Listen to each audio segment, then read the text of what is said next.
A storm rages outside of the little old house, as inside, a little old woman bounces a little baby on her little old knee. The baby coos and laughs as the old woman makes funny faces and noises for the child, trying to keep it entertained as they wait for his parents to return from their much-needed night out by themselves. The old woman herself needs a rest now, though. She's forgotten how exhausting it can be to watch a child.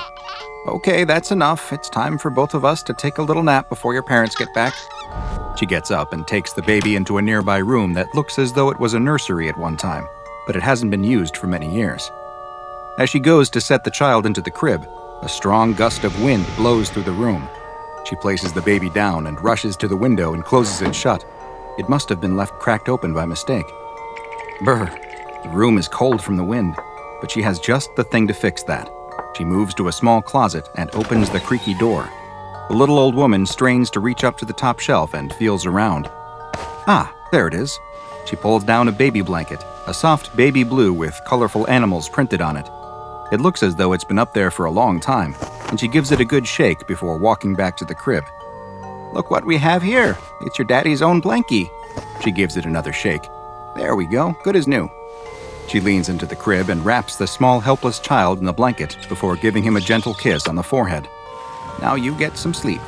Your mommy and daddy will be back before you know it, and we want to show them what a good babysitter Grammy is, don't we? That way I get to see you all the time." The little old woman switches off the light and exits the room, leaving the door cracked just a few inches. She heads back to the couch and plops down on it. Almost as soon as she does, though, the baby starts crying. With a sigh, she gets back up and goes back to the nursery. "What's the matter, little dear?" she says as she turns the lights on. "Oh no," she rushes to the crib. "You've kicked your blanket off. You must be freezing." She grabs the blanket from the end of the crib and tucks it around the baby once again. "There you go, that's better." The old woman leaves the room and quietly closes the door shut, leaving it open just a few inches. The moment she turns around to go back to the couch, though, the crying starts again. With a sigh, she opens the door and goes back into the room. Once again, the blanket is stuffed at the end of the crib where the baby has kicked it off. "Fine, don't want a blanket? That's fine." She picks the baby up out of the crib and rocks him in her arms until it stops crying. She sets him back in the crib. "There you go. No blankets, just please get some sleep. Grammy's tired." The old woman takes the blanket out of the crib and leaves the room. She closes the door most of the way and, incredibly, this time the child remains silent. The old woman resumes her place on the couch and starts to yawn. Just as she does, the wind outside picks up and howls loudly. The old woman shivers.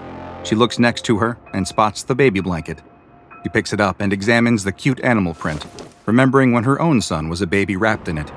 She smiles at the happy thought and throws the blanket around her shoulders. She leans back on the couch and finds that her eyes are growing very heavy. She'll rest them for just a moment. She won't fall asleep. She'll just rest. "Mom, it's us. We're back. Thanks again for..." The couple both scream when they enter the house to find that the old woman is lying face down on the floor in a pool of blood. The source of the blood is obvious. Chunks of flesh from her shoulders and upper back have been torn out, leaving jagged holes, as if she were mauled by an animal. As the man runs to the old woman, trying to do anything he can to help her, the woman runs to the nursery to find that the baby is sleeping peacefully in his crib. The woman picks up the child, tears streaming down her cheeks, and returns to the living room to see her husband kneeling beside his dead mother. Both the husband and wife are so shocked by what they have found that neither notices the baby blanket lying on the couch, or that the cruel, blood-covered mouth on it is slowly fading from view until it disappears completely. There is little in life that is more comforting than a favorite blanket. Perhaps you've had the same one since you were a child, or you have a heavy one that you like to wrap yourself in when you're feeling down, or maybe it's just one that's especially fluffy and warm that you'd do anything to keep. Today's anomaly plays on those very feelings, using them against its victims to become one of the more insidious predatory anomalies in the SCP Foundation archives. This is SCP-799, also known as the Carnivorous Blanket. SCP-799 is a type of creature that can vary in shape, size, and appearance, but, as the name implies, always takes the form of a blanket of some kind. The exact material the anomaly is made out of is unknown, but it is a very soft fiber that in many ways resembles a high-quality merino wool blend. though one that retains heat even more effectively than its natural counterpart.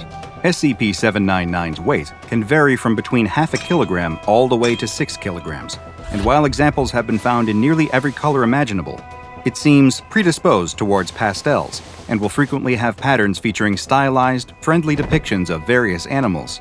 Both the pastel colors and the childish patterns are especially common in instances of SCP-799 that weigh less than 2 kilograms and would colloquially be known as baby blankets.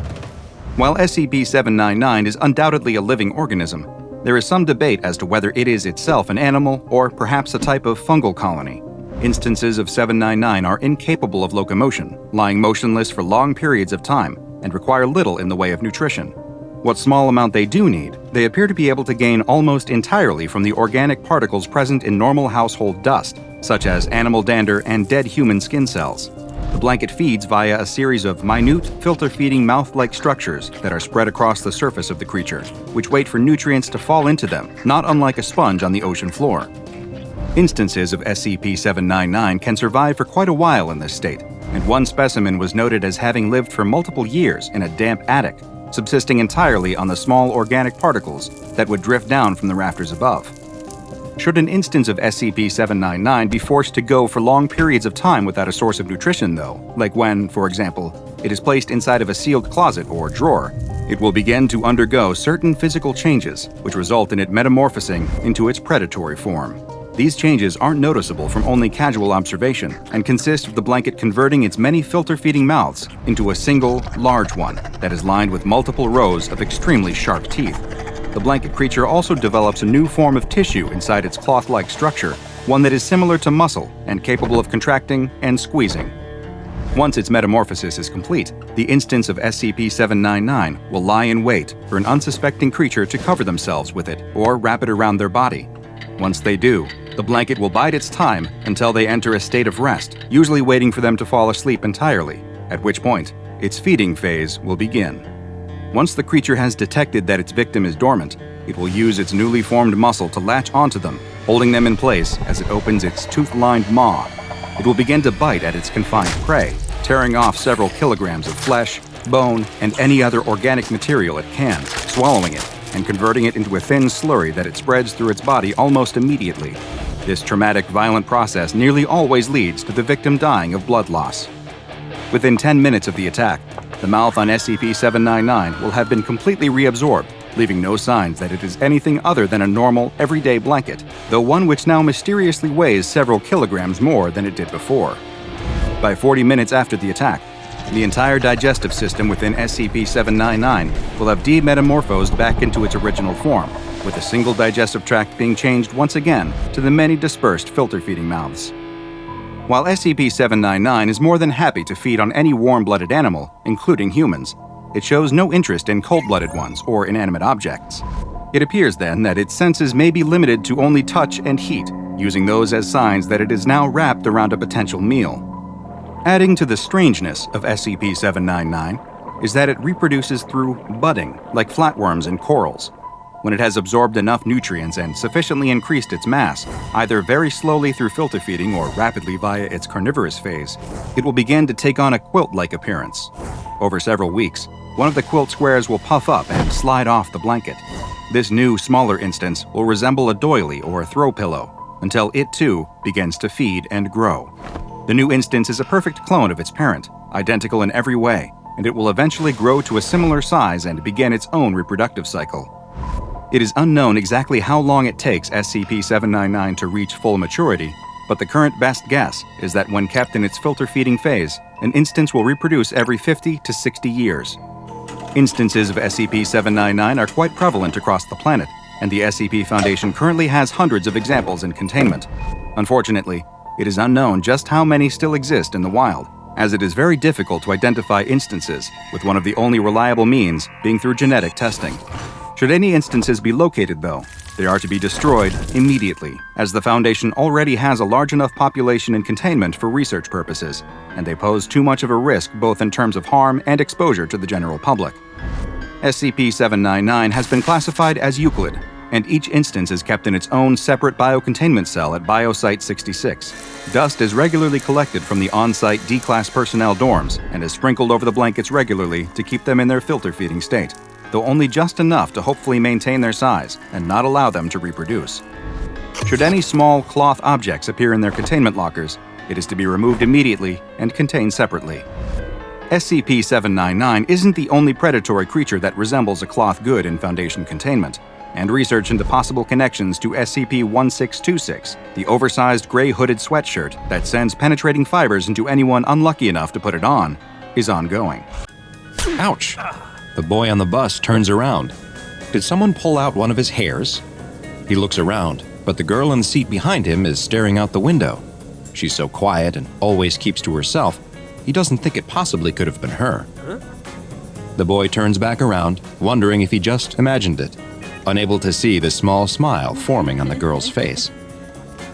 The bus stops, and the girl practically sprints off and up the sidewalk to her house. She runs past her mother without saying hello and goes straight into her bedroom, closing and locking the door behind her. She sits at her desk, opens a drawer, and pulls out a small bag. She reaches into the bag and takes out a folded piece of paper. Congratulations on your purchase of a genuine Knotty Stalker. Do you love someone but they won't give you the time of day? Do you wish you could hear what they say about you behind their back? Well, wonder no more. Using this fantabulous product, you can keep track of your loved one's every move, their every word. The girl imagines herself watching a tiny version of the boy on the bus right here on her desk, seeing everything that he does, listening to his secret thoughts and desires. If only she knew him better, then she'd have the confidence to talk to him and could get him to like her as much as she liked him. She reaches into the bag and pulls out the Knotty Stalker. It doesn't look like much, just a little doll made from a woven and twisted length of red string. She looks back to the instructions. All you have to do is get a single hair from the head of the object of your desires, slip it under a loose string in our Knotty Stalker, and see what you've been missing. The girl reaches into her pocket and takes out a single strand of hair. She holds the hair up to the light, looking at it.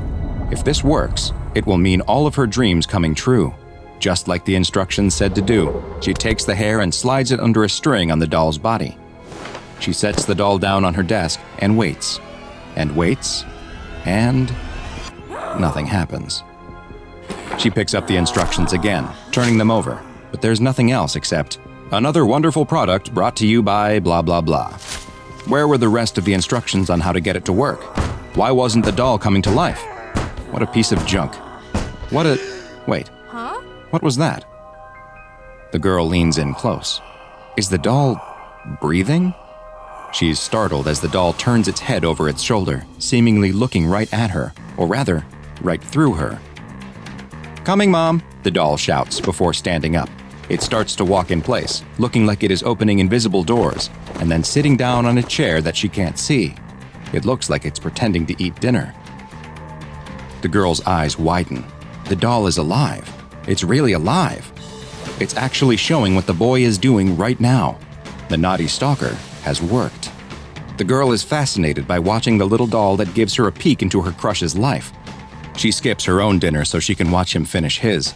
She watches as he sits, probably watching TV, takes a shower, and gets ready for bed. It may all just be a little doll acting it out, but it feels like she is there with him. She watches the doll sleep for hours before falling finally asleep herself, her head resting on the desk next to him. The next morning, she passes by the boy and his friend sitting together on the bus and goes to the very back. She gets as low in the seat as she can so no one can see her, and takes out the doll, holding it up to her ear. She listens to one side of the conversation as the boy talks about the action movie he watched last night, Weapon of Mass Extinction. The boy talks about how much he liked it and how it's his new favorite movie. This was perfect. It's exactly what she needed. The next day in school, as the boy is putting things into his locker, the girl approaches. She pretends to trip and drops her books in front of him, the books scattering on the floor in front of him. The boy helps her pick them up and notices the DVD she dropped, Weapons of Mass Extinction. She explains that she brought her favorite movie to school to loan it to a friend. What a coincidence that they both happen to love the same film. The boy and the girl, bonding over their love of low-budget sci-fi action films, start spending more and more time together. No one has ever understood him the way that she does. It's as if she has known him for years, even though they've only been friends for a few days. Things move quickly though, and before long, he realizes that he is having romantic feelings for the girl. This is all the girl had ever wanted, and it's all thanks to the naughty stalker. Things are going so well, in fact, that she imagines she won't even need it much longer. But then, something strange happens. She is sure she heard the boy tell his friend that he loved baseball, but when she brings up the idea of going to a game together, the boy looks at her like she was crazy. He hated baseball. After that, things seem to change. The boy is still so nice when they are together. Now it sounds like he is talking about her behind her back. She worries that she has been wrong this whole time, that he has just been messing with her. This stupid doll isn't making her dreams come true. It's making her life a nightmare. But wait, who is the boy talking to? She leans in close to listen. Is he with another girl? Listening to one side of the conversation, she hears the boy tell someone that this is all just a big joke, a prank he is pulling on some dumb girl. Are they? No, they can't be. Kissing? The girl is in a white-hot rage. She can't believe he would do this to her, after she was nothing but perfect to him. She throws the doll across her room. She's going to confront the boy and whoever he's with. She'll teach him a lesson. She'll teach both of them a lesson. It's starting to rain as the girl gets her bike out and starts to ride to where she knows he is, the spot that was supposed to be their own special place. Cars pass close by on the narrow road, splashing her with water, but she doesn't care. She finally reaches the picnic spot where he took her just a few days ago, and she sees a car parked nearby. It must belong to the evil seductress he is with. The girl glares at the car. She grits her teeth until they feel like they might crack. Her fists are clenched so tight that she can't tell if it's the rain or blood from her fingernails digging in that she feels running down her palms. But she doesn't care. She's going to show both of them what happens when you break someone's heart. She takes a step towards the car, and the car that struck her slams on its brakes. The driver gets out and rushes towards her. It's the boy. Her boy. The older couple who were stopped on the side of the road with a flat tire run over to help.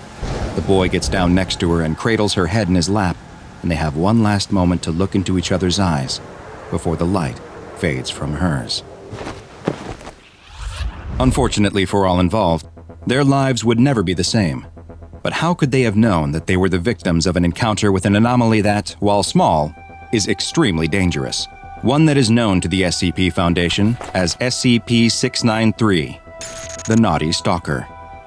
SCP-693 are multiple humanoid-shaped dolls, measuring roughly 18 centimeters in length, each made from a single string that is either red, blue, yellow, or black, with onyx beads for eyes. Their clothing will vary in color and style, and seems to have no bearing on the properties of the doll. The string doll will behave exactly as one would expect, showing no anomalous properties at all, until the owner takes the steps that are spelled out in the instructions that always accompany SCP-693. The instruction sheet congratulates the owner on their acquisition of a naughty stalker and explains that in order to use it, a single hair from another person must be inserted into a loop of its string, at which point, the doll will attune to that person. The doll will then come alive, mimicking the actions of the hair's owner in real time, including their speech. The doll will perfectly portray the attuned individual for 9 days, after which point it will become unreliable. The exact way in which SCP-693 begins changing the speech and actions depends on the color of its base string, but in all cases, its end goal is to drive the current owner of the doll to their death. SCP-693 goes about this by feeding inaccurate information to the owner. Dolls made of red string try to send their owner into increasingly violent fits of rage. Dolls comprised of blue string try to depress the owner and lead them to self-harm.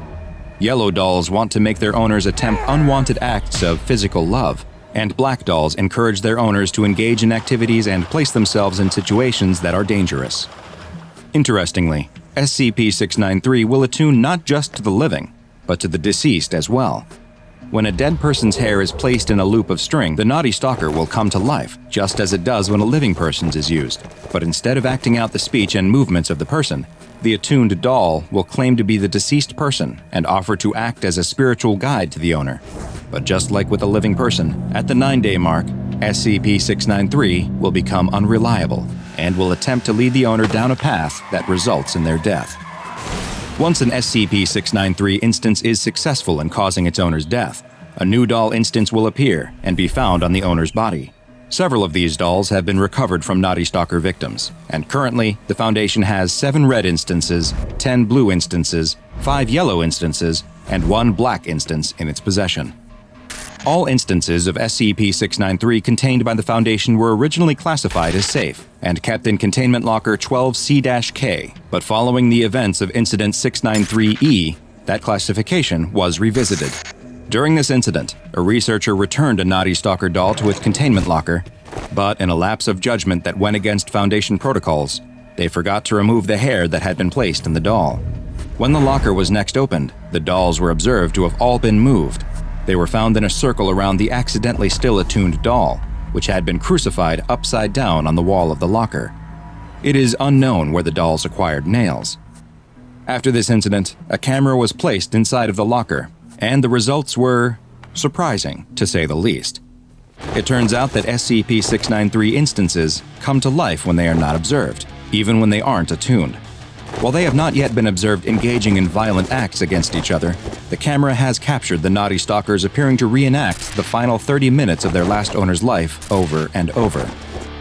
Following this new information, all instances of Knotty Stalker dolls were moved to their own separate 25 by 25 by 25 centimeter steel containers within the containment locker, and their classification was upgraded to Euclid. SCP-693 is one of the rare anomalies where the Foundation actually has quite a good idea as to where it originates, and it was very easy to discover as well. Provided that they aren't a deception, the instructions that appear with each instance of SCP-693 are quite explicit about where they come from. After congratulating the owner on their acquisition and explaining how the doll works, the instructions close by extolling the Knotty Stalker as yet another wonderful product brought to you by the Factory. For those unaware, the Factory is a place with a long connection to the Foundation, though the details on that will have to wait for another file exploration. All you need to know now is that the Factory produces a huge amount of anomalies, and it appears that SCP-693 is one of them. There are theories that the dolls may have been produced as an espionage tool, but as for why their primary purpose seems to be driving their owner to their death, well, that we simply don't know. Imagine a gaping maw that could swallow you whole. Not just you, but any creature of any size. Imagine a creature capable of constant transformation and evolution, taking any traits it needs from its prey. It is indestructible, intelligent, unstoppable. The perfect organism. And would you believe me if I told you it was downright adorable? A little boy wanders through a toy store, a small wad of money in hand, searching for the perfect thing to play with. Desperate to help quell some of his summer vacation boredom, his parents gave him a little cash and brought him to the store to pick out a new distraction. But what will he choose? A superhero action figure? A toy car? Some brightly colored plastic bricks to build with? None of it seems quite right. The truth is, he doesn't really want a toy, so much as he wants someone to play with. But his parents don't get the summer off like he does, and they don't have the time to entertain him in between the seemingly endless meetings and phone calls. He's just about to give up and tell his parents that there isn't anything he wants, when he suddenly spots a friendly, plush face peering out from between a few remote control trucks. He reaches out his hand to touch the soft fabric, only for the toy's face to meet his hand halfway. Toddles off of the shelf on short little legs, bumping its head against the boy's hand like a cat asking for pets. The boy grants the toy's request, patting it gently on the head, and it emits a high-pitched sound like a little meow, crawling closer and pressing itself against his leg affectionately. The boy beams, scarcely able to believe his luck. This isn't a toy at all. It's a new friend. There isn't a price tag on the soft creature or a barcode that a cashier could scan. Is he supposed to pay for it? Anxious about the possibility of doing something wrong, but even more afraid that he won't get to bring his new friend home after all, he places the money on the shelf where the creature came from, then scoops it into his arms. Delighted to be held, it falls into a peaceful sleep, and by the time the boy rejoins his parents at the front of the store, it looks to them as if he bought himself an ordinary plush toy. It isn't the most adventurous pick by any means, but they haven't seen him this happy in a while, so they don't ask any further questions. That is, until it starts to move of its own free will. Immediately, the boy's screaming mother starts chasing the impossible creature with a broom. It gives a desperate meep and tries to avoid her onslaught, but its 4 little legs can only carry it so far. It needs some kind of boost to escape, and luckily, it finds one, in the form of a dead cockroach lying underneath the kitchen table. The plush creature's thin mouth expands, swallowing the dead cockroach whole. Immediately, 2 extra legs, giving it a total of 6, grow out of the creature's flank. 6 legs. Yes, that's more like it. It scuttles away at great speed, chasing its way up the wall as the boy's mother screams in horror. But that won't dissuade the father. He's taken up his double-barreled shotgun and unloads 2 slugs into the creature. The force knocks it off the wall, making it tumble to the ground. But despite taking the brute force of a powerful shotgun, it somehow still lives. It skitters away at full speed as the father, loading 2 more slugs, gives chase. It escapes through the doggy door, the father and his screaming wife hot on its heels. Luckily for the creature, there's another boon just outside the house, a dead pigeon that had met its demise in an unfortunate collision with the living room window a few hours earlier. The creature doesn't waste any time. Its impossibly elastic mouth stretches open and swallows the pigeon whole, the decaying bird disappearing into the darkness. As soon as the creature's mouth closes, it starts to change again. Its extra legs disappear, and it begins to take on a more bird-like shape, with wings and tail feathers that help it take flight. The door swings open, and the creature swoops into the air. Not to be deterred or dishonored, the father levels his shotgun again and takes aim. Boom! The blast hits the now flying creature again, sending it spinning through the air with a high-pitched squeak. It doesn't understand why these people are being so mean to it, after it was allowed so warmly into their home not long ago. Despite being shot with a shotgun twice, it is still unharmed, just a little shocked. When it lands, it does so on the side of a wooded road to catch its breath. All that flying worked up a powerful hunger, and luckily for the creature, there's a nearly intact deer carcass laying on the grassy verge nearby. Not long before, it had been sent on an express trip to the afterlife by the grill of an SUV. Waste not, want not, the creature thinks. The creature's mouth expands and devours the deer, despite the deer being several times its own size. Once the less than fortunate fawn has been consumed, the creature sprouts 4 long, majestic legs and a little cotton tail, before galloping off into the woods. No, don't worry, you haven't completely lost your mind.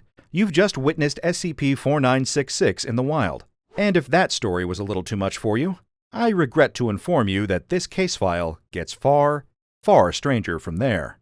SCP-1440 is a quadrupedal stuffed animal constructed from gray fabric.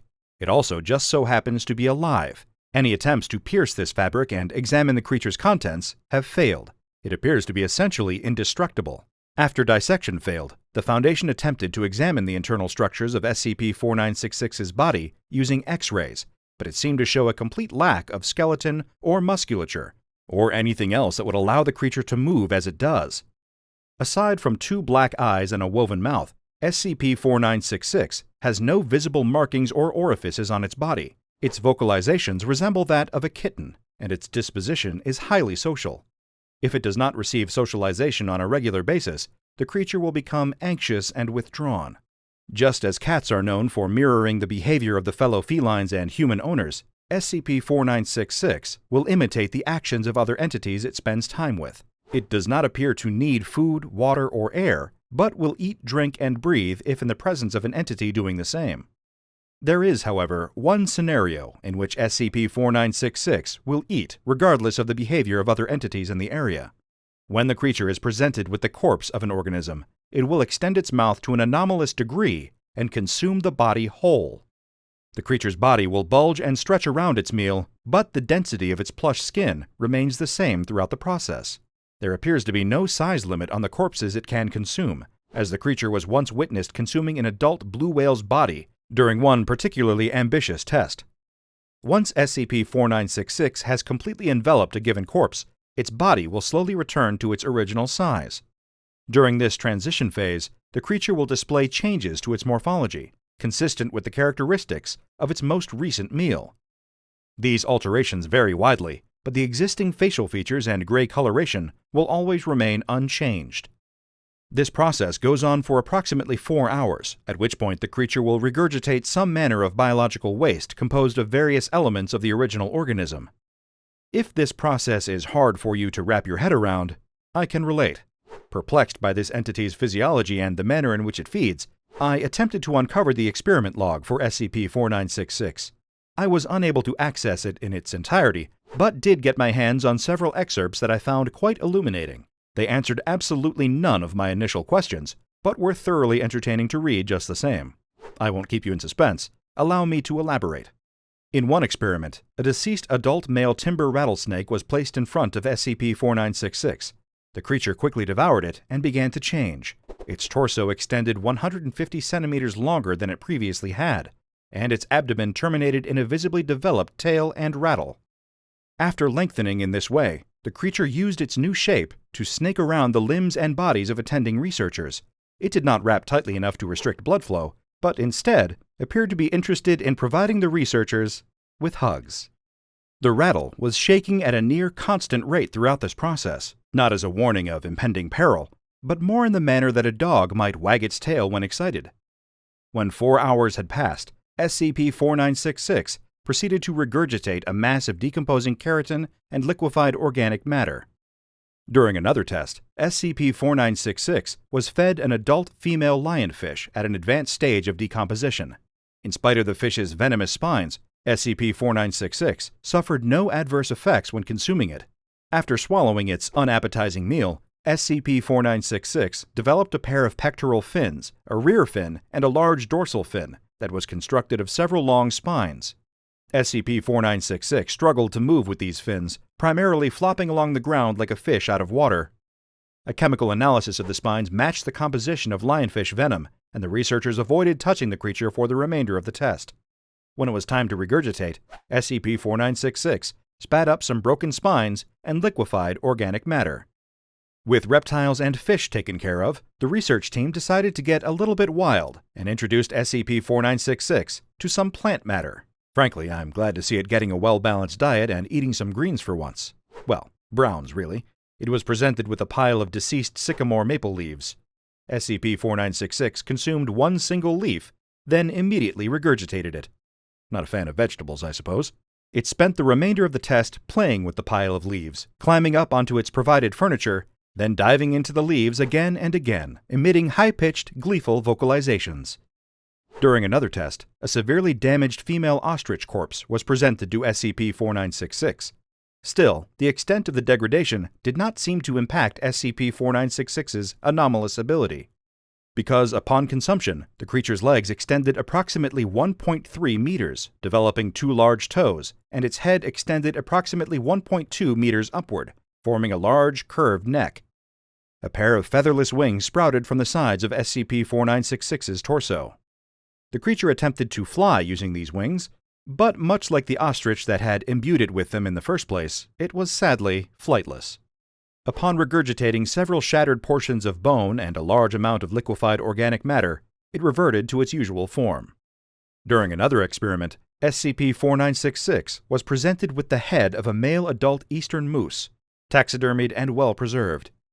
SCP-4966 quickly consumed this taxidermy, no doubt missing from some tackily decorated hunting lodge, and began to transform. It developed large antlers, approximately 1.4 meters across. Due to the size of these antlers relative to SCP-496's head and the rest of its body, its sense of balance and mobility were severely hindered, causing it to wobble with every step. Additionally, it developed large ears that, due to a lack of structural support, could not remain upright, and instead flopped down around the creature's head. I only wish that the experiment log had included a photo because, to be perfectly frank, the resulting effect sounds utterly adorable. Less adorable is what SCP-4966 regurgitated after the test, a large, compact mass of metal, wood pulp, and shattered bone. Curious to see how close an item needed to be to an actual corpse to be effective, the researchers provided SCP-4966 with a pair of genuine leather boots. This was, I assume, an attempt to see if SCP-4966 would recognize these as part of a deceased cow or not. The answer, it would appear, is not. SCP-4966 approached the boots curiously, lightly biting the toe of the left boot as if tasting it. Then it moved on to the right boot, gently biting the toe, then giving up on eating them. SCP-4966 knocked over the right boot, climbed inside of it, and promptly fell asleep. Soft snoring could be heard from within for the next hour. At this point in my research, I was prompted to enter some additional security credentials. Luckily, through methods I don't feel especially comfortable disclosing here, I was able to obtain these very credentials and continued my investigation. What secrets could a sentient plush toy, albeit an anomalous omnivorous one, have that would require this level of secrecy? I know that curiosity killed the cat, but I was banking on the probability that satisfaction would bring it back, as well as the fact that I am rather notably lacking in feline attributes. So I proceeded. It seems that after exhausting all other species, the research staff decided to provide SCP-4966 with a human corpse, that of D-01763 to be exact. When SCP-4966 consumed this body, there were no apparent physical alterations to the creature at all. However, it did begin to vocalize, speaking for the first time in recognizable, although slightly incoherent English. Blessed with the ability to communicate clearly for the first time, the entity made several complaints about its enclosure, specifically the low-quality material of its bedding. But then, it revealed something fascinating. When it consumes a deceased human, SCP-4966 is able to access the memories of that person. It also apparently gains the ability to speak at the level of a young child. This capacity for speech is lost when the organic matter of the meal is regurgitated, but the memories remain. A compelling enough discovery on its own, but what happened next was truly shocking. Shortly after this foray into human experimentation with SCP-4966, the Chaos Insurgency staged a raid on Site-17, during which they attempted to gain access to several anomalies, including SCP-4966. This raid proved unsuccessful, but its occurrence, and the discovery of a Chaos Insurgency document containing classified Foundation information on SCP-4966 raised several concerning questions. How did the Insurgency gain this information? Why were they so interested in SCP-4966? And how did they know where it was contained? Several corpses of Insurgency members were provided to SCP-4966 in an attempt to uncover the answers. Once it regained the ability to speak, Dr. Randall Bannock conducted an interview with SCP-4966. For the first 2 hours and 14 minutes of the interview, SCP-4966 was not helpful in the slightest. It focused its attention on a relentless demand for snacks, or, as it calls them, Munchies. After giving the creature 7 biscuits, Dr. Bannock was beginning to lose his grip and begged it to cooperate. It responded with yet another complaint. I want a better bed, too. The one you guys have is lumpy. Make a bed out of Munchies so I can eat it when I get hungry. Dr. Bannock promised the creature another biscuit if it could explain how the Insurgency knew its location. The red shooty people? They found the room with my name on it. Dr. Bannock sighed, then reworded his question to ask how the group knew its item number. I was in the room, so the room had my name. They made lots of banging on the door and noisy noises. I was sleeping, but it was too loud and the bed was lumpy. Dr. Bannock promised the creature that a new bed would be delivered the following day, then continued his line of questioning. How did the Insurgency know where the building was? The creature refused to answer until it received an additional biscuit. The Pat people who visit me. They tell the Wed people stuff through the head pots. Understandably, Dr. Bannock required clarification on the identities of the, quote, Pat people. Lots of people give me pats. The white coat woman who gives me the toys is nice. I like her. She gave me the ball with the bell in it, and it makes a ringy noise. The orange person that gives me lots of pats, but its face keeps being different between pat times. It gives me pats, though, so it's a good orange. You give me munchies and smell like a cake, and that's a good munchie. Also, you said you were going to get me a good bed, but... Dr. Bannock interrupted the creature here, redirecting it to the topic at hand. After bribing SCP-4966 with 2 more biscuits, it continued to try and explain. I think they use the head squishies, like the one in the red guy I munched, and the one in the spiky stripey, but that one wasn't too good. This only served to add more confusion, and Dr. Bannock asked for clarification. Did the creature mean they used their brains? I don't know about squishy parts. I think the big part that looks like a watermelon is used to talk. I'm not an organ psychic. At this point, rather than do what I would do and ask what on earth an organ psychic is, Dr. Bannock pressed for details on the so-called orange person that SCP-4966 ate. The orange person was colder and was kinda too mushy. The red people had lots more stuff about shooty guns, but I don't like to hurt people, so I say no thank you, mister. The orange person had a lot more about like being stuck in a room, and I don't think they ever got to taste the crispy crunch of a munchie, which is sad. Dr. Bannock acknowledged the sadness of life without the joys of a crispy crunch. then continued his line of questioning about the brain-based communication between D-Class and Insurgency members. 1 second. I'm gonna do a real big think. SCP-4966 sat in silence for several minutes, humming to itself in confusion. I think I found something from the WED people, but it's a bit scrambly and they use some big words I don't know. They keep saying words about sonic chips, but they aren't eating any chips and I'm confused. Wait, I think the orange people had the sonic chips already. Maybe they forgot them at the store because they were saying stuff about not noticing the sonic chips. I want that Munchie sonic chips like the orange person gets. Eventually, after a lot of prodding and several tangents regarding the demand for additional Munchies, SCP-4966 listed the identification numbers of 14 D-Class personnel. Autopsies of each of these personnel revealed a small device in the cerebellum capable of psionic transmissions. As a reward for its help in uncovering the cause of a concerning security breach, SCP-4966 was given a bag of Tostitos brand tortilla chips, which it promptly consumed with great enthusiasm. SCP-4966 is kept within a modified humanoid containment cell, sized appropriately for the free movement of a domestic cat or creature of similar size. The cell is furnished with several pieces of cushioned furniture and recreational objects such as climbing towers, soft plush toys, and small plastic objects such as toy dinosaurs are also placed throughout the room. In addition to its toys, SCP-4966 is to be given socialization on a tri-weekly basis by the on-site researchers. Any tests involving SCP-4966 must be approved by Dr. Bannock. Several members of personnel have expressed an interest in providing SCP-4966 with additional toys and recreational objects, but the Foundation has insisted that these be purchased using personal funds rather than tapping into the Foundation's budget. As far as I know, SCP-4966 lives a relatively peaceful life in the aftermath of its brush with the Chaos Insurgency. But it just goes to show that in the world of the SCP Foundation, nothing is ever as simple as it first appears. Even a soft, cuddly, squishy little plush toy can be the key to uncovering a web of secrets, conspiracy, and espionage. I'm just glad he got a nice snack after. Foundation field agents draw their handguns, aiming them at the woman and the hapless intern. Those fools have no idea how dangerous the coffee machine is. They could print a biological weapon that could wipe out half the globe. A volatile chemical that could explode and take out half the block. Or some monstrous, gelatinous creature that could slither out of the coffee cup and become an XK-class end-of-the-world scenario by the end of the afternoon. The field agents thought that the woman and the intern were plain stupid to be messing with a device this powerful. Little did they know, the duo were actually much, much more stupid than that, as the woman's handbag full of sloshing black printer ink would imply.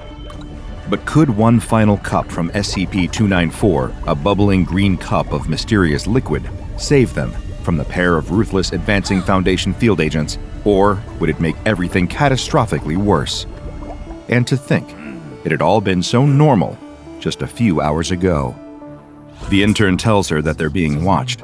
The whisper came from behind the woman's shoulder so suddenly that she spilled the stack of papers piled high in her trembling arms.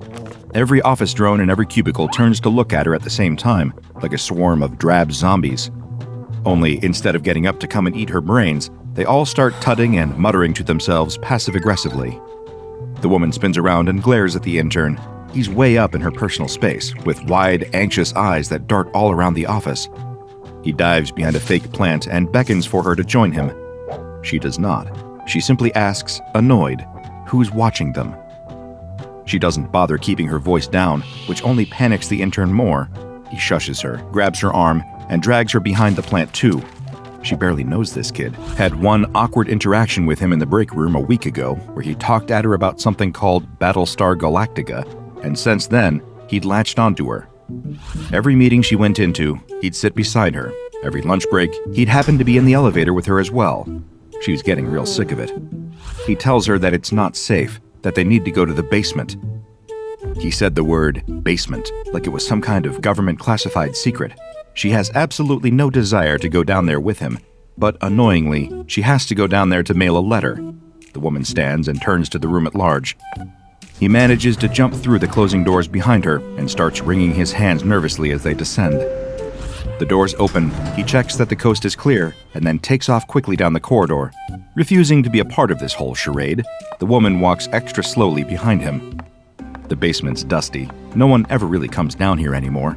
All it is one long corridor with the elevator on one side with some emergency stairs and a coffee machine on the other. Halfway along, there's a trash can and a mail chute. That's it. It seems like the cleaners don't even really bother with this part of the office. The pair of them stop by the coffee machine, the woman leaning against it with arms folded, the intern running nervous hands through his hair. We've been infiltrated. The woman laughs at how seriously this kid is taking his little conspiracy. Infiltrated? They work for an asset distribution and holding logistics company. Even she doesn't really know what they do here. What could anyone possibly hope to gain through infiltrating this place? The intern nods his head sideways so subtly she totally misses it the first time around. He does it again, more obviously. The coffee machine? He's nodding at the coffee machine, like a maniac. The woman strides off back towards the elevator, tossing her letter down the mail chute as she goes. The intern is calling out after her, babbling away about covert agents, hidden cameras, and corporate espionage. She just lets him talk as she hits the button to call the elevator. In a desperate attempt, he seems to change tack, asking her if he can get her a drink from the machine.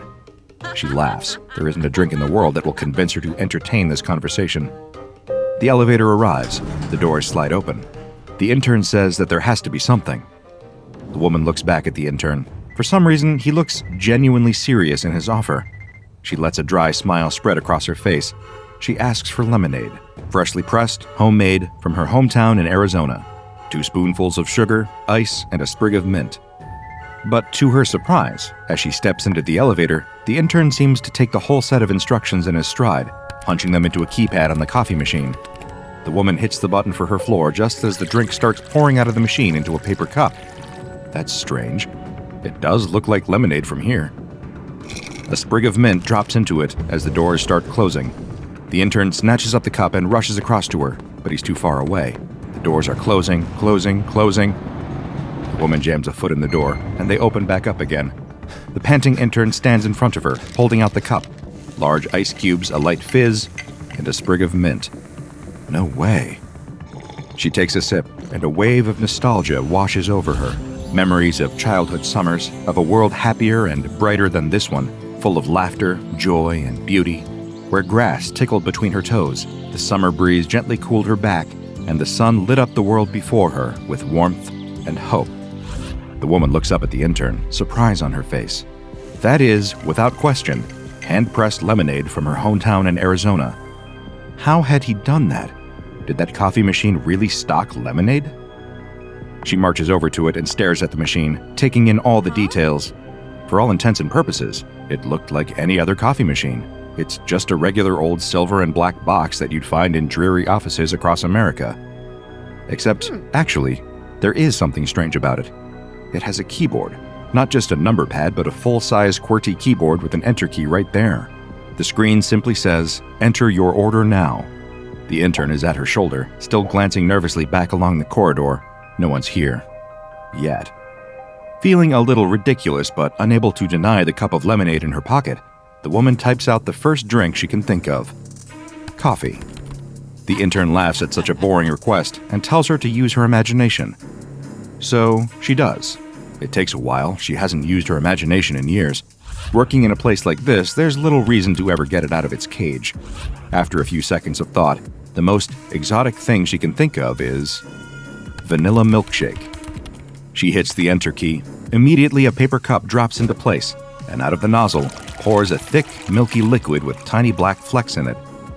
She takes a sniff, takes a sip, and then takes a gulp. That's a milkshake, no 2 ways about it. And a pretty good one at that. She laughs and turns to the intern. This is the most fun thing to happen in this office since Keanu Reeves almost came into the lobby, but then realized he was in the wrong place.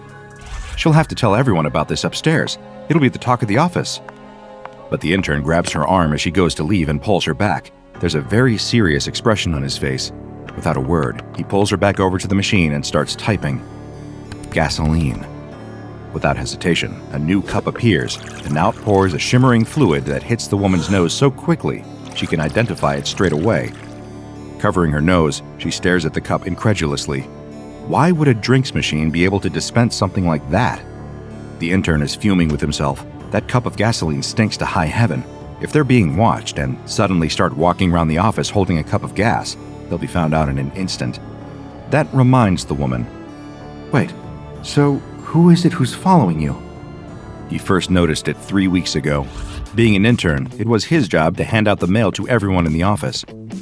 In a business spanning 13 floors, he was one of the only employees to actually regularly visit each floor.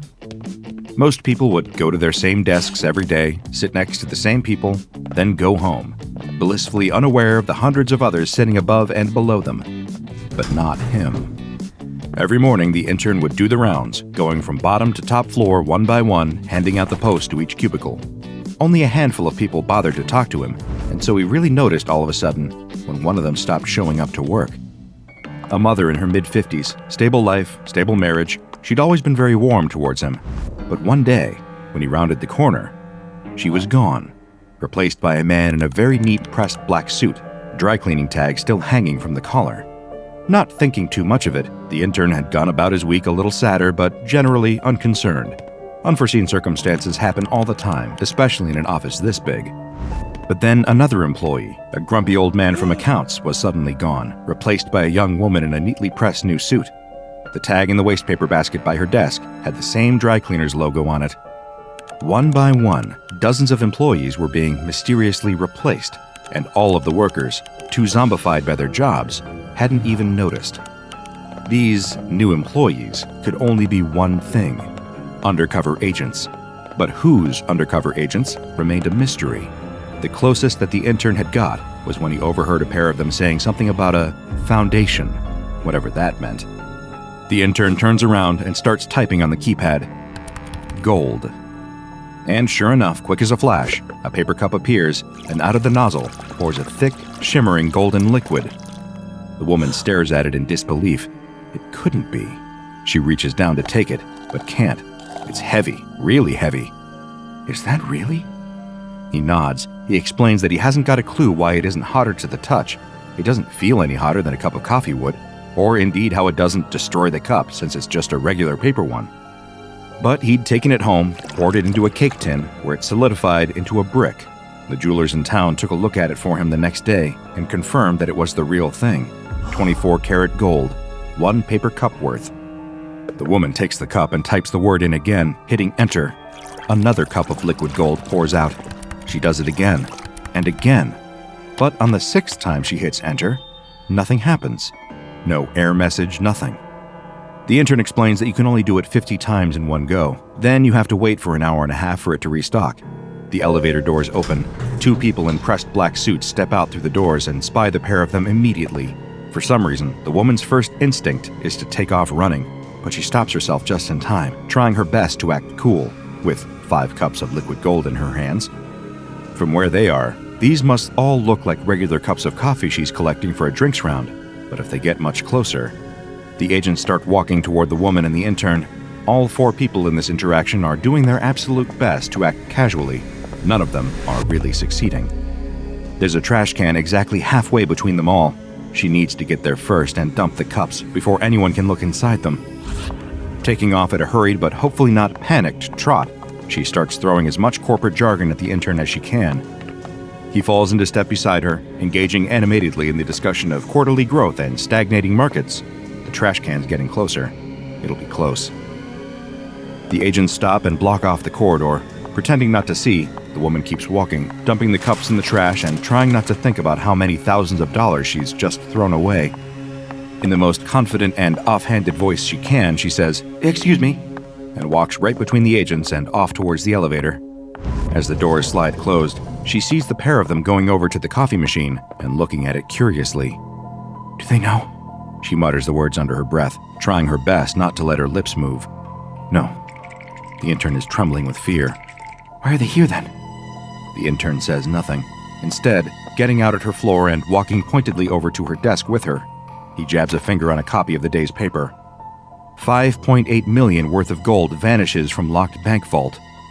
The woman's blood runs cold.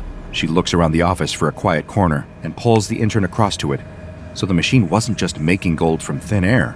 It was transmuting it from some other location. How much had the intern been stealing? He doesn't answer the question, instead just looking more and more nervous. In just 20 minutes during her lunch break, she had become an accomplice in the largest bank heist her city had seen in living memory. all while standing by a coffee machine. The nerves start to hit her in earnest now.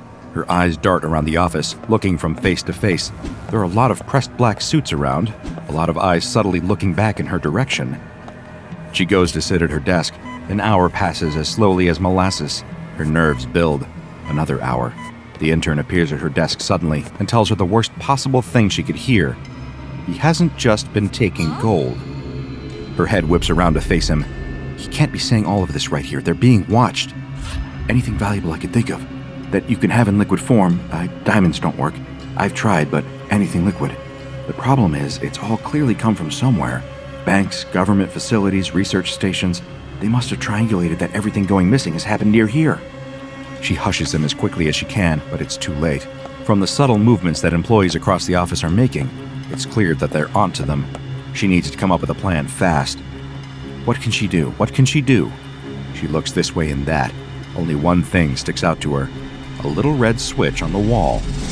She punches the fire alarm, and in an instant, the alarm blares throughout the building. Sprinklers blast her with cold, stinking water, and people all across the floor cry out in surprise. The assistant to the regional manager gets up and begins conducting the fire procedure with his usual enthusiasm, to the groans of all the employees. In the chaos, the woman grabs her handbag along with the intern's arm and rushes him down the stairs. They push their way through the swarm of drab suits, apologizing the whole way. If anyone follows them here, they'll be breaking cover. Should buy them a moment to... The woman kicks open a side door and drags the intern after her. It's quiet down here. They'll take the back route to the basement. It should be empty down there. She hasn't got the heart to tell the intern that she doesn't have a plan. She's just winging it. Glancing over her shoulder, she spies a couple of faces peering at her through the door they'd just come through. It's the agents that had seen them at the coffee machine earlier. They'll need to be quick. Running down the flight of stairs to the basement, the woman and the intern rush over to the machine, panting hard. She orders him to put in as many orders as he can. The intern looks baffled. What does she mean? She tells him to get as much value as he can carry, preferably something that you can pour into a handbag without it burning through. He struggles to think of anything. He can't do gold. It would be too hot when it left the cup. Too heavy. He has an idea and starts typing furiously. Cup after cup pours out of the machine. He puts paper lids on them and he dumps them into her bag. It looks black at first, but there's a slight shimmer to it. Printer ink. It's the most valuable liquid per liter in the world. He saw it on TikTok. But how in the world were they supposed to sell it? But the woman guesses she'll have to worry about that later. The door at the far side of the corridor has opened. Out step the two agents. What are you two doing down here? The fire alarm's going off. The agents drop the facade and draw pistols from beneath their suit jackets. The coffee's that good down here, huh? They don't smile with their joke. The intern tugs at her sleeves. She brushes him off. Not now, she needs to think. It's great. Wow, what a comeback from her. Turns out she's not so hot under pressure. A cup appears in her hand. The intern has shoved it there. She glances down. It's a clear, slightly green liquid, shimmering a little too much in the light. He nods at her. I would drink that if I were you. The agent raises his gun, his partner following suit. Here goes nothing. She slams the drink back in one gulp and raises her arms in the air. Both agents stop dead, aiming down their barrels, ready to fire. But the woman suddenly feels an enormous sense of calm washing over her. Agents Jones and Hilton, I would kindly ask that you lower your weapons. My name is Professor Kane. I have clearance level 5 and am in charge of this operation. The agents both doubt themselves all of a sudden. The name Kane is ringing bells in both of their minds. You don't look much like Professor Kane. Charming. That's because I've been off on maternity leave for the previous few weeks. Childcare will bring out the gray hairs like nothing else. Agent Wilkins and I are taking this opportunity to conduct first-hand research on the nature of this particular SCP, and I would kindly request you give us the time and space to conduct our research. Research, I might add, that neither of you have the clearance to be a part of. The two agents look sheepish. They glance at each other, then holster their weapons. With mumbled apologies, they hesitantly make their way back towards the back stairs. As soon as the door closes, the woman swivels round and looks at the intern. What on earth had he given her? The machine answers her question. 1 cup of knowledge of the entire secret operation. They grin at each other, the intern taking a sip of a matching drink for himself. The knowledge entered both of their minds. They had 5 minutes to get everything they could from the machine before those 2 SCP Foundation field agents realized what was happening. The intern looks concerned. How are they going to get all that gold out of here? How are they gonna get out of here? The woman grins, pours herself a cup of gold, and tosses it down the mail chute. I reckon that looks big enough for the both of us, don't you? The storm wrenches the fishing vessel in half. The yawning sound of metal buckling and ripping can barely be heard over the explosive waves. Crew members pour out of the fragmented ship, washed away with the water, like ants fleeing a flooding nest. The deck lurches and tips upwards into the air. A wave crashes against it, almost knocking the sailor off the railing, but he clings on for dear life. Soaked through, shivering violently, and feeling the dreaded exhaustion creeping into his limbs, he looks around helplessly as his crewmates drown around him. Only one man remains on the deck with him. But the captain's usual steely confidence has gone. Behind the man's bushy beard and grizzled skin, the sailor sees a little boy scared out of his mind. The captain grabs the sailor by the scruff of the neck and hauls him close enough for them to shout over the sound of the seas around them. "I saw her!" The captain's rambling and ranting, repeating himself and gesticulating wildly at the seas around them. "A naiad! I saw her in the water this morning. Our voyage was cursed from the start. We should never have left port. She's in the water now, she..." A colossal wave throws what is left of the boat through the air. The railing slips through the sailor's fingers as he flies high between the waves. For a moment, the world stands still. It's like he's a gull hovering in place, surveying the carnage beneath him. And there in the water, what looks like. But the world isn't standing still. He hurtles back towards the ocean and slams into it, hard enough to knock the air clean out of his lungs. Icy water tugs at him, pulling him downwards, deeper and deeper, colder and colder. Like arms wrapping around him, dragging him. The sailor wakes with a start. Water laps at his face. What were once hulking waves are now little more than ripples. He spits out a mouthful of sand and shakes his head. His body's trembling violently from the cold, but the warm glow of the sun on his back is already doing its best to help him. How on earth had he survived that? There are groans all around him. Dotted along the beach are his fellow fishermen. He hasn't got the energy to count them, but it doesn't look like all of them. Just ahead of him, further up the beach, sits the captain. Rocking back and forth, trembling, the captain noiselessly points a finger out to sea. Using what little energy he has left, the sailor rolls onto his back to see the silhouette of a woman standing there on the water. No, not a silhouette. The morning sunlight is shining straight through her, as if she's made of nothing but water. She steps delicately across the surface of the water, walking towards the coughing fishermen who have all seen her by now. There's a delicacy to how she walks, tiptoeing gently on the rippling water, as if scared of disturbing it even slightly. The light dances and glitters on her skin like it does across the ocean. No, not skin. She really is made of water. Every inch of her is composed entirely of what looks like the purest, cleanest water the sailor has ever seen. Was it her? The arms that he felt dragging him through the water? Did she save him? Did she save all of them? The water nymph waits with the men until the ambulances arrive. She walks across the sand going between them. Every few minutes, she dips her toes back in the sea and takes what looks like a deep breath, even though she has no lungs to fill. Then she's back amongst them, offering noiseless comfort. There's an old abandoned house just up from the beach, what looks like the mansion of a former millionaire. In apparent fascination, the nymph keeps going over to examine the ornate fountain in the courtyard. Even in a state of disrepair, the fountain is stunning. She lowers herself gently into the water and disappears under the surface, just as the first ambulance rounds the corner. As the paramedics wrap the foil blanket around the sailor and walk him to the vehicle, he catches the nymph poking her head out of the surface of the fountain's water. He's not the only one to see. Tucked just out of sight near the tree line is a nondescript black sedan with a group of men sitting inside. One of them takes a photograph of the water woman in the fountain, while another talks urgently over the phone. The sailor has barely been in the back of the ambulance for 2 minutes before one of the men from the car approaches him. The man holds an expensive-looking watch in his hand. "Excuse me, sir, does this belong to you?" The sailor sits up suspiciously. He's about to open his mouth to refute the man when the needle penetrates his thigh and the amnestic fills his bloodstream. By the time the sailor arrives at the hospital, all his memories of the previous 24 hours have slipped away into the abyss. The containment team is at work in less than 6 hours, while a group of agents, dressed in scrubs, follow the ambulances to the hospital to ensure all accounts of the ship's crash have been entirely erased. Another team sets to work, cordoning off the beach. A tourist family excited about their day at the beach argue with the disguised agents cordoning off the road. "I'm sorry, ma'am, but there's nothing we can do. A shark sighting is a shark sighting. We just can't risk it today." Meanwhile, a steady stream of construction vehicles rumbles past, followed by a large Home Depot truck. They all pull up outside the mansion, where a team of agents has the fountain surrounded. Tasers and cattle prods at the ready, they grip their weapons at even the slightest ripple of water. Excavators get to work quickly, drilling at the ground around the fountain and cracking through the paving stones. And before anyone nearby has any clue of what's happening, the fountain has been removed, loaded into the back of the watertight fake Home Depot truck, and has disappeared over the horizon. The water nymph refuses to poke her head out of the water the whole way. The world around her is dark and dry. It shakes and rumbles for hours. The beautiful fountain she'd climbed into just a few hours earlier now feels tiny. There's barely enough water in here for her to swim in a circle.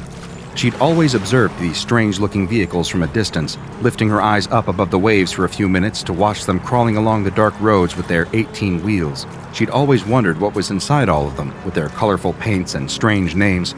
At least she now has some idea of what Home Depot does. Part of their business model evidently involves kidnapping. To stop the panic rising up too high in her chest, the water nymph focuses on stilling the water in the fountain. All of the bumps and turns in the road, she focuses all her energy on holding all the water in place and keeping it level. If the water around her is still, maybe she won't feel so scared. It isn't really working. But at least her precious little amount of fresh water isn't spilling out all over the watertight inside of the container. She's just about convinced herself that she's used to her cage when it suddenly stops. The rumble sound cuts out, the shaking stops, and voices somewhere outside discuss what to do with her, saying words like containment protocol, initial testing, and security measures. The water nymph dips her head back below the surface of the water as the rear doors open. She's going to make the most of this. That's what she's decided. Having spent all her life underwater, observing the humans from afar, she'd always dreamed of one day meeting one.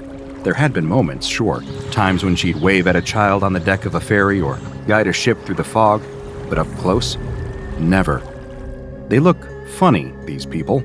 When you see them up close, they're such strange colors, so fleshy and hairy. It's bizarre not being able to see through them. How are they supposed to swim? These humans in particular are even more strange than the others. Dressed in long white coats, always walking around with clipboards and strange little devices that light up and make sounds when they poke them. She wonders if they get sick of having their legs stuck to the ground all the time. What if they see something interesting floating above them? They can't just swim upwards. They need to get on one of those plane things. This will be fun, getting to meet real people for the first time. She keeps telling herself that because if she doesn't, it all becomes too scary. They haven't put her back in the sea, a river, or even a pool. They've just kept her in her fountain. It sits right in the middle of a brightly lit chamber. 4 white walls, a white ceiling, and a white floor. 1 white door. The lights are always on, the temperature always the same. For days and days, she just sits in her fountain, alone. Occasionally, one of the humans will come in wearing a big rubber suit. They look totally ridiculous. Taking big, slow steps, they'll approach her fountain. The first time, she jumped up out of the water to greet the human, doing her best to wave like she's seen them do to each other. But the human immediately turned around and ran back out of the chamber. So next time, she was slow and gentle, raising both her hands innocently and letting the human approach without doing anything. The human lowered some kind of glass container into the water in her fountain and took some of the water away. He must have been thirsty. She's seen the humans get like that sometimes. How they're not thirsty all the time, she has no clue. It doesn't look like there's a drop of water anywhere in them, except for their eyes. She tries to catch the human's eye as he leaves, but he just walks straight out of her chamber, carrying away the little container of water.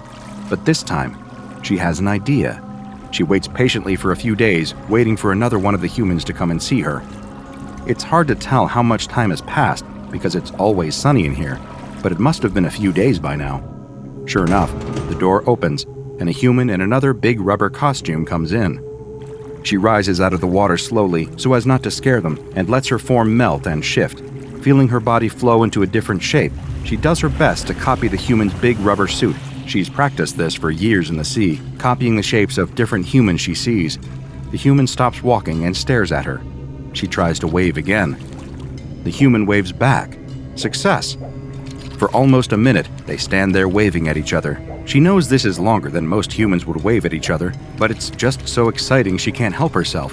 Maybe this will be her first friend. Imagine that, having a human friend. The human takes a hesitant step towards her. This is her chance. Lifting herself up and out of the water, the nymph steps out of her fountain for the first time. She pauses, careful not to spook the human. They do scare very easily, but this time, he stays. Better than that, he takes another step towards her, then another until they're within touching distance. She can feel the water beating in her chest, pumping excitedly through her body. The human has another one of those glass containers in its hand. It raises the container up slowly for her to look at. She leans in to see why this strange little creature is showing her a piece of glass. She's seen these 1,000 times before in the seas. There's glass and plastic everywhere for her to look at. What's so special about this one? The human takes a swipe at her. The glass container strikes the side of her head and extracts a chunk of water.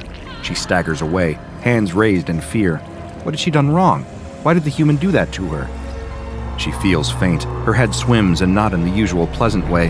Her body works hard to redistribute all the water around her body, rebuilding that part of herself in a split second, but it doesn't stop the pain or the sudden wave of tiredness. She stumbles back into the fountain and plunges beneath the surface, letting the water merge with her body again. But the surface of the fountain isn't still. It trembles and shakes as she lies at the bottom in fear. Why had the human done that to her? By the time she has the courage to peek out of the water again, the human is gone. The lights in the ceiling seem brighter than ever. The next day is the first time she really misses the sea. She would race from coast to coast, feeling herself getting dragged along in the ocean gyres as she flowed between continents. She would study the rainbow colors of the Great Barrier Reef before catching a current to Venice or Jamaica. She'd hug the bottom of cruise ships and dance in and out of the propellers on the backs of cargo ships. But here, in her cell, all she can do is swim around her fountain, round and round in circles. That is, until the humans return. 3 of them come into her room, each carrying strange long objects. She's not sure she's seen those things before and is desperate for a closer look. But after what happened with the glass the other day, it doesn't seem like a good idea. She still hasn't worked out what she did wrong there, but clearly the human was not happy with her for some reason. Best to be very gentle with them for the time being, until they're proper friends. The 3 humans have a box with them, full of water. She's so excited to see it, she leaps straight out of the fountain before realizing she needs to be careful. Patiently as she can, she approaches the box and touches it. The humans nod encouragingly. Her excitement overwhelms her, and she dives right in. It feels so good to have fresh water to explore, even if it's just a small tank. She barely even notices as they close the lid on her and wheel her into a different room. A glass wall lines the edge of this new chamber. Funny little humans in white coats stand behind it, making notes. She climbs out of her little tank and waves at them. It's a smaller room than her normal one. Why have they brought her in here? A slamming noise behind her makes her jump, and she spins around to see the 3 humans have wheeled away her little tanks on wheels, leaving her alone in the room. She looks around with a little anxiety. There's nowhere to swim in here. Have they made a mistake? She can't be here without water. Doing her best to copy human movements, she tries to mime to the people behind the glass that she needs her water. They don't seem to understand her, just start scribbling even more things on their clipboards. It's warm in here. Warm and dry. This isn't good. In no time at all, she can feel herself drying out. An hour goes by, then another. She's never been out of the water for this long. What are they doing? Don't they understand what she is? Her head starts to feel faint. She slumps down on the floor and turns herself into a ball. Shaped like this, hopefully, she won't be evaporating so fast. Then they'll give her the water back. For hours she sits in a ball, waiting, until mercifully, her little tank on wheels returns and she's taken back to her fountain. They do the same to her the next day and the day after that, starving her for hours, then returning her to her fountain. They top up the water in it occasionally, but other than that, they don't seem to be doing anything nice for her at all. Are they doing this on purpose? Surely not. She's their friend. She's being kind, doing all of their weird games even when she doesn't want to. Humans aren't cruel, they wouldn't do that to her. But then she finds herself in a different situation entirely. They do the same as they've been doing for the previous few days, wheeling her into the testing chamber and making her stand there on her own. But it's colder today, much colder. She tries to explain to them through the glass, rubbing her shoulders and shivering, but they just keep making their notes. This isn't good. She can't stand the cold. It's not good for her. Painful crystals start forming on the surface of her skin, stabbing into her and solidifying her body. She cries out noiselessly, but the humans keep going until she feels herself losing consciousness. Weeks go by, and with each experiment they do, the The water nymph worries more and more that these humans aren't really her friends. They've started giving her mazes, complex plastic structures that she gets forced unceremoniously into, where she has to swim through various pipes and tubes until she can push a button on the other side. At first, she was expecting a prize. Maybe this is why they had her kept here for so long. They needed help solving these puzzles, and their fleshy bodies couldn't fit through the tubes. But nothing happens when she presses the button. They just pull a plug and drain her out of the bottom. Today, she's had enough. When are they going to put her back in the ocean? She's just going to wait here at the start of the maze until they tell her. It's only fair. The water in her chest leaps for joy as a human enters the test chamber and approaches her. She raises out of the water and waves to greet him, just as he lifts the long, strange device in his hand and jabs it into her chest. The electricity shoots all through her body and sets her mind ablaze. It takes all her strength not to burst into 1,000 droplets. Convulsing and crying, she falls backwards into the maze. The human brandishes the weapon at her again. She has nowhere to go but into the maze. She solves it in a split second, but as she presses the button, she feels a sinking feeling settling over her. What if they don't want to let her out? It's all her fault. What was she thinking? Her one shot at making friends, and she'd blown it. She sits crying in her fountain, feeling her tears flow into the water around her and back into her body. It was the acid. She hates acid, and always has. She'd swam near a factory once and got a dose of it. It hurt, more than anything she'd ever felt before. It would flow into her chest and sit there, burning and burning. She can still feel it now. So when the humans in the rubber suits had poured some into her fountains, she'd lost her temper, slamming into them with all her force. For months, they've been hurting her, jabbing her, and exhausting her. But they're her friends, right? And you shouldn't hurt your friends. You definitely shouldn't kill your friends. Shouldn't rip open their rubber suits and force yourself down their throats, drowning them in their own bodies. Her fountain's red with blood and burns from the acid. And it's all her fault. What had she done wrong to make them treat her like this? Why couldn't they just be friends? After a few weeks, a group of humans come in and clean up the mess, refilling her fountain with clean water. She doesn't lift her head above the surface. They install a pipe above her fountain that drip feeds water onto her. Drip, drip, drip. And just like that, she's no longer seen as human. Drip, drip, drip. The lights burn white. The door stays closed. Drip, drip, drip. The water nymph sits in her fountain. Drip, drip, drip. After a year, she stops crying. A year after that, she gives up on thinking, too. 3 years of near silence pass, with only the sound of dripping water from the pipe, until the door to her chamber opens. Something flutters in her chest. She lifts her head out of the water. A friend? The mobile task agent weeps in terror as the nightmarish cartoon figures surround him. In the middle of the bright pink, whimsical town pulled out of your childhood fever dreams. Deformed childhood beasts drink greedily from a fountain overflowing with blood. But the agent doesn't fear them. He fears Mr. Hister, the huge looming figure in the yellow cloak, brimming with tendrils, and that awful face beneath the hood, smiling its rotting smile.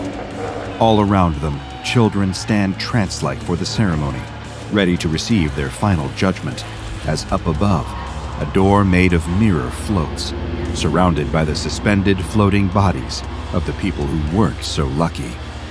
Mr. Hister leans in. He's got a question to ask, and if the MTF agent can't answer it, something horrible beyond imagination is going to happen to him. That's just how it is when you're dealing with SCP-1440. SCP-1440 refers to a line of packaged Taffy candies. Each package contains 2 candies, one blue with a raspberry flavor and one red with a cherry flavor. The blue candy appears to have no anomalous effects or adverse effects at all, aside from getting stuck in one's teeth. However, the red candy is a different story. Anyone who consumes the red candy and recites a key phrase will be teleported to an extra-dimensional shape, seemingly identical to the location of Ticky Taffy Town, a 90s-era television show that advertised the candy and has been designated SCP-5853-A. It was the UIU, a branch of the FBI specialized in investigating paranormal occurrences, who first identified the anomaly after they noticed a correlation between the airing of SCP-5853-A episodes and the disappearances of children. The show and its corresponding candy have been linked to approximately 3,500 child disappearances between the years of 1994 and 1999. As the UIU looked into unexplained disappearances during these years, a peculiar pattern began to emerge among several cases. The missing child was most recently seen in or entering a kitchen pantry. The only evidence left behind was a pile of open Ticky Taffy wrappers, specifically the blue raspberry variety. Shortly before their disappearance, the child was watching an episode of the show featuring the character Mr. Hister, and the missing child's parent could hear the show's theme music just before the child vanished. After a UIU operative's child joined the list of missing kids, the case was turned over to the SCP Foundation, along with all of the UIU's findings up to that point. Though episodes of Ticky Taffy Town can no longer be accessed by the public or by anyone outside of specific Foundation-approved testing, there are descriptions of the show's 5 main characters, or entities, included in the official file. They range from standard children's entertainment fare to imagery that is deeply disturbing. First, there is the fatherly, patient Mr. Squibbles, a bipedal humanoid with the head of a plush octopus and a wardrobe consisting of khaki trousers and a red sweater vest. He is responsible for imparting each episode's lesson. Next, there is Mrs. Bobble, a stereotypical clown with blue hair, white makeup, a red nose, and oversized, multicolored clothing. She acts as the questioner of the episode's theme or lesson, raising these questions with Mr. Squibbles. The source of mischief in Ticky Taffy Town is Kizzywink, a small entity resembling a bipedal feline with humanoid hands and an oversized head. Though the entity is mischievous, it is also benign and largely childlike in its behavior. Kizzywink has a companion named Franzipans, a small, round, plushy avian with a hammer in place of its beak. Acting as an annoying sidekick to Kizzywink, the entity will fly around the screen and hit the other entities with its hammer beak as a form of slapstick comedy. And then there is the infamous Mr. Hister. This entity is not depicted as overtly hostile, but its appearance is the most troubling in the show. This humanoid entity stands approximately 2.3 meters tall and wears a long, golden yellow robe with a hood.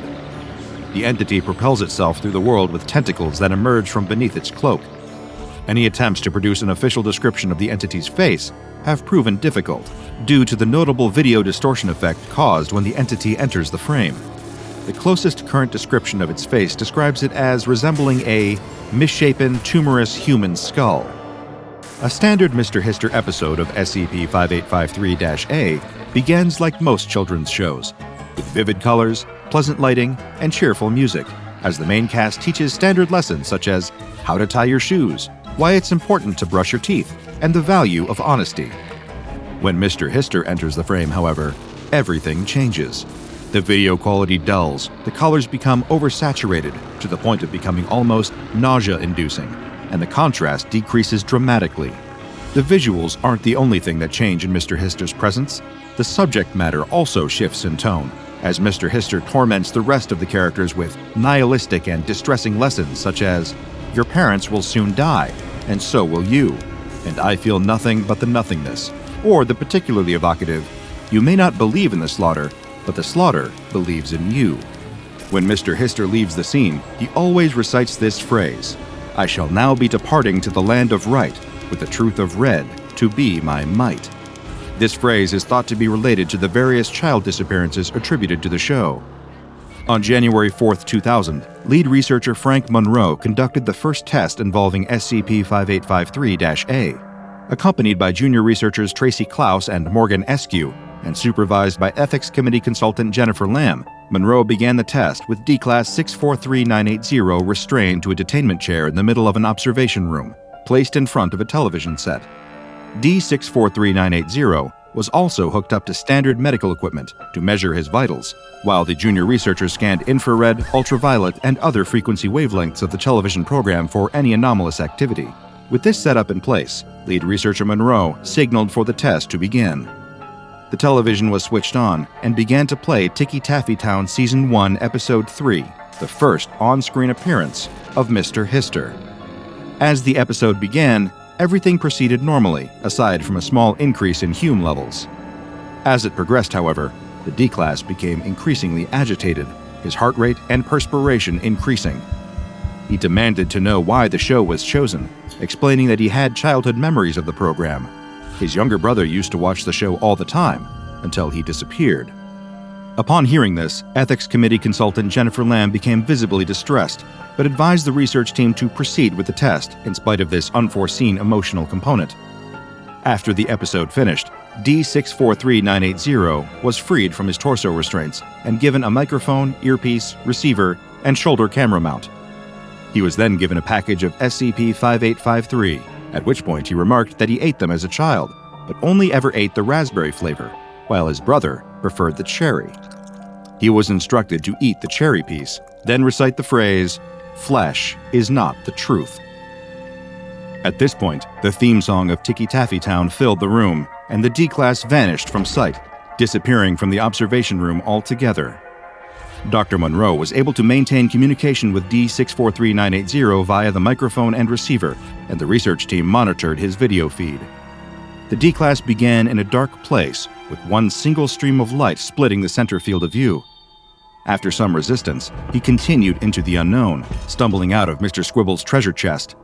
Upon exiting the chest, the larger landscape could be seen, an exact replica of the Ticky Taffy Town set, with a blank white backdrop covering any areas not usually seen by the audience. As the members of the main cast, with the exception of Mr. Hister, entered the area, the D-Class hid in the chest.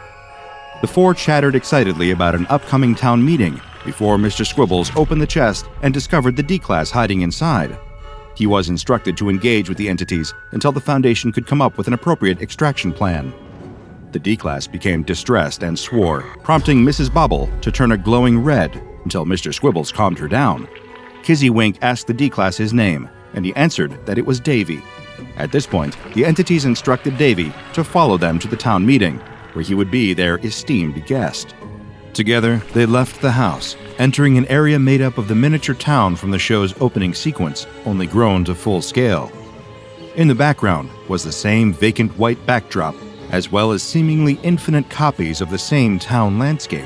Davy and the group followed a long road toward a cobblestone town square.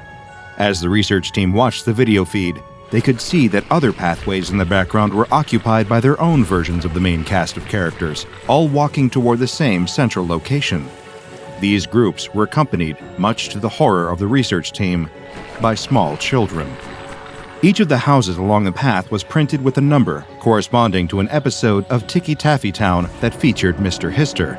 According to the research team's calculations, this amounted to 31 episodes of the show that were actively able to steal children. Dr. Monroe suggested sending in a mobile task force, but Jennifer Lamb refused to sign off on the request, concerned about the unknown nature of the location and the potential ramifications of sending MTF members inside. While the research team was debating about the next steps, Davy and his new friends reached the town square. There were over 100 entities and 200 children gathered together there. Some children were weeping, others stood silently, eyes ringed with dark circles from lack of sleep. Every single one of them looked utterly terrified. The entities began to chant together, "I now arrive to the sea of sin, with the red of my flesh to offer him." A mirror-like rectangle appeared above the town square's fountain, spinning until it blurred into a black void.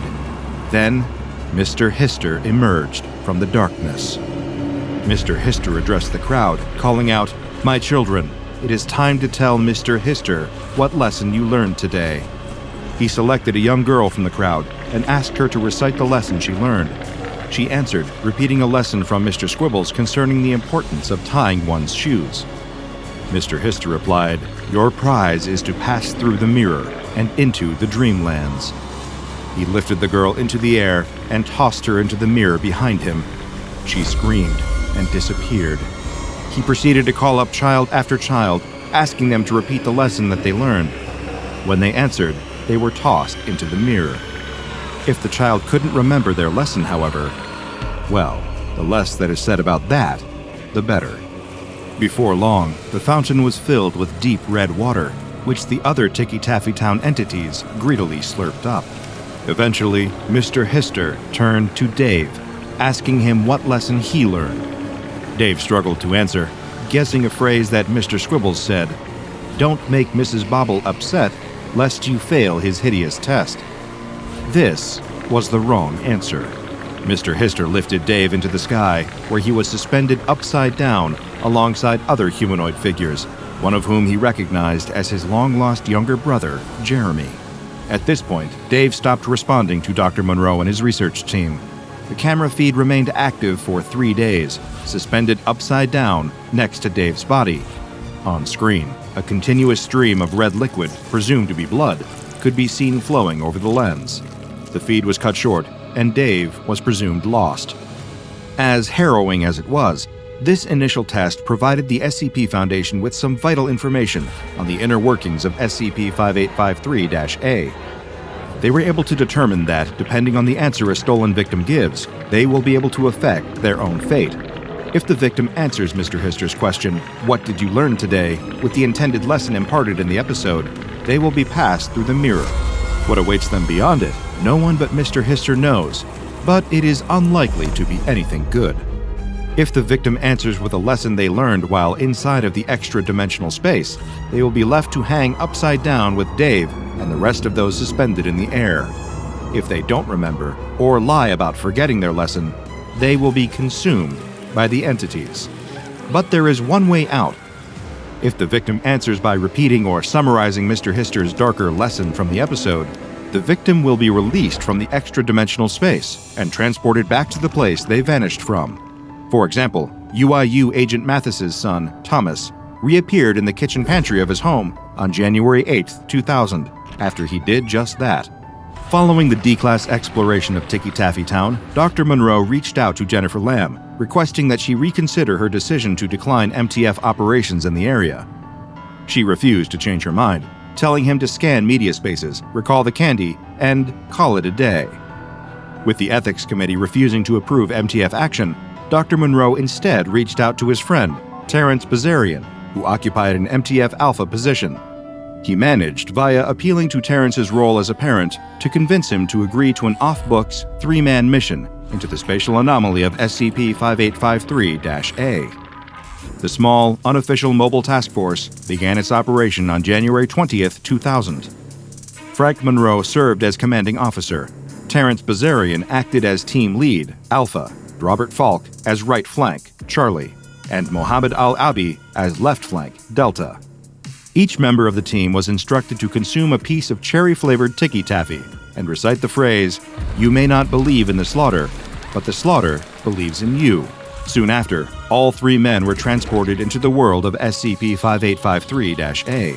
They climbed out of the toy chest to find the cartoonish kitchen, the busily decorated living room, and the door to the outside area.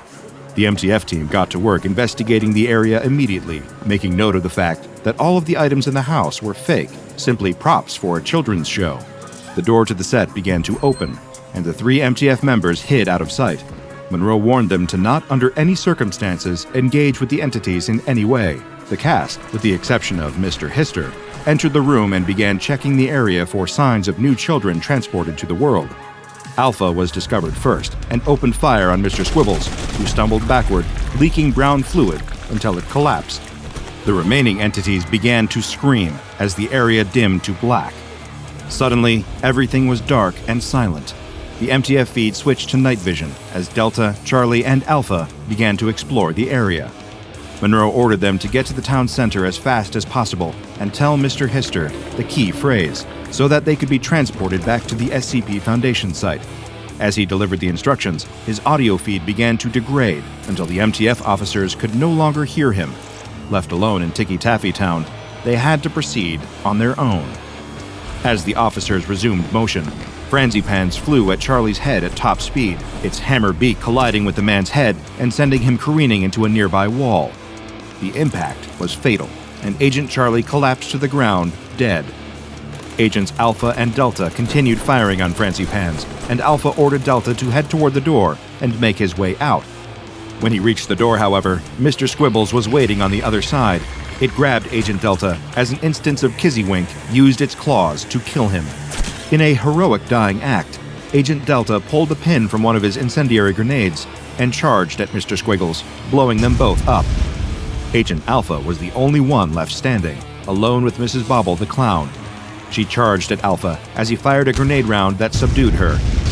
Taking his moment, Alpha escaped the building, navigating his way through the pitch-black landscape. Alpha used his night vision view to navigate a narrow path toward a single light in the distance. He walked for approximately 182 minutes, at which point he remarked on the sensation of the path deepening, lengthening, and pulling him down. He began to approach the town square before everything faded to static. When Alpha's video feed returned, he was standing in front of a white wooden door. He reached out to open it and spotted a woman that appeared to be Jessie Bazarian, his wife, sitting in a rocking chair and humming a lullaby to the infant in her arms. He attempted to speak to her, but she addressed him in the manner of Mr. Hister, saying, "See the mirror, through the mirror. The mirror is the only salvation. Salvation achieved by sacrifice to he who is divine among the dreamlands. Release yourself through the mirror. Ascend through the mirror. Transcend through the mirror." Alpha screamed, collapsing to the ground. When he regained consciousness, he was face to face with Mr. Hister himself. The entity smugly asked, "Terrence, what did you learn today?" Rather than reciting the key phrase and attempting to return home, Alpha pulled the pin from his remaining grenade and let it fall to the ground. The video feed cut out, and the entire mobile task force that entered Ticky Taffy Town that day was presumed dead. 2 days later, Dr. Frank Monroe sent out the following email: "To whom it may concern and C. Miles, I regret to inform you that I am no longer able to fulfill my duties as researcher. I have come to the realization that Lamb was right, although I don't agree with her. I can't keep trying to save the world from the things we study. It's not about how far I can probe. It's for our own protection. I need to know when to call it quits. I could spend X number of dollars and X number of lives sacrificing to whatever to wherever I think, or wherever I think the mirror may bring us, who Mr. Hister might be, or the implications of a clown entity called Bobble. I could try to chase these down to their penultimate conclusion, sacrificing MTF, D-Class, and innocence alike. Lamb, she was right. God, I'm sorry, Terrence. All SCP-5853 needs is to be hidden, in the dark. I'm sorry, I'm just not made for this. Not anymore. I can no longer do this. Let me forget. Let me go back. Consider this my resignation. Respectfully, Dr. Frank Monroe." After a review by the O5 Council, Dr. Monroe's resignation request was denied. All SCP-5853 products have been publicly recalled. Any instances of SCP-5853 are to be kept in a standard containment unit in Secure Facility 64, Wing F. If any instances of SCP-5853 are discovered being sold, the sale must be intercepted immediately. Every episode of SCP-5853-A has been removed from the air, and television broadcasts and online video sites must be scanned regularly in order to prevent further spread of the materials. No Foundation personnel, including D-Class, that have or are considered having children may be assigned to SCP-5853. The SCP Foundation has attempted to uncover the identities of production staff and actors from the show, but so far, the investigation has turned up nothing but dead leads. A close analysis of the show's credits showed that, rather than a list of staff that worked on the episode, they consist of a constantly growing list of names. These names include those of children reported missing, as well as individuals yet to be identified. On January 23, 2000, the names Robert Falk, Mohammed Al-Abi, Terrence Bazarian, and Frank Monroe were added. Frank Monroe was pronounced missing in action, and to this day, has never been found. The night watchman's hand shakes, shuddering the beam from his flashlight. He can't believe his eyes. Never in all his time on the job has he ever expected to see something like this. It can't be real. It all begins earlier that night. The newly hired watchman arrives at the site of his new position, guarding a Chuck E. Cheese after dark. It seems a bit excessive, even he thinks so. After all, it's just a restaurant with some arcade games and admittedly creepy animatronic entertainment. Why would it need a dedicated person to keep an eye on it overnight? Sitting down in the security office, he sips his coffee in front of the old TV monitors. Grainy footage from all the building's security cameras flickers on screen. He stares at the display, but doesn't really see it. The night watchman's eyes glaze over. He's already bored. In his boredom, his mind starts to wander. He thinks back to the wanted advertisement for this posting. It had mentioned several reports of movement late at night within the restaurant. None of it made much sense to him. Who'd want to break into a children's restaurant in the middle of the night? Probably just some teenagers, he thinks. Suddenly, a loud noise startles the night watchman. The sound of something metal clattering to the floor. It's coming from the kitchen. Someone's still here. He grabs his flashlight from his belt and rushes through the restaurant, leaving just before a shadowy figure passes one of the security cameras. The night watchman clicks on the flashlight and starts to search, the light from it casting creepy shadows as it falls over the various robotic animals. They give him chills just to look at them. He can't imagine that kids ever enjoy seeing the characters flap their mouths to weird, annoyingly catchy songs.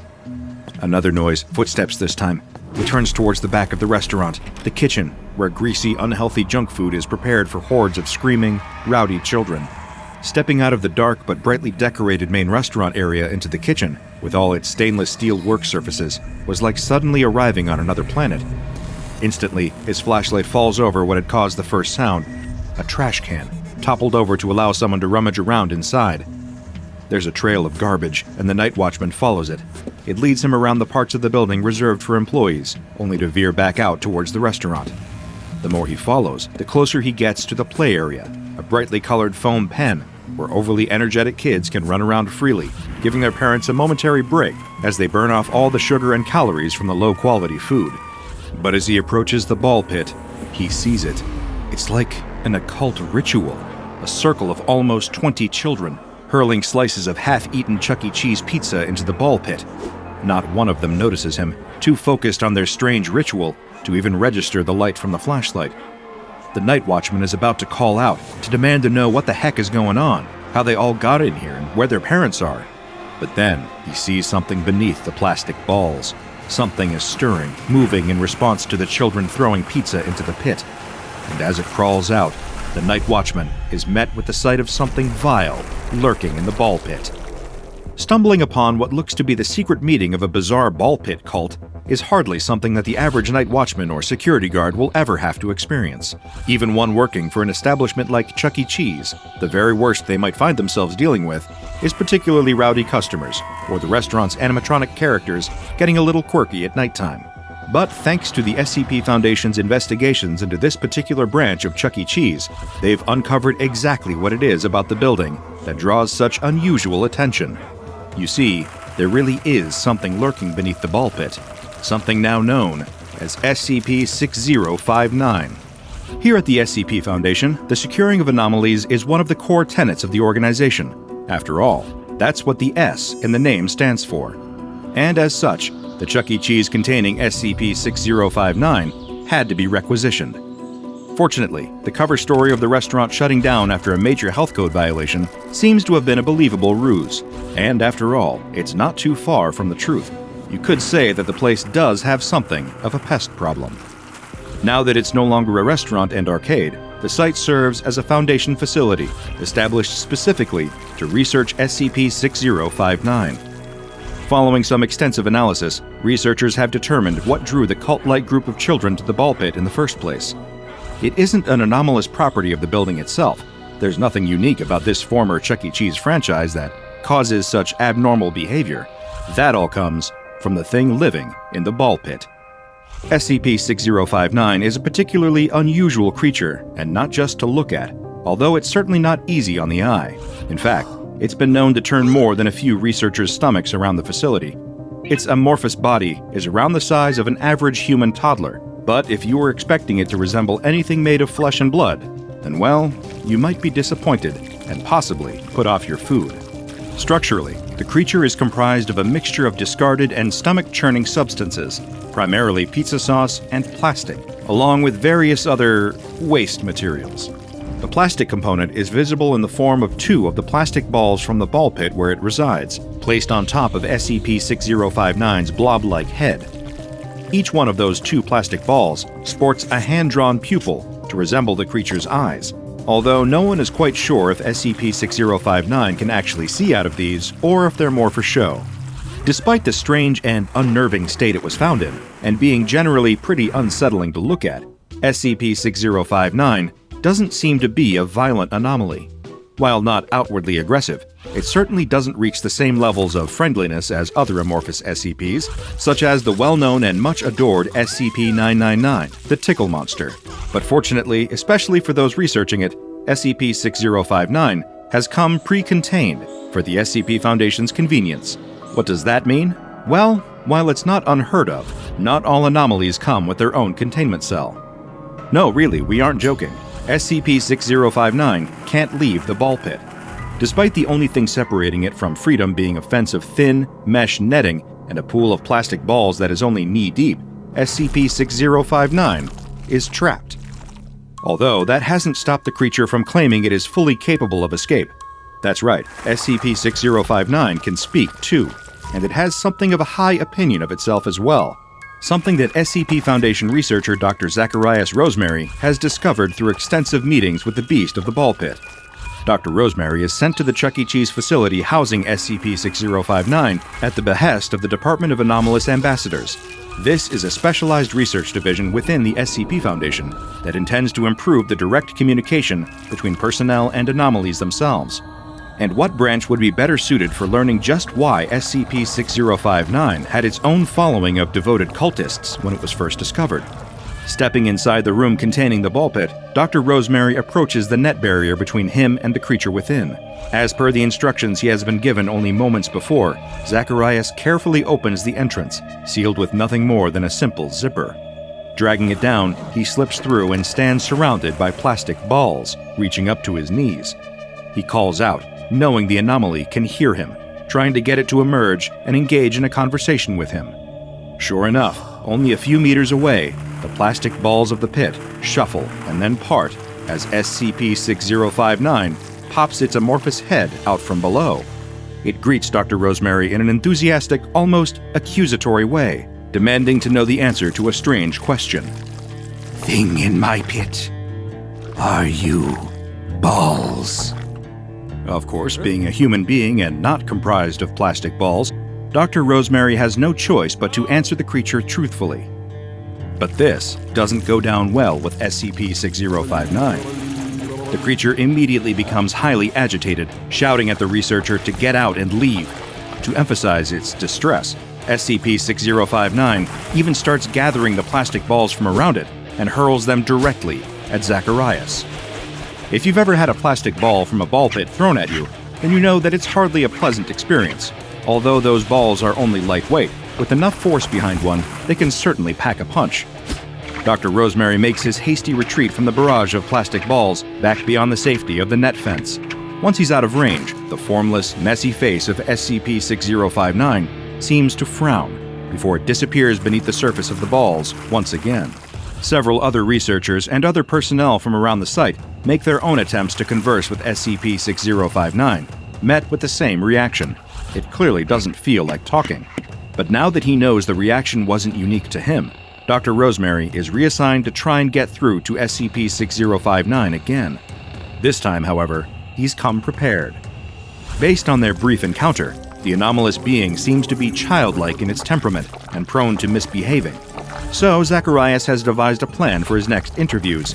If SCP-6059 starts acting out again, then the researcher intends to treat it like he would a disobedient child, by putting the creature in a timeout. Heading back to the ball pit for a second attempt, Dr. Rosemary is also armed this time around. Well, with a family-sized Chuck E. Cheese pizza, at least. And it's not exactly a weapon, more of a peace offering to appease SCP-6059. Or a sacrifice. Passing through the mesh netting into the ball pit, Dr. Rosemary holds the box just above the surface. Almost immediately, SCP-6059 bursts out and chomps down on the pizza box, yanking the whole thing back down beneath the plastic balls to devour it. Zacharias tries to encourage it to talk again, and SCP-6059 makes no secret that it approves. You have appeased me with a sacrifice. You may speak, non-ball. Straight away, Dr. Rosemary wants to get down to business and asks the creature outright what it is, but the response is far from a coherent answer. Tell me, mortal, have you ever had an enlightened experience in a pit? Confused by what it means, the Foundation researcher tries to ask for clarity, but SCP-6059 has little to offer in that department. It seems obsessed with the contents of the ball pit, referring to the divine, higher power of the balls. Baffled and struggling to answer, Dr. Rosemary recounts an instance from his childhood where he got sick after playing in a similar pit in a McDonald's. This seems to be what the creature wanted to hear, judging by its response of, "Yes, this is it. You have been touched by my blessing. You are a prophet of the pit." The anomaly apparently implies that it is some kind of deity, or at least it thinks that it is, capable of bestowing a divine blessing in the form of illness, which seems appropriate since SCP-6059 looks like it's riddled with germs. But Zacharias points out that the creature hasn't exactly answered his question. Hearing this, SCP-6059 seems a little confused, then pauses for a moment before hurling more balls at Dr. Rosemary and shouting again. He goes to leave the pit and warns SCP-6059 that if it doesn't behave itself, then he'll put it in a timeout. It responds by launching another ball and hitting the researcher right between the eyes. That settles it. The anomaly has earned itself a timeout. Putting his new plan into action, Dr. Rosemary shuts off the lights and leaves the room. SCP-6059 doesn't like it one bit, angrily throwing more balls at the mesh every few minutes, demanding that the lights be turned back on and that it be released from timeout. After a few short moments, it seems to settle and looks around in the dark for any sign of the researcher or any other members of personnel. "Please come back." Now that he's shown the creature what the consequence is for bad behavior, Dr. Rosemary returns to the ball pit and sets out very clearly his expectations. It's very simple. As long as SCP-6059 behaves and cooperates, it'll receive pizza as a sacrifice. If not, should it decide to misbehave and act in a disruptive or disobedient way, then it will get put back in timeout. And surprisingly, the unruly anomaly agrees to adhere to these rules going forward. Their next interview begins much the same as the previous one, with Dr. Rosemary bringing another pizza for SCP-6059 to gobble up. He asks if the creature is ready to behave, to which it nods. Trying to be as amicable as possible, Dr. Rosemary explains that they got off on the wrong foot and that they're going to start over. He tells SCP-6059 to just answer his questions honestly, and the anomaly agrees to his terms. Then, the researcher asks again, wanting to know exactly what SCP-6059 is. "I am Baculi, god of the pit. I hold divine power over the pit and all within." This hardly explains much, apart from confirming that SCP-6059 does think that it is some kind of god. Dr. Rosemary presses it for more information, and the creature responds by describing the pit and its many balls as its domain that SCP-6059 oversees. It implies that the ball pit can bestow blessings of some description, but the Foundation has confirmed that it's just an ordinary ball pit. Next, Zacharias decides to ask if Baculi, SCP-6059, is the god of all ball pits or just this one, and comments that the creature hasn't made much attempt to try and escape its confinement. SCP-6059 seems to take this personally, insisting that it is more than capable of leaving the pit due to being all-powerful. Dr. Rosemary challenges it to do just that, to which SCP-6059 responds by reaching for one of the plastic balls. He urges the creature to make smart choices. Putting the ball back, it confirms that its domain is just the one ball pit it currently resides in. Dr. Rosemary pushes for more information, although SCP-6059 is reluctant to give answers. It needs some gentle encouragement, shying away when asked why this specific ball pit. But eventually, Zacharias coaxes answers out of the creature. It says it just woke up there one day. It came into being within the filth and waste lurking at the bottom of its pit. Then, Dr. Rosemary asked about the children. You see, SCP-6059 is the reason the strange cult-like group had gathered in the ball pit. It has the ability to spread some kind of influence that makes anyone under the age of 10 start to worship it. This usually occurs after around 20 minutes of being near SCP-6059 and leads to those affected to form a circle around the creature while praising its might and power, as well as throwing slices of Chuck E. Cheese pizza into the ball pit as sacrifices to SCP-6059. My divine servants, loyal subjects who sung my praises and brought me offerings. A god is nothing without followers. Followers spread word of your power and gain you influence. With followers, worshippers, you are remembered as mighty in the pantheon. With worshippers, you gain offerings, and you live forever. When Dr. Rosemary asks why children, the anomaly describes feeling a kinship with them. It's not hard to see why, given the creature's tendency to misbehave and overestimation of its own importance. Seeing Zacharias taking notes, SCP-6059 asks if the Doctor has become one of his supposed followers. After all, Dr. Rosemary has brought offerings of pizza and seems to be writing down stories about SCP-6059. I do not feel my influence working upon you, yet you perform the steps of worship regardless.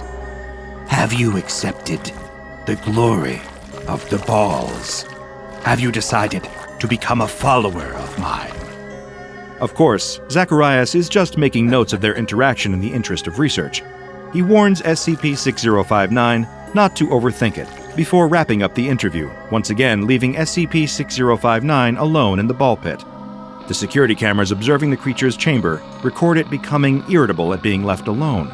It throws more balls at the mesh for several hours in an attempt to get someone to pay it attention. Come back. Then, it sinks back beneath the plastic balls. The very next day, there is a significant difference in the following interaction between SCP-6059 and Dr. Rosemary. The creature actively requests to speak with the researcher. It wants to talk. Or maybe it wants the company, but can't quite articulate it. Agreeing to return to the ball pit as per SCP-6059's requests, although assuming the creature might just be wasting his time for attention, Dr. Rosemary is greeted with a confession. The anomaly explains it has been greatly bothered since their most recent meeting. SCP-6059 explains that previously it has been content with its domain, not wanting for anything other than the pit and the balls within. It was content, and it managed to garner a small cult of worshipping followers, but now it feels as if something is wrong. SCP-6059 continues, describing the time when it first awoke in the pit. Back then, SCP-6059 has a feeling, a need for something, but it doesn't know what, and there is nothing it can do to stop this strange, unfamiliar feeling. All the newly congealed amorphous creature knows is that it is a divine deity. Around it is the ball pit, its domain. Eventually, the anomaly meets the children, and thanks to its influence, they begin to worship it. And it's their kindness and sacrifices that make SCP-6059 feel important. But once its followers are gone, and SCP-6059 is found by the Foundation, that same negative feeling returns, until it meets Dr. Rosemary. As the creature continues to explain, it describes how upset it feels to be left alone in the pit, and that speaking with Zacharias can alleviate that feeling. Then, when the researcher leaves, the feeling comes back. It confuses and upsets a bewildered SCP-6059, but offers some words of comfort and even another pizza. Dr. Rosemary explains that it's his job to take care of SCP-6059 and ensure the creature is okay. The anomalous blob rightly points out that he didn't have to come this time. After all, he could have ignored SCP-6059's request to talk. It wasn't required by the Foundation that Dr. Rosemary conduct an interview today. Zacharias puts it in simple terms that SCP-6059 can understand. He agreed to talk not because he has to, but to ensure the creature is all right and to learn more about it, but mostly because he understands SCP-6059 just needs a friend. To begin, SCP-6059 is unfamiliar with the concept. It's never had a friend before, only those that worship it because of its anomalous influence. Over time, the creature seems to have developed a sense of self-superiority because of this, believing itself to be a god. But Dr. Rosemary explains that a friend cares about someone not out of a need to worship them, but instead out of respect. Friends offer support or food or gifts to a friend in need, not out of obligation, but because it is the right thing to do. Zacharias tells SCP-6059 that friends listen to and care about each other not because they have to, but because they can. Are you my friend, Doctor? Naturally, Dr. Rosemary agrees, as long as that is something that SCP-6059 wants. In response, The creature playfully throws a plastic ball between the doctor's eyes. Uncle S is the worst. Always has been. Every time the two of them go over to his house, he just sits in his room all day on his computer. He doesn't talk to them, just grunts occasionally, and never cooks them any food. The siblings have learned at this point to tell their mom to pack them lunch. Worst of all, though, Uncle S is just a little strange. He has all these posters up all over his house, some of them with underdressed ladies on them. The brother's little sister always covers his eyes to stop him from looking. But there are other posters too, weirder ones, with these symbols on them and quotes written underneath. Neither of the kids can really read enough to know what the quotes mean, but their mom always gets very tense whenever they ask about them. She says they are something to do with politics, whatever that means. You know someone's weird when even their mom agrees. Uncle S is just weird. But there is a big upside to being at his house. The two of them can just sit downstairs in the lounge playing video games. He's got a big TV and a bunch of different game consoles, most of which are older than the two of them. This week, he's even got a new box next to the TV. It's full of old wires, controllers, and games. And when they say old, they mean old. It all smells of dust. The brother reaches inside and pulls out a big gray box. The top half of it is lighter gray, and the bottom darker. There's some red writing along the front of it. He carefully spells it out in his head before saying the words out loud. He doesn't want his little sister to know that he struggles with long words. Nintendo Entertainment System. His little sister huffs and sits on the sofa. She doesn't want to play that stupid thing. It looks old, and the dust is making her sneeze. This whole house is dirty and gross. The TV and games consoles are the only nice thing in here. Why would she want to play with the gross one? The brother ignores her and tries to plug it into the TV. Wait, where's the HDMI on the back of this thing? He gives up pretty quickly. On the sofa, his sister switches on the TV and grabs the Xbox controller. The familiar Cuphead music fills the room. They turn it down quickly. Can't be annoying Uncle S, who's sitting upstairs on his computer. Why does she always want to play Cuphead? It annoys her brother so much. They can't even beat the first level. It's way too hard. She chooses two-player, and Cuphead and Mugman both appear in the field, sunflower men parachuting down around them. "You're up!" the announcer yells on the screen. His sister starts running along as Cuphead, but bumps into the end of the screen. They need to both play together for this to work, but the brother isn't interested today. He reaches into the Nintendo box and rummages around, finding something that fits perfectly into his hand. Something with a trigger. No way. He pulls the strange toy gun out of the box and holds it in the air triumphantly. It's gray, matching the NES console, with an orange trigger and the word Nintendo written on the side in that same red writing. A cord dangles out of the bottom of it. Immediately, he spins around and points it at his sister and shoots. Nothing happens. No noise, no lights. She just sits there and scowls at him. Fine. He gets up off the floor and grabs the second Xbox controller. They run past the sunflower men and shoot the toadstool, but die at the first purple flower. Great. The boy is sick of this game. He doesn't want to keep playing it every week. He wants to play with the gun. Imagine what games he could play with that. He picks it back up. Cuphead and Mugman respawn, and the music starts over again. Very carefully, he peers down the barrel and takes aim at Cuphead. He squeezes the trigger. Bam! A puff of smoke, and Cuphead turns into a red ghost, pink heart beating. Wait, how did that happen? His sister didn't run into anything. She yells at him. That wasn't fair. The brother is very confused. He looks back down at the gun. It wasn't even plugged in, and it wasn't an Xbox gun. So, how come it worked? He points it at Mugman and shoots. Bam! Another puff of smoke, and Mugman's ghost floats off the screen. The menu pops up, and the brother hits retry. The level starts again. The music kicks off, and the announcer yells, but Cuphead and Mugman aren't there. His sister wiggles the stick a few times. Nothing. The characters don't appear. What are you doing? Keep playing, she yells at him. But the brother can't see any characters left on the screen. Why is she pretending to see them still? Footsteps creak the floorboards above their heads. Uh-oh, now they've done it. Uncle S appears on the stairs, scowling at them both. Immediately, each sibling points at the other one and blames them. Uncle S doesn't say a word. Instead, he glares at them as he walks over and snatches away their controllers. He turns and goes back upstairs. No more video games. No fair. The two of them slump on the couch, arms crossed, not saying anything. The NES zapper sits between them. Looks like they'll just have to watch TV instead. It's the brother's turn to choose something. He goes on Netflix and puts on Avatar: The Last Airbender, her least favorite show. The opening credits roll, telling them all about the Fire Nation's attack. His sister snatches the gun up from the seat and points it at the screen, aiming at all the characters that pop up. Her brother ignores her. She's just being silly again. The episode starts. Aang is in a city in the Earth Nation, walking around a market surrounded by...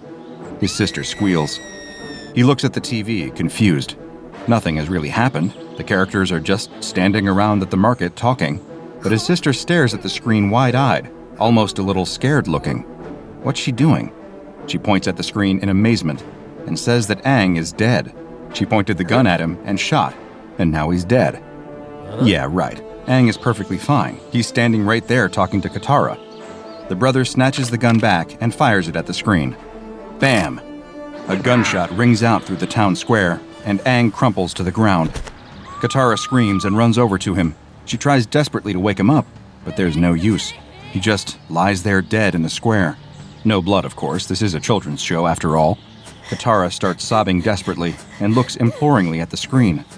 The brother's mouth hangs open. Seriously? That's how the show ends? He thought there were a bunch of episodes left. How are they supposed to defeat the Fire Nation now? Who'd be the next Avatar? He looks over at his sister. Her mouth is hanging open still as well. Very hesitantly, he raises the barrel again and takes aim at one of the market stalls. He pulls the trigger. Bam! A watermelon explodes into red mush. The characters all jump back and run for cover. Sokka peers out from behind one of the carts, staring straight at them, before ducking away again. This show is weird. I don't want to watch it anymore, the brother says, throwing the gun back down on the sofa and pressing back on Netflix. He's going to pretend like that didn't happen. His sister snatches the remote out of his hand and goes across to HBO Max. She puts on Roadrunner and Wile E. Coyote. That's a safe option. They've seen every episode of that. No surprise endings, no characters dying, and most importantly, they both like it. The episode opens the same as it always does. Roadrunner is out running around the canyon. Wile E. Coyote has a new plan. He's going to paint what looks like a tunnel into the side of the cliff and make Roadrunner run straight into it. Foolproof. But suddenly, his little sister has snatched the gun up off the sofa and is firing it here, there, and everywhere at the screen. But that look of horror is gone. She's laughing. No fair. He can't see what she's enjoying so much. It's just a normal episode. So he snatches the gun back from her and points it at Roadrunner. He squeezes the trigger. Bam! But Roadrunner just sidesteps the bullet and gives his trademark meep meep. He fires again. Bam, bam, bam! But every bullet seems to miss Roadrunner entirely, who dashes off into the sunset as out from the bush creeps a very injured Wile E. Coyote.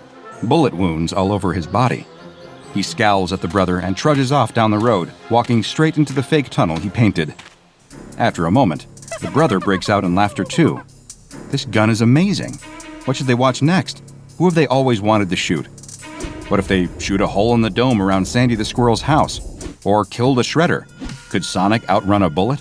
Or what about all those silly children's shows his sister watches? Could he finally get those characters to stop singing all the time? He's laughing so loud, in fact, that he doesn't hear the footsteps coming down the stairs. He doesn't realize Uncle S is there until the shadow falls over him. Having fun? The brother tries to explain as best he can, but the gun is already out of his hands. The TV is off, and the remote disappears into Uncle S's pocket. In a grump, the two children sit there bickering quietly until their mom comes to get them an hour later. That evening, Uncle S is doing the same thing he always does. He lies on the couch, feet kicked up, instant ramen in his hands. The news is on, running a lame story about the president visiting some kindergarten in the run-up to the next round of primaries. What a joke. Uncle S lies there seething, thinking to himself, as if that guy cares about any of those kids. If he did, he'd be clamping down much harder on the borders to stop foreigners from coming and ruining their futures. How are these true-blooded Americans going to have any chance in life when their own country is being overrun? He switches over the channel. There's some cartoon playing. He hates cartoons even more. He holds the NES zapper aloft. He's been carrying it around all afternoon for some reason. Imagine if it was a real gun. Without thinking, he points the zapper at the TV and pulls the trigger. Bam! A gunshot makes him jump out of his skin. Was that outside? He looks back at the TV. The cartoon character is ducking down at the bottom of the frame, a bullet hole in the wall behind him. Oh, thank God. He was just in the show. Not a real gunshot. The character wags a finger at the screen. Careful now, The character says. if you keep doing that, the SCP Foundation is gonna come and get you. SCP Foundation? That sounds dumb. This is why he doesn't watch cartoons. Animation is for kids. He flicks back over to the news. The president is still surrounded by children. Imagine if he could just point this gun at the president, right between his smug little eyes, gently squeeze the trigger, and bam! The shot makes him jump so violently that he spills boiling ramen all over his chest. He howls and leaps to his feet, trying to shake all the noodles off. Great, that was his last t-shirt. He's been wearing it for 4 days now, didn't even need to wash it yet. What was that noise, anyway? He glances up at the screen, and his jaw drops. The President of the United States is lying dead at the front of the kindergarten classroom. Blood trickles out from under his body. Secret Service agents swarm around him, shielding him from view and yelling at the cameraman to shut that thing off. The news cuts back to a distressed anchor. She's trying to talk, but is so overwhelmed by what she's just witnessed that the words aren't really coming. A breaking news headline crawls across the bottom of the screen. Breaking, the President of the United States assassinated. No way. Uncle S drops the gun and stands there panting. He didn't do that, did he? No, of course he didn't. That was a coincidence, all it was, just a coincidence. If it was real, then he would point the gun at the anchor right now, pull the trigger, and bam! Her head rocks back. Blood sprays the back wall of the newsroom. The feed cuts out, and an ad break starts. It's some stupid infomercial, only the actors in it keep glancing nervously at the camera and slightly hunch behind tables and objects when they get the chance. Uncle S just keeps standing there staring at the screen all the way through the night. 2 weeks later, Uncle S is running out of food. He ran out of ramen a couple of days ago, beans yesterday, and today he's having the last scraps of moldy bread. He hasn't left the house in all that time. He can't anymore. He's the most wanted man in the United States. Every night, the news is the same. His mugshot was plastered on the screen appealing to friends, families, witnesses, anyone to come forward and identify this man. Somehow, nobody has yet. His sister tried to call a handful of times, but he didn't pick up. Before long, he just disconnected his phone line entirely. The silence is better, helps him focus on his work. He's drawn up a list. In fact, he'd started to draw it up before he'd ever discovered the gun. On it are the names of every politician, business owner, media puppet, fake news spreading Illuminati shill he can think of. He just sits there hopping between TV channels, gun at the ready. He's got his laptop down here too, and he just spends most of the day searching through YouTube for different videos of people he's been wanting to kill. He'd be lying if he said there weren't a few annoying YouTubers that had made the list too. You know the ones he's talking about. The world is starting to fall apart out there. With the president gone, along with half of Congress and most major propaganda peddlers, it's all starting to unravel, just like he'd always wanted. The military is being drafted in to suppress riots across the country, but doing little to contain it all. Random shootings keep breaking out, leading to more and more chaos. It will be painful for a while, Uncle S knows that, but in time, they'll learn their lesson. He just wonders how long he'll have. He can't keep getting away with this forever. Something's gonna give soon. It's got to. They have his mugshot, they have his name, and yet, no one is surrounding his house. He knows that because he set up webcams all around the perimeter of the house. He has the live feed open on his laptop. If anyone comes within 20 feet of the property, they're getting a neat little hole in the front of their head and getting the back of it blown into 100 red, pink, and white chunks to give his weeds a bit of iron. In fact, he knows they'll be on their way soon. He knows that because some rat from his blog will have told them. He's been documenting everything on here, masking his IP address first. Uncle S has been recording and boasting about each and every kill anonymously as green text. At first, he kept it coy, writing in riddles and rhymes about the public figures he was murdering, but now he is up to such a high tempo that they're just a bullet point list of names. Of course, his posts have all been flooded with trolls acting like he hadn't done anything at all, pretending like the president is still alive along with everyone else, photoshopping screenshots to make it look like they were getting new photos of these people. Great trolling. They almost had him doubting his own eyes at times, but every night, the news channels didn't lie. Another 232 public figures dead, shot through the head by an unknown gunman. But tonight, they'll be coming for him. The SCP Foundation. They'll be on their way. The characters on the TV have told him all he needs to know about them. He can't hide here forever. He almost wants them to come, really. He very explicitly made a threat tonight. A threat about a deadly surprise under the stadium at the Super Bowl. They're not going to ignore that. Any moment now. He's ready for the shootout. He has his webcam set up to cover every inch of his surrounding yards. Any SWAT team or SCP agent that gets close will get gunned down immediately. Their only option would be to hit him with a drone strike, and what a way to go that would be. No one would ever forget him.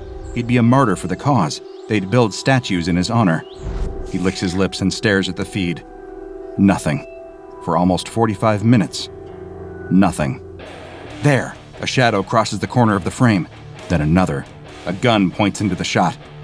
They're here. A team of them by the looks of things. He can see their shadows lining up along the sidewalk out by the front of his house. He'll wait. He's going to wait for them to all line up nicely in the shot, then open fire. He's been practicing so much that his aim's gotten pretty good. Clean shot to the head, one by one. Now. Bam, bam, bam, bam, bam. The gunshots ring out one after the other as he fires at the laptop screen. He catches each of the SCP agents cleanly through the head, one after the other. A couple break for cover, but there's no hope. Bam, bam, bam. He picks each of them off. He makes sure to shoot the last man in the leg and sits quietly for a moment, watching him crawl across the lawn. Uncle S raises the barrel and points it at the man's head. He squeezes the trigger. Crash! The front door flies open, and Foundation field agents flood his house. But how can that be possible? He just killed all of them outside the front door. He watched them die. How are they still here? He looks incredulously out of the front door into the yard. No blood, no bodies, no evidence of what had just happened. The SCP agents swarm around him, guns raised and barking orders. He snaps back to reality and panics, throwing his arms in the air and letting the toy gun drop limply to the floor. I did it. I killed the President of the United States. It was me. He starts crying as they handcuff him and press his face into the carpet. The agents question him, confused. What is he talking about? The president is alive and well. He's in the middle of his next election campaign, doing better than ever in the polls. I killed them. I killed them all. It was me. Again, the agents are perplexed. As the uniformed men drag him outside and throw him into the back of the van, he can't help but wonder why everything seems so peaceful out here. Where has his apocalypse gone? The doors slam shut. In this moment, I am very much hoping that no one viewing this video is in possession of SCP-674, or an equivalent weapon currently unknown to the Foundation. You see, while SCP-674, otherwise known as the Exposition gun, poses no threat to me in the real world, it could have a nasty effect on your perception of reality. The Exposition gun appears to be an entirely normal Nintendo Entertainment System zapper. As far as the Foundation can tell, it matches up perfectly with other models released in North America from around 1985. You can take the zapper apart, examine each plastic and electronic component individually, reassemble it, and you will fail to see anything out of the ordinary for this video game peripheral.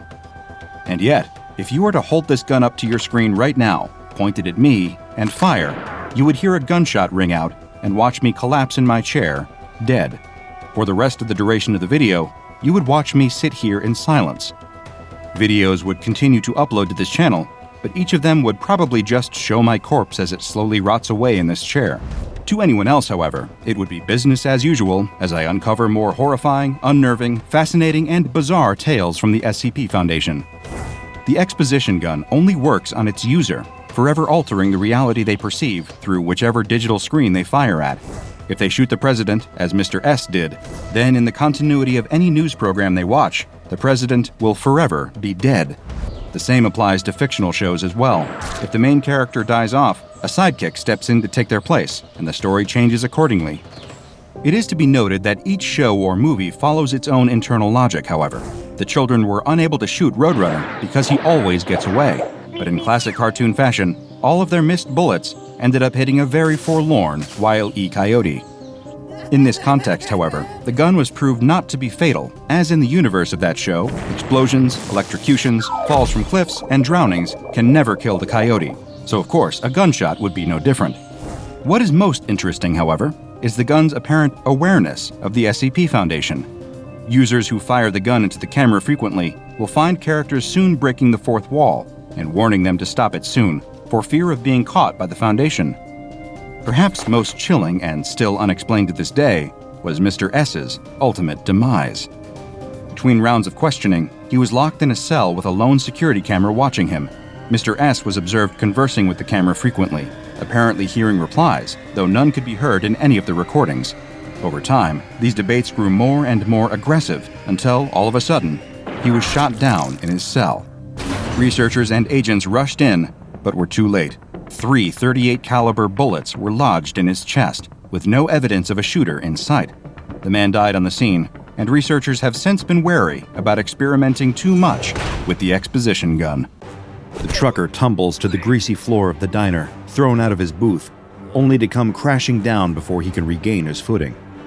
He'd be climbing back to his feet, ready to square up to the patron who has just hurled him, but staring up at them has made him freeze on the spot.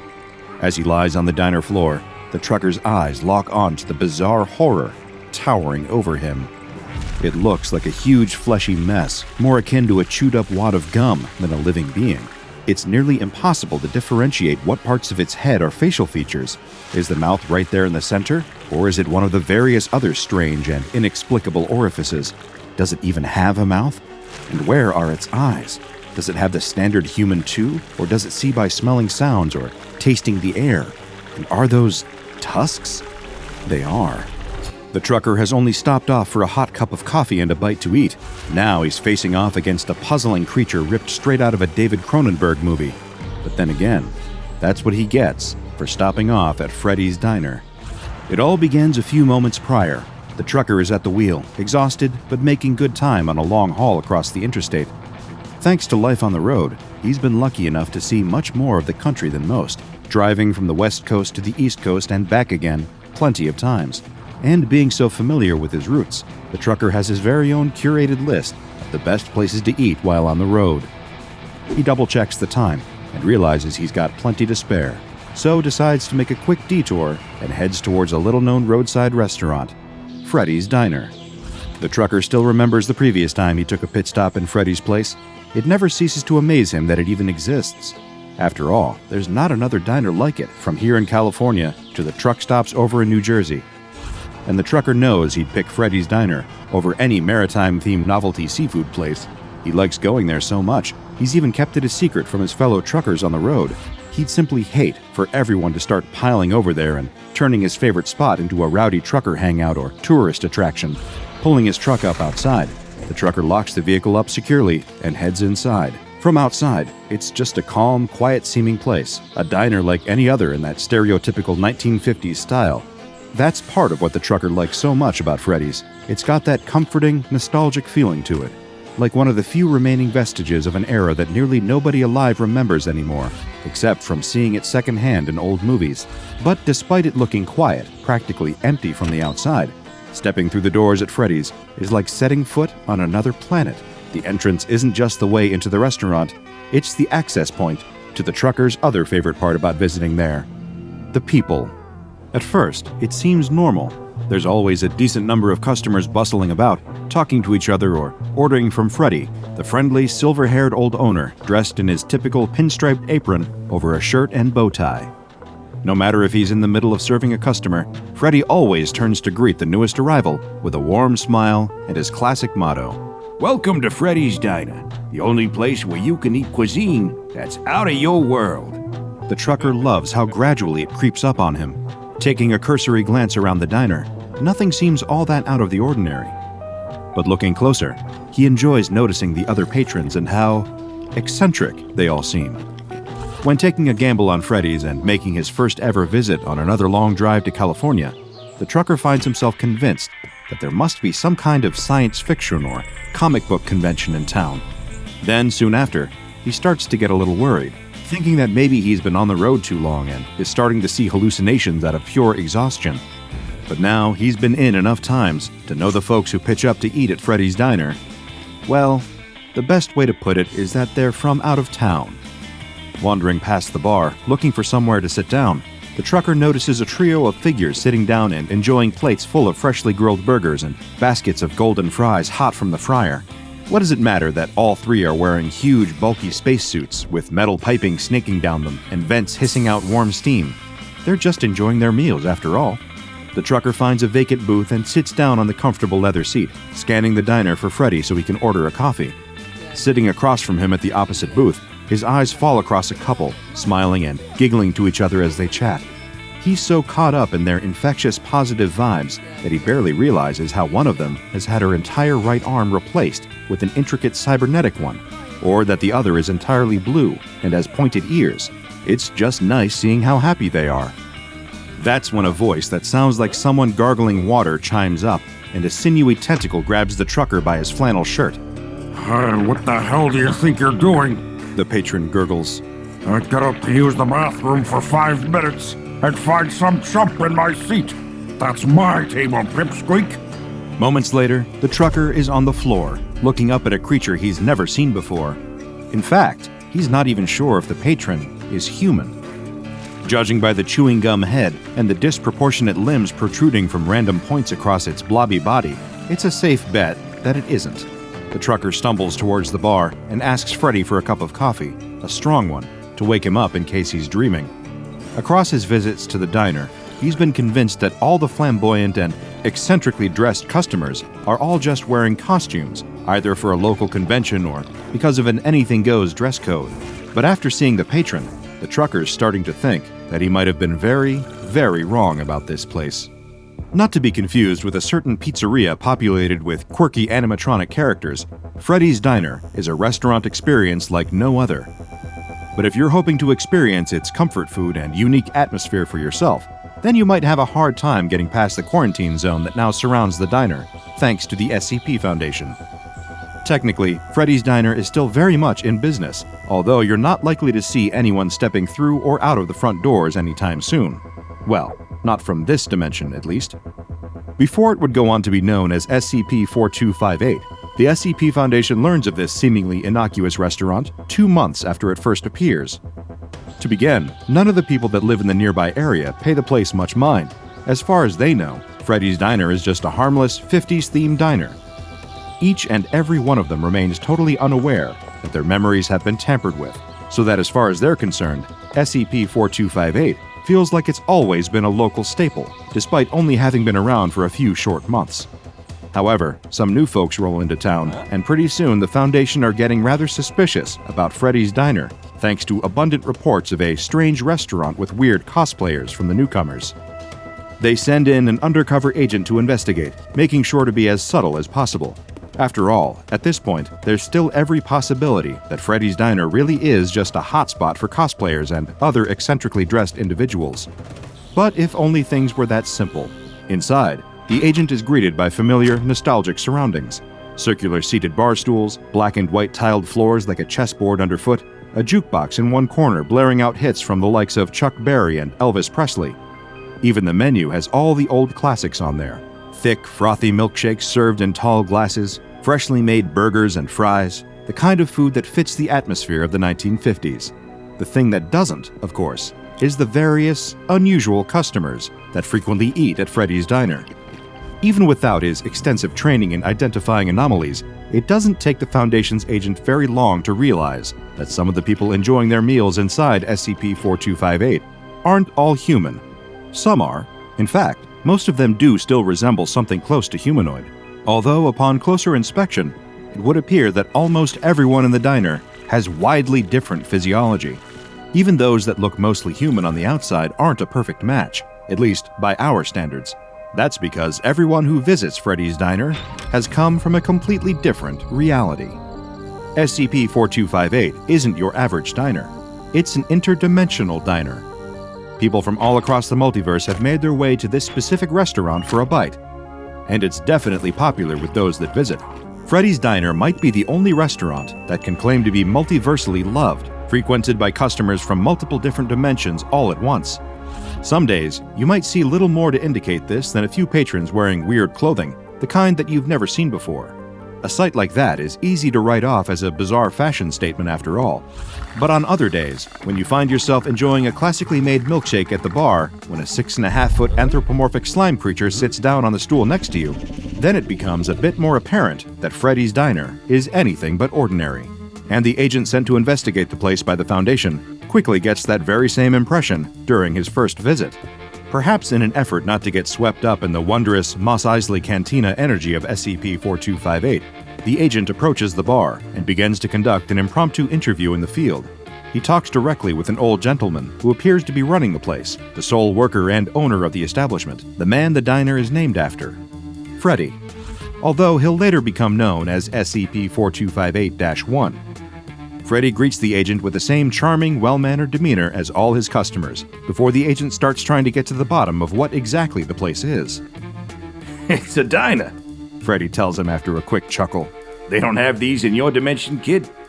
The agent clarifies that there are indeed similar diners elsewhere in this dimension, although they aren't quite like Freddy's. The owner reassured the agent that he's only kidding, and then delivers the diner's motto, which apparently took him a century to come up with. Welcome to Freddy's Diner, the only place where you can eat cuisine that's out of your world. Being well versed in the anomalous and aware of the existence of other universes, it doesn't take the agent very long to figure out that this diner acts as some form of multiversal junction point, a nexus where various different worlds can intersect. But Freddy points out that's not exactly entirely correct, but the agent has at least grasped some of the core principle. More than happy to converse with his new customer, Freddy explains that his diner exists in what is known as Todash space. This, according to him, is the space between dimensions, and the door to SCP-4258 does indeed connect to all sorts of drastically different realities. As the agent takes a look through the diner windows, he notices a change in the scenery. Where there was once the familiar setting of Earth, there is now a wide, sprawling desert that seems to stretch endlessly into the horizon and beyond. Just then, a tall humanoid figure wearing a mask steps into Freddy's diner, wrapped in extravagant robes. Freddy greets the newcomer as Quarelf. He's clearly a regular customer. The agent returns to questioning the old man, curious as to how the diner actually functions, and hoping to gain as much intelligence on the matter as possible for the SCP Foundation. One of the main questions the agent wants answered is, if Freddy's diner exists between dimensions, how can the customers possibly pay for their meals? After all, even on Earth, there are multiple forms of currency with different competing values. Across an infinite number of entire universes, there's hardly going to be one multiversally accepted form of payment. But luckily, Freddy has an answer, even if it is a little abstract.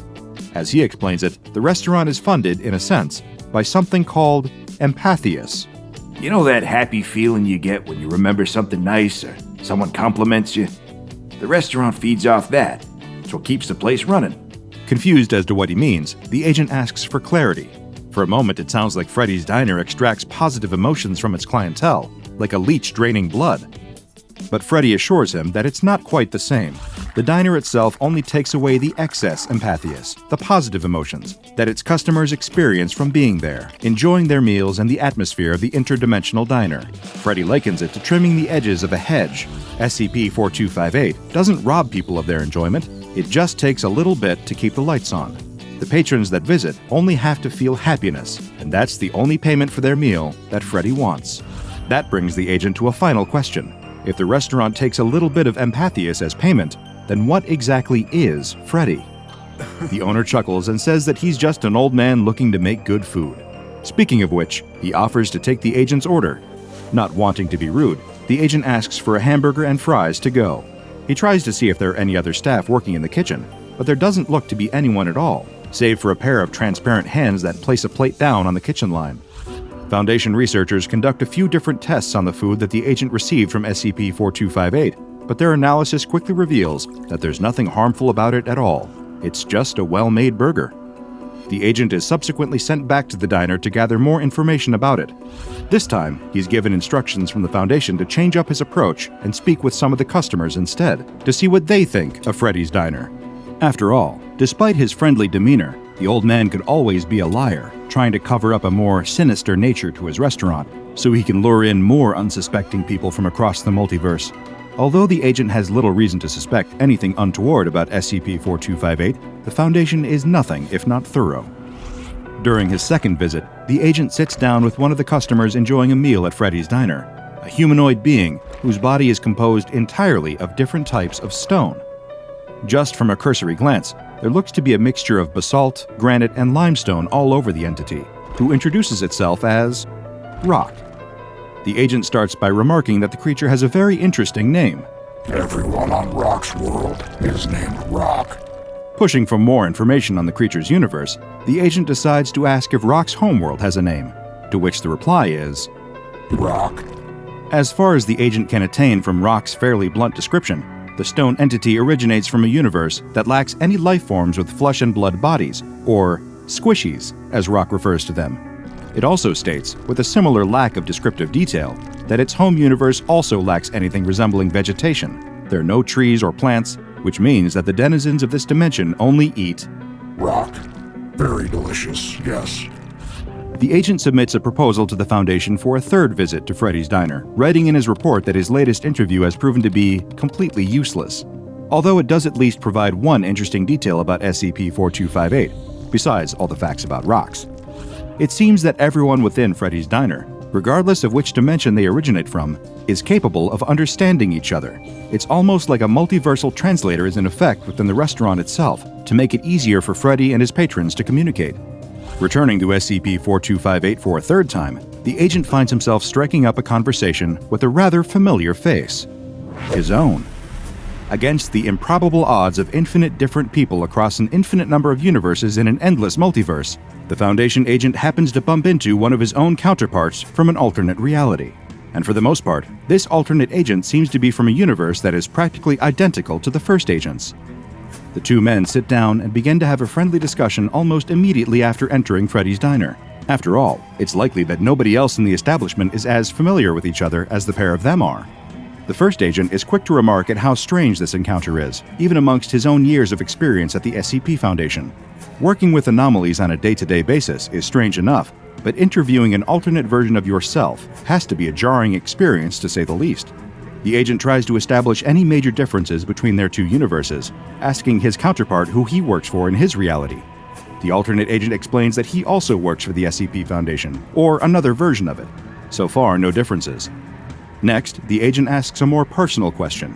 Is the alternate agent married? It turns out he is. As a matter of fact, they both are, and their wives are not only alternates of each other, but both versions of the couple have been together for 20 years. Next, the agent asks his interdimensional doppelganger to describe his world in more detail. More than happy to oblige, the alternate agent describes that in his universe, it is currently the 21st century. Most of the socio-economic issues faced in this dimension are the same as this one. Political corruption is rife. There are shortages of essentials like food and water in many countries, along with various other problems. But, the alternate remarks, there are good things there too, like Shark Week. That sounds fairly close to our world, the agent observes. Seems like there aren't any noticeable differences between the two. Guess not. Pretty funny, huh? His alternate reality counterpart replies. It is at this point during the interview that Freddy comes over to give the alternate agent his order. A burger and fries, presented in delicious fashion on a plate. Awesome, thanks, Fred, the alternate agent says before turning to his food. Time to chow down. Then, the alternate agent's jaw proceeds to unhinge, revealing multiple rows of razor-sharp teeth hidden behind the front-facing human set. He lifts up the plate and begins to violently consume the burger and fries he ordered. Having devoured the meal in a matter of minutes, the alternate agent then eats the plate his food was set out on, crunching down chunks of ceramic. Returning to the Foundation, the first agent later requests to be administered with amnestics. His request is denied. The switchblade's knife glints in the dark, and the bully holding it runs through the arcade, screaming in terror. The kid watches, shocked by the insanity unfolding, as 20 tiny, vicious gorillas chase the knife-wielding bully as tears streak his face. This situation defies all explanation, unless you know about SCP-3092. Let's go back to the beginning. The kid almost trips over his laces as his chucks hammer against the sidewalk. The headphones for his Walkman bounce against his neck as the wind rushes past. Heaving in as much air as he can, the kid runs through town, looking desperately this way and that for any grown-ups he recognizes. No one. Just strangers with thick mustaches and perms chatting outside Blockbuster and Walden Books, totally oblivious to the fact that he's running for his life. The kid cocks an ear, and sure enough, he hears that all-too-familiar rolling, clattering sound coming after him. The skateboards are catching up. A few insults catch on the wind and float across to him. Four Eyes, Earthworm, and a good few names that he doesn't want to repeat. Apparently, their town used to have a good Native American community. That's why his parents had moved here. But nowadays, it seems to just be white faces all around him. From what the bullies are shouting as they chase him, and the total apathy of the grown-ups on the sidewalks at the words, it's no wonder everyone else moved away. A rock hits the back of his head, almost knocking his glasses off. The sound of the tiny wheels roars louder and louder with every block. He needs to find an escape, and fast. Home's way too far away. His parents aren't expecting him home until nightfall. He needs a spot to lay low. The arcade? It's closed today, but the owner told him where the spare key is. He could go there, but he needs to lose them first. His lungs are burning, and his legs are starting to give up on him. Ice! The kid sees it too late and steps straight onto a patch of it. His Converse slides out from under him and flings his limbs this way and that, trying desperately to stay on his feet as he skids across the ice. His momentum throws him forward, and he sticks out another foot, catching himself back on the sidewalk. Perfect. He turns just in time to see the 4 bullies on their skateboards hitting the patch and going flying. They land in a heap together, groaning and scuffling, trying to get back up. Now's his chance. The kid shoots off down an alleyway, loops back around the block, turns up a side street, and arrives at the arcade without having looked back once. He snatches the key from under the gutter and looks around the quiet street. Nobody there, thank goodness. He darts through the door and locks it behind him with trembling fingers. Tears flood his eyes as he lets his forehead rest against the door. Every damn day, it's more of the same. Why can't he just have some peace? Why can't he just be normal? The kid stands there crying for a long time. He can't tell his parents what's going on. They've got enough of their own problems. He tried to tell his teachers, but at lunch, he overheard them laughing and joking about it all between themselves. It just sometimes feels like no one's on his side. The kid takes a deep breath and rubs the moisture out of his eyes. That's enough. If he keeps thinking about it all day, it's only going to feel worse. He's on his own now. He's safe. What he needs to do is just enjoy the little bit of peace he has now before it all starts again. And what better place to be laying low than the arcade? He hits the lights. Pinball, claw machines, and arcade cabinets all light up and start playing over one another. Air hockey, basketball hoops, and foosball all beep at him invitingly. He can't help but let a smile spread across his face. He walks across the carpet looking this way and that at Frogger, Pac-Man, Galaga, Donkey Kong.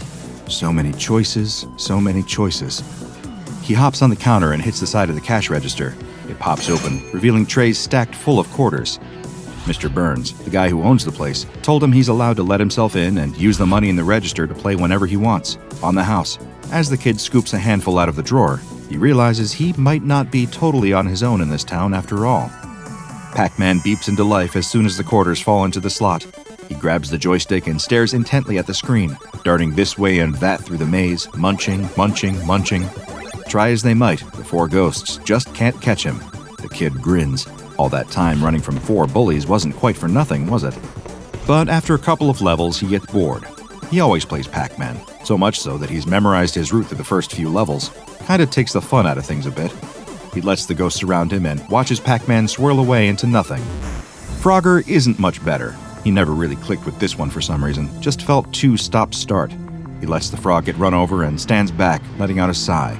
Is there anything in here he hasn't touched yet? Wait, what's that? In the corner of the room, there's a new machine, still half covered in a sheet. It hasn't even been plugged into the wall yet. The kid skips over to it and bends down to hook it up. There. He stands back, takes hold of the sheet, and pulls as dramatically as he can. It billows and unfurls to reveal a claw machine. Oh. It's just another claw machine. Black Tie Toys is written on the side in classic 80s lettering, just under 2 meters tall or so.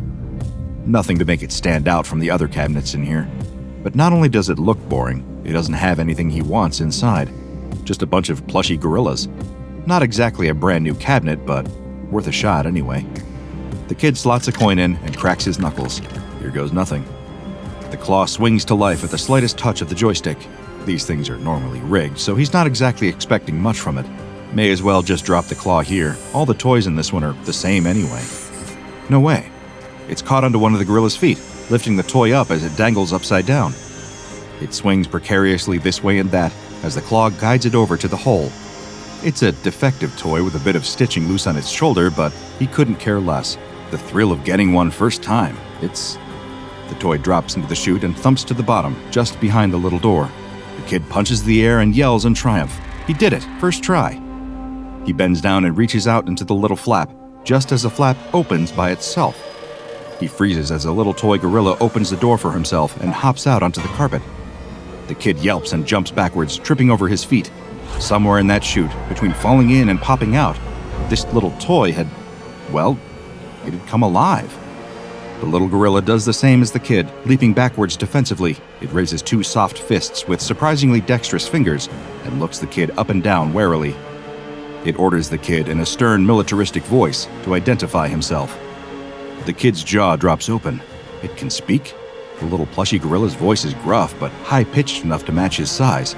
He barely comes up to the kid's knee. The gorilla asks him if he's friendly. The kid nods quickly. The gorilla's eyes narrow. What's your favorite fruit? The gorilla asks. Bananas. Phew. The gorilla says, dropping his fists. You never can be too careful. The kid dusts himself off and climbs to his feet. The gorilla deftly scales the side of the claw machine and hangs off it, surveying the arcade. The kid asks his name, which seems to stump the little toy. It picks at the loose stitching on his shoulder. The kid suggests calling him Stitches. The gorilla salutes at the sound of his new name. All right, kid, what's the operation? Give me the sit rep. Operation? Sit rep? The kid stands there, nonplussed for a moment. Well, they're in an arcade. Stitches nods sagely, taking the intel on board. And they have to stay here until nightfall.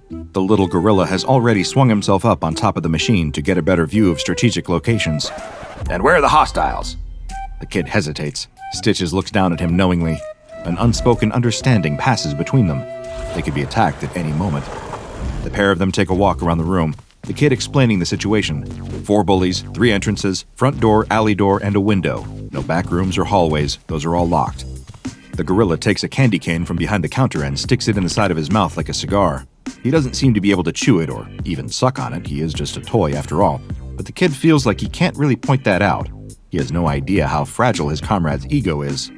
Look, I can't actually taste it, okay? I can only see, hear, and touch. I'm insecure about it. Leave me alone.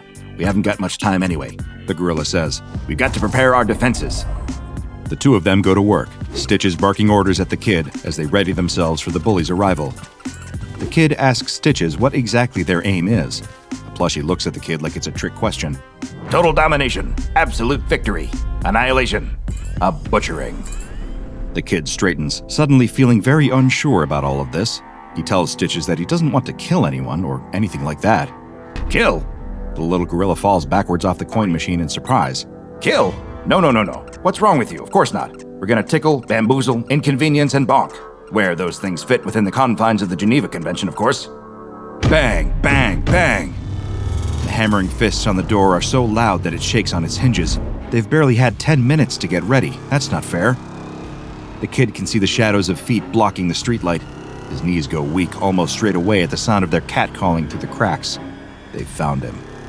He could make a break for the alley door. If he's quiet enough, he could... But it's too late. As he looks at the fire escape, he can see another pair of legs blocking his exit.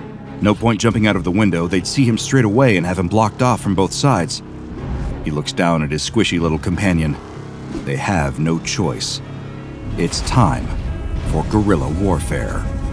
The front door crashes open, splinters of wood flying everywhere, and 3 of the bullies storm in. Front and center is their ringleader, dressed in all-black skater clothes with a constant sneer on his face. He must easily be a good foot taller than the kid, but even he looks small standing in between the twins. Hulking, egg-shaped boys with no hair on their heads or glints in their eyes. The banging noise behind the kid tells him that the 4th bully is trying to kick his way through the alley door.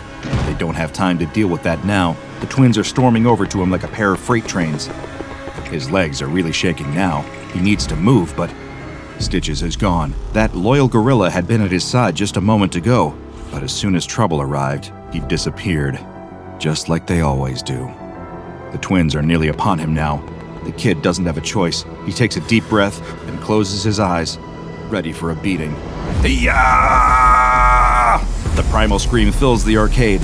Out of the rafters, a tiny toy gorilla swings down on a loose cable, heading straight for the twins' faces. Their round faces barely have time to go from angry to confused before the cuddly toy is on top of them, pummeling them with its soft fists. Turns out those fists aren't worth much in a fight. Twin 1 pulls the ape off his face and holds it at arm's length. 2 of them stare at Stitches, who's swinging his fists wildly through thin air. Apparently lacking the brainpower to be stunned that an inanimate cuddly toy has gained sentience, Twin 1 tosses Stitches over the arcade cabinets, and the pair of them continue their advance. Except the distraction worked just long enough. The kid grins and runs around the cotton candy machine, which by now is rumbling and banging, letting out a thin plume of smoke. His smile falters as they close in on him. Any second now. But the twins are closing in on him, thick arms outstretched to grab him when... bang! The cotton candy machine explodes. Hot, sugary webbing bursts out in all directions, wrapping around the bullies and missing the top of the kid's ducking head by less than an inch. He can't believe that actually worked. Taking a step back to survey the damage, he looks down at the enormous twins, bound up in cotton candy and arguing with each other. The alley door crashes open, and the fourth bully rushes in. He's skinny, with tattoos all down both his arms. Looking at him now up close, the kid reckons he must be a good 10 years older than the other bullies. Why he's still hanging out with high school kids is anyone's guess. The kid gulps. He's only got one more trick up his sleeve, but 2 bullies left to go. The ringleader's disappeared somewhere. He can't worry about that now, though. He just has to focus on the old one. The man is leering at him from the back of the arcade. He reaches round to his back pocket and pulls out something small and shiny. Flicking open the knife blade, he spins the blade around between his fingers and winks at the kid. He feels all the blood leave his face. This isn't a game anymore. He needs to get out of here. The kid makes a break for it, running towards the open front doors, but in a flash, the old bully is in front of him, playing with the knife and smiling that same sinister smile. He tries to run back the other way, to the alley door, but the bully is blocking him again, before he can even take a few steps. How is he that fast? Be calm, think. The kid reaches into his pocket. Here goes nothing. He turns to run back to the front doors, but this time throws the pinballs all across the carpet. For a second, it looks like it hasn't worked. The old bully steps in the gaps between the pinballs. He looks down to see them all there scattered around in front of him, but too late. His foot is already landing on about 5 metal balls that all shoot out from under him. He goes flying, crashing right into a Galaga machine head first. His leg twitches a couple times, and he goes still. The knife flies out of his hand, arcing through the air, spinning round and round and round, before landing with a gentle thud on the soft carpet. A sneaker treads onto the handle, a sneaker attached to a hairy leg sticking out of a pair of cord pants. The ringleader bends over to pick up the blade, flicks it open, and holds it against the neck of the little gorilla clutched in his arms. It would almost look funny, the bully threatening a cuddly toy, if the toy wasn't writhing around in fear. The kid cries out in panic for the knife-wielding bully to put his plush gorilla friend down. He's got nothing left, no more tricks up his sleeve. It's over. The bully just grins maniacally at him and pushes the knife harder against the squishy neck. He's got stitches by the shoulder of his arm, just above where the stitching is coming loose. The bully's back is to the cash register. On the wall behind him, dozens of giant cuddly prizes hang lifeless. The bully hisses that the kid is going to pay for making them run all over town. The kid nods his head. He will, he promises. They can beat him up or whatever they like, just don't hurt Stitches. The bully laughs at the gorilla's name. You gave him a name? You're such a loser. Couldn't come up with anything better than Stitches. What does that name even mean? Let me show ya, the gorilla yells. Twisting away from the blade, he reaches into the gap in his shoulder, crying out in pain, and pulls out handfuls of stuffing, throwing them up into the bully's face. It doesn't do much, but it's enough to distract him. The kid seizes his chance, dashing forward and shoving the bully square in the chest, knocking him backwards and freeing Stitches. The little gorilla runs off to safety straight away. The kid can hardly believe what he's seeing. The bully is getting to his feet now, knife still in hand, snarling, but almost immediately, his snarling is drowned out by the sound of a shrieking primate, then another one. Both kid and bully wheel round to see Stitches swinging across the wall of stuffed toys, giving them high fives. As soon as he touches each of them, they transform, falling and turning into crazed gorillas, all of them rushing straight at the bully. His eyes widen in terror. He turns on his heel and runs out through the open doors, pursued by a small army. He lashes out wildly as he goes, striking one of the gorillas down. Stitches and the kid chase him to the doorway and watch as the little toy gorillas chase the bully off into the night, swinging on lampposts and leaping over cars. Good thing he ran. Stitches climbs up onto the kid's shoulder, popping his candy cane cigar back into his mouth. Our fists are about as hard as Hello Kitty's. Let's see how long it takes him to figure that one out. A whimper behind them sobers the moment. Turning around, they see the body of the gorilla toy that the bully punched as he left. It lies slumped on a pinball machine, stuffing bursting from its chest. Plumes of cotton cover the glass. Stitches buries his head in the kid's neck, sickened and devastated by the casualty. The dying gorilla looks at him with beady little eyes. It raises a dramatic hand towards him, breathing in shaky gasps. Mr. Stitches, I don't feel so good. Like a community theater actor doing Shakespeare, the little toy dies a dramatic death. Throwing his head back, he takes one desperate gasping breath and falls still. The kid stands there in shock, except the little gorilla does seem to be breathing, very lightly, as if pretending he's dead. The kid sidles up to the cabinet and pokes him. Hello? He pokes the gorilla again. It opens one eye and looks at him, annoyed. I'm out of the game. Leave me alone. Stitches hits the kid on the side of the head. Hey, let him be out of the game in peace. Show some respect. Sorry. The kid clasps his hands together in humility and stands by the pretend dying gorilla. Stitches salutes. Until they get bored and go off to play a game of Galaga. The year is 1630, and the city of London is bustling with new life. The streets are filled with people going about their daily lives, cramming into housing and businesses, and struggling to accommodate the rapidly increasing population, which has more than doubled in the previous 50 years.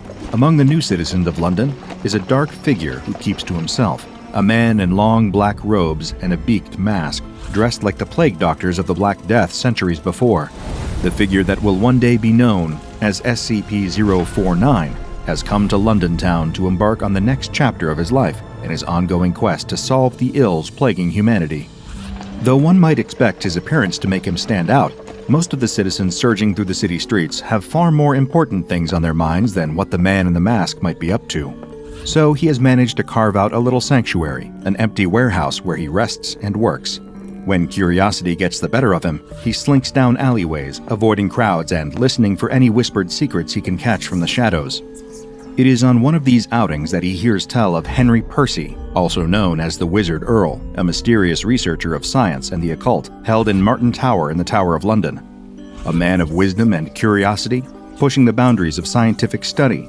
That is just the sort of man that the Doctor has been hoping to meet and learn from here in this great city. The Plague Doctor swiftly abandons his sanctuary and makes his way to the Tower of London, where he makes swift work of the guards that would bar him from entry. He does not enjoy harming innocents, but alas, some sacrifices must be made in the pursuit of greater knowledge and understanding. Leaving a trail of bodies in his wake, the Plague Doctor makes his way into Martin Tower. Excuse me, sir. I apologize for the intrusion, but as a fellow academic, I wondered if I might speak with you. But as he enters the chamber, the Doctor finds that his polite introduction was wasted on an empty room. Wherever this Wizard Earl might be, he is not in his designated quarters. Fearing the worst, the Doctor searches for signs of a struggle, for bloodstains on the floor or overturned furniture, but everything appears to be in its rightful place. Where, then, could Henry Percy have gone? The Plague Doctor explores every inch of the tower, searching for any clues that might point him in the direction of the missing man. He inspects every item on every surface, pulls every book from every shelf, but as he pulls one particular book from its spot, the bookshelf appears to pop loose from the wall like a door opening. Indeed, it is a door, revealing a dark, winding stairway just beyond its secret opening. Ah, so this is where you have disappeared to. Truly, this Earl must be a clever man, a good ally to have in the battle against the pestilence. He follows the stairs down, down into a small room in the bowels of the tower. It is a sparse, barren room, with only a stack of journals and a large iron door. The Doctor spends hours searching for a lock or other mechanism to open the door, before turning to the journals left behind by the tower's occupant. There, he discovers the instructions for unlocking the iron gateway, directions he recognizes from his time studying alchemy. Fortunately, he has all of the necessary materials tucked away in his trusty doctor's bag, and he is able to effectively perform the esoteric procedure. As he dusts off his gloved hands, content with a job well done, he hears the click of a bolt unlatching, and the second secret door he has discovered today swings open to welcome him in. Ever the adventurous spirit, the Doctor picks up his bag and crosses the threshold into whatever awaits him on the other side. As the iron door shuts behind him, the Doctor gazes up into a yellow sky dotted with an infinite number of black stars. A breeze blows the scent of dried flowers, mold, and the dusty pages of century-old books into his nostrils. He hears the sound of waves lapping at a shore and turns to take in the sight of a thick black sea washing up onto a stark white shore. The world around him is an array of black, white, yellow, and red, the yellow sky reflecting in the inky waves, the glittering black stars dancing above garish red buildings, white staircases, yellow doors, and black windows made from something like stained glass. This strange new place is not empty either. All around him, there are as many people bustling through the streets as there are back in London, though their attire is quite different. These people dress in a way that feels familiar, that reminds the Plague Doctor of the ornate clothing he once saw at the Carnival of Venice. The people cover their faces too, Commedia dell'arte masks hiding their features and giving them a mysterious appearance. For the first time since the days of the Black Plague, the Doctor is keenly aware of the fact that he does not stand out in this place. In fact, he blends right in. Now to search for Henry Percy, or anyone else who can offer the Doctor some helpful insight. Uncertain of where exactly to start, the Doctor decides to simply strike up a conversation with a stranger. A woman walks by in an elaborate red gown, her feathery white mask almost resembling a swan. "Excuse me, madame," the Doctor calls to her, stepping into her path. "No time to talk, I'm already quite late." She brushes past him, and the Doctor braces for the ill effect of physical contact between the two to take hold. However, she continues on her merry way, seemingly unaffected by his normally deadly touch. He watches her go, stunned into silence for a moment. The citizens of this strange new place. It is safe for him to touch them. Something else catches his eye about the woman too. Up close, it seemed to him that her mask was not a costume piece, but in fact, a part of her face, much like his mask was a part of his own. "How curious," he remarks aloud to himself. Henry Percy can wait. This is a far more compelling matter. I must uncover more about this land. And so the Plague Doctor takes a long stroll through the unusual city, noticing as he goes that the geometry and gravity of this place do not play by the rules he recognizes. Buildings slant at odd angles, alleyways and corridors appear and disappear, as the layout of the city seems to shift at random with each glance. The people themselves are just as bizarre as the place they occupy, behaving either uniquely rudely or entirely too familiar.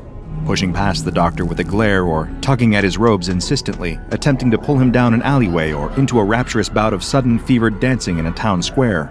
He refuses these advances as politely as possible and carries on his way. An elegantly dressed couple gives him a friendly wave as they walk by him, not an unusual occurrence. What is unusual is where they are waving from, looking down on him from an upside-down staircase that they traverse with no trouble. Some other gravity source holding them in this reversed position as they disappear into a dizzyingly constructed building. Fascinating. The Doctor shakes his head in awe. Then it occurs to him. He should be taking notes on all of this. He opens his bag and digs around for his leather-bound notebook, but can't seem to find it. He stops on the street and begins dumping out the contents of his pack onto the stone walkway. Jars of specimens, salves, syringes, and surgical tools all tumble out, but no notebook. It must have fallen out of his bag somewhere on his journey. Or worse, it could have been stolen by one of these flamboyantly dressed strangers. No, he mustn't allow his mind to jump to the worst possible explanation. Most likely he simply dropped it somewhere, and he only needs to retrace his steps to find it. He begins to walk back the way he came, as best he can find it in city streets that seem to warp and change with every moment like the landscape of a dream.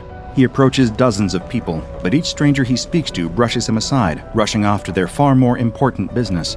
They seem to look at him with disdain, like something foul stuck to the bottom of their fine shoes.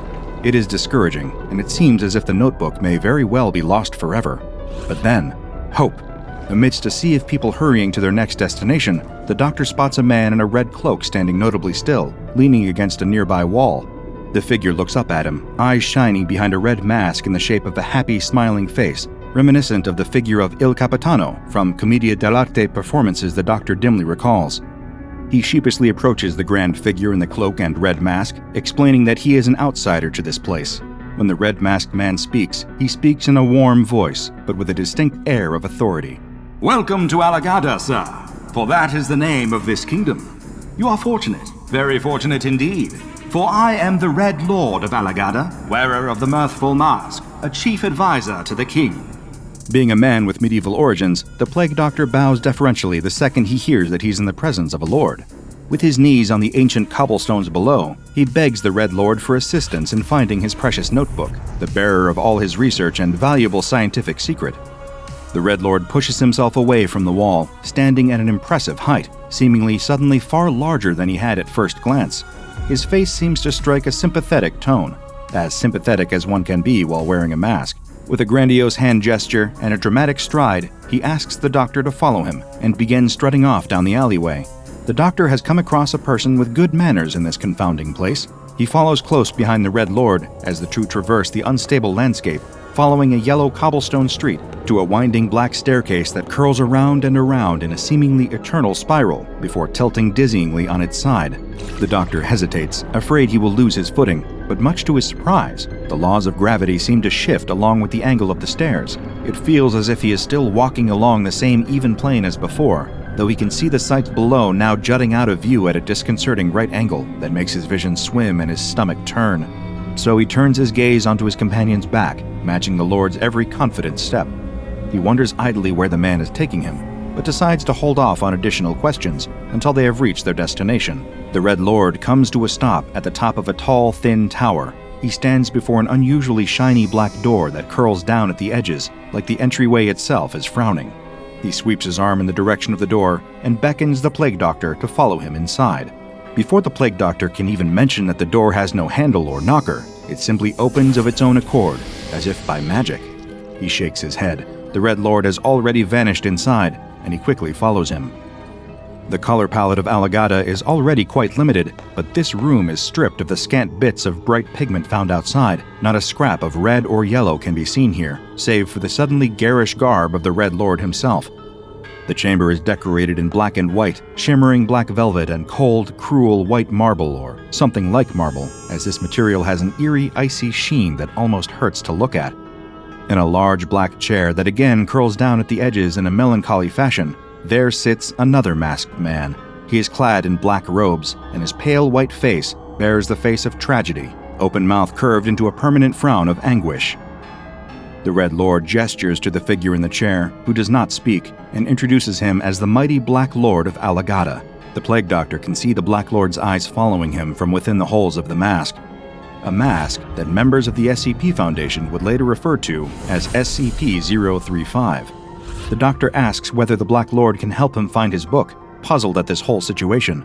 The Red Lord throws his head back and begins to laugh, a warm and genuine sound that nonetheless sends a shiver down the Doctor's spine. The Red Lord claps a hand on the Doctor's shoulder, giving it a squeeze that feels encouraging and threatening all at once, explaining that he'd been brought here under false pretenses. The Lord's already had the book. The Black Lord just needs a favor before he can have it back. Thank you for accepting my invitation. The Black Lord speaks, his voice hissing out from the scowling mouth of his mask. The Plague Doctor protests, demanding his book, furious at the deception. Oh, you'll get them back. The Red Lord laughs again. The Black Lord will return them if you prove yourself worthy of their ownership. I bid you farewell, Doctor. May your stay in Alagada be pleasant. The Red Lord sweeps out of the room, leaving the Doctor alone with the Black Lord. Silence hangs heavy between the two, before the Doctor asks the Black Lord why he'd even want a physician from another world to attend to him. The Black Lord wheezes and spits up black slime that corrodes the ground beneath him. The Doctor shakes his head. I am no miracle worker, only a simple doctor. I struggle to treat the ailments of my own world. I do not wish to disappoint you, but I have failed again and again to cure the pestilence that plagues my home. I do not know if I would have the capacity to cure you. The Black Lord's frown seems to deepen. I am very sorry to hear that. Perhaps I should keep your notes for myself then, and give them to an Alagadan physician for research. The Doctor's composure breaks. He stomps about the chamber, flinging open every door he can find, searching desperately for the work he'd spent his extremely long life painstakingly compiling, the work that represented his sole efforts in the medical field. He stops at a padlocked door on the far side of the room, grabbing hold of its lock. The Black Lord suddenly cries for him to stop, but it is too late. The Plague Doctor has wrenched the lock free from the door. As soon as the Doctor lets the lock clatter to the ground, there is a horrid skittering sound, like the legs of a massive metal spider crawling along a wall. Click, click, click. And then, all at once, the formerly padlocked door is thrown open with such force it nearly rips from its hinges. A creature crawls through the opening, a monster with the body of a shiny yellow spider, a smooth white humanoid torso, 2 long clawed arms, and a round, featureless orb of a face. It lashes out blindly, raking its claws at the Black Lord where he sits on his chair. Then, before the Plague Doctor can even try to apprehend it, the monster rips through the main door of the chamber, climbing out and over the edge of the tower and down to the city below. The Black Lord shouts for the Plague Doctor to help him. What about the monster? What will become of it? The Plague Doctor's mind races, trying to wrap around what he just witnessed. But the Black Lord has no interest in the monster. The city guards will take care of that. He needs help with his own injuries. The Lord groans in pain, a thick black substance leaking from his wounds and spreading across the once pristine white floor. The Black Lord implores the Plague Doctor to treat him. The Plague Doctor remembers his duty to all that suffer from illness and injury, an oath he once took a long, long time ago, and he opens his doctor's bag, ready to get to work. He has no grasp of Allagaddan physiology, no idea where to begin in terms of performing any procedure on the Black Lord, but he cannot stand idly by and watch this man suffer. He begins pulling instruments from his bag, vials of phosphorescent elixirs and foul-smelling tinctures, and begins to improvise. He cleans the wounds with gauze dipped in one of his many tinctures, then begins treating them. The Black Lord's shallow breathing slows to deeper, calmer breaths as the medicine begins to do its job, and these positive results spur the doctor to work faster. He seals up each of the wounds, then slathers them all in a glowing green salve to prevent infection, if infection even exists in this world. When the work is finished, the Black Lord sits up, seemingly to be completely recovered, except for the visible stitches and the tearing of his robes. Thank you, Doctor. I stole from you, and yet you helped me anyway.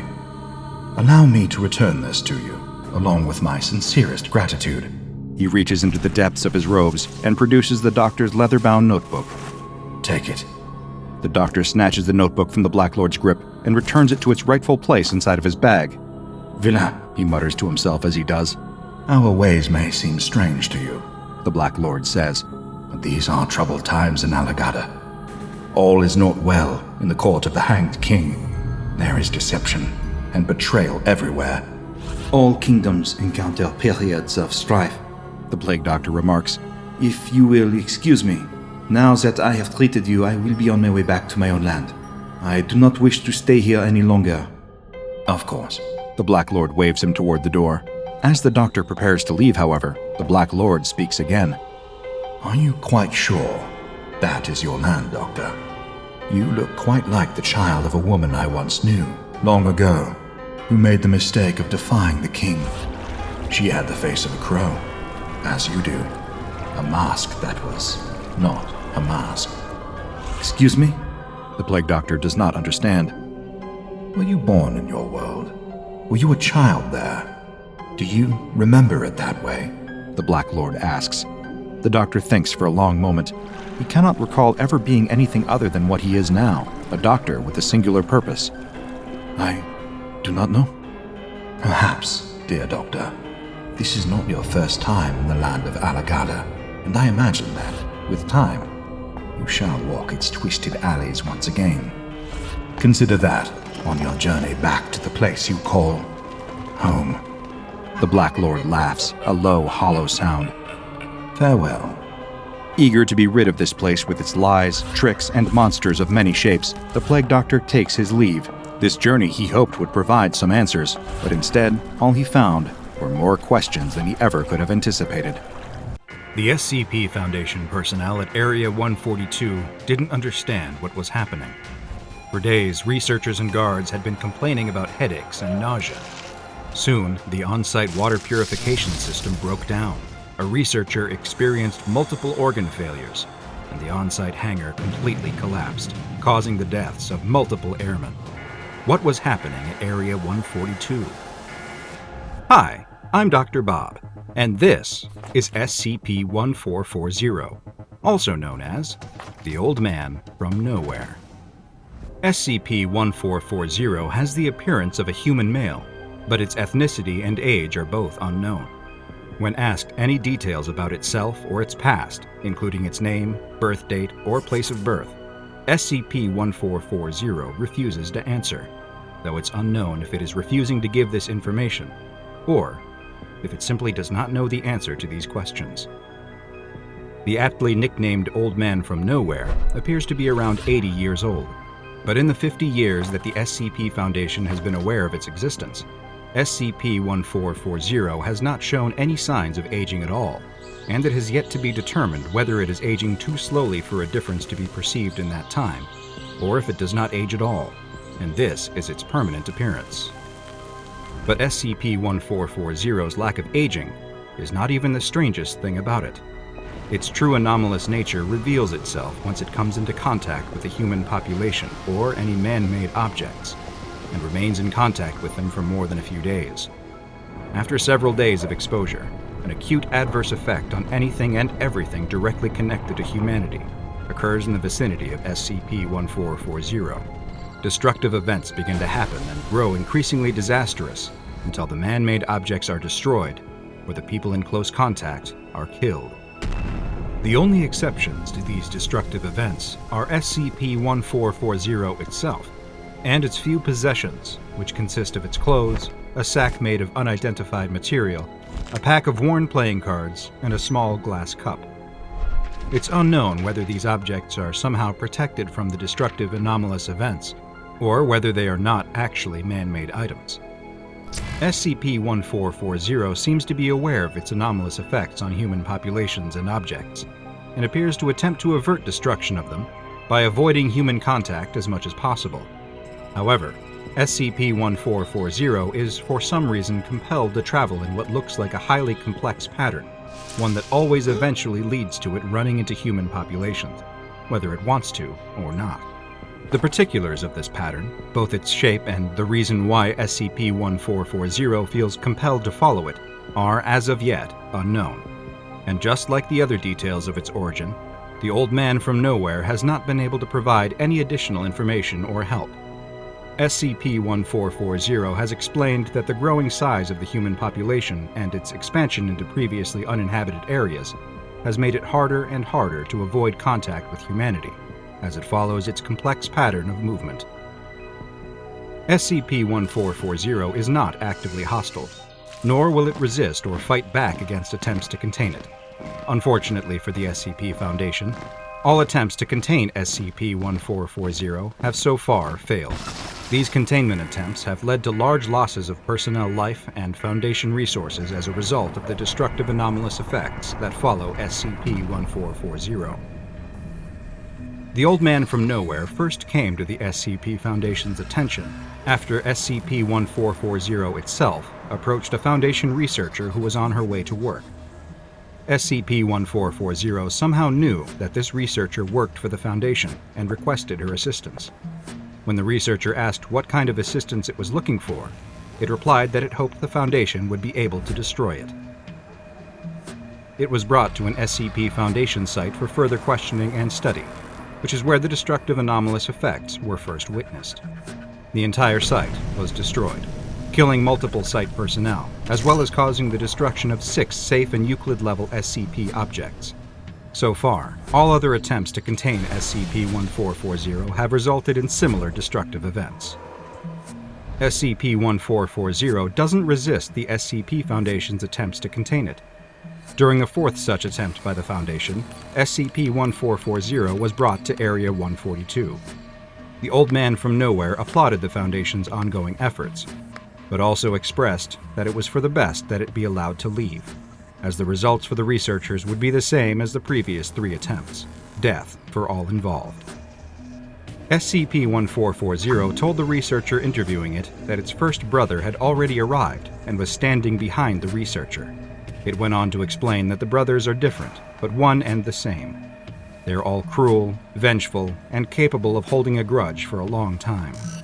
They are the cause of SCP-1440's misfortune, and therefore the cause of anyone who comes into contact with it. It then told the researcher that the second brother had arrived, and that time was running short. If it wasn't released soon, then the destruction would start. The researcher asked about the third brother, and questioned how much time they had since the third had apparently not yet arrived.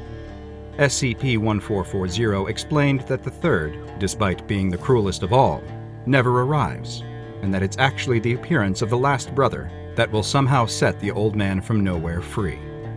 SCP-1440 has spent countless months and years searching for the third brother, trying to return something that he won from the other 2. It then made a reference to challenging death itself to a game of cards for its life, and if the researcher is ever in such a situation, They must not do what the old man from nowhere did. Win. At that very moment, the on-site nuclear device stored at Area 142 detonated. Despite it having multiple failsafes in place that should have made such a detonation impossible, Area 142 was destroyed, and all on-site personnel were killed. SCP-1440 was spotted a week later, over 3,000 kilometers away from Area 142, showing no signs of having experienced any harm. After 3 additional containment attempts were made, and all ended in a similarly disastrous fashion, future attempts to contain SCP-1440 have been suspended indefinitely, until a suitable containment procedure that doesn't involve an unacceptable loss of resources and personnel can be found. Research and analysis of SCP-1440's traveling pattern continues, with a focus on minimizing civilian exposure to it, as does research into a way to hopefully permanently contain it in the future. Unfortunately, SCP-1440's location is currently unknown, and it has been given the object class Keter. A knife in the dark, bloody teeth, and an appetite about to bring an end to one of history's most infamous monsters. The year is 1888, and the streets of London are teeming with tension and fear. In the daytime, people struggle to find work, fighting each other tooth and nail for scraps of opportunity. The sunlight only serves to illuminate the grime and misery, the workhouses and the factories, the smokestacks pumping poison into the sky. At night, though, it's even worse. The gas lamps provide only ghostly wisps of dim light, just enough to see a stranger's shadow from the corner of your eye, but not enough to see if the glint of something shiny in his hand is his pocket watch or his knife. You might glance over your shoulder for a closer look, but he's already disappeared into the fog, if he was ever even there at all. These streets feel haunted, even on the quietest of nights, but lately, there are rumors swirling in the air of something far worse than a ghost skulking through the alleys. More real than the devil, more evil than any ordinary man, there's a killer on the prowl, and his name is Jack the Ripper. At first, most citizens refused to take notice of his presence, writing off his victims as women of ill repute, bound to meet a dreadful demise sooner or later. But as the bodies piled up, the sheer brutality of the killings became impossible to ignore. Now, everyone is on edge, particularly if their daily business takes them to London's East Side, where the murders began. Once hoped to be a place of opportunity for those traveling to London from afar to seek their fortunes, Whitechapel has become a den of sin and terror. No one can breathe easy here, not until the Ripper is caught, if he ever is. There are theories, of course, accused noblemen, surgeons, butchers, and doctors. Whoever the culprit is, one thing is certain: he knows his way around a knife. Still, no one suspect seems to stick, and no one theory is compelling enough to lead to an arrest. Privately, behind locked doors where no policeman can hear them whispering, the people of Whitechapel are beginning to wonder whether the Ripper will ever be found. Perhaps this nightmare won't cease until the streets run red with blood. But even in the middle of hell on earth, day-to-day matters must still be attended to. So even as he worries for the lives of his customers and his own livelihood, the owner of a local pub posts a job listing, seeking a new cook. He doesn't need anything fancy, he can't pay for much, just a fellow who knows his way around a kitchen and can cook up decent enough food without accidentally slicing his fingers off. Still, he's not sure there's anyone out there who would be too happy to take a job so close to Jack the Ripper's domain at the moment. But the next day, as he comes in to unlock the doors and set up for the day, he finds an applicant waiting for him outside, grinning ear to ear. He's a massive fellow, towering over the pub owner at a height he's never seen before outside of a circus performer on stilts. But he greets the pub owner with a firm handshake and follows him inside, though he has to hunch a great deal to fit through the door. It's not as if there's a line of applicants out the door, so the pub owner goes ahead and hires him as the new cook.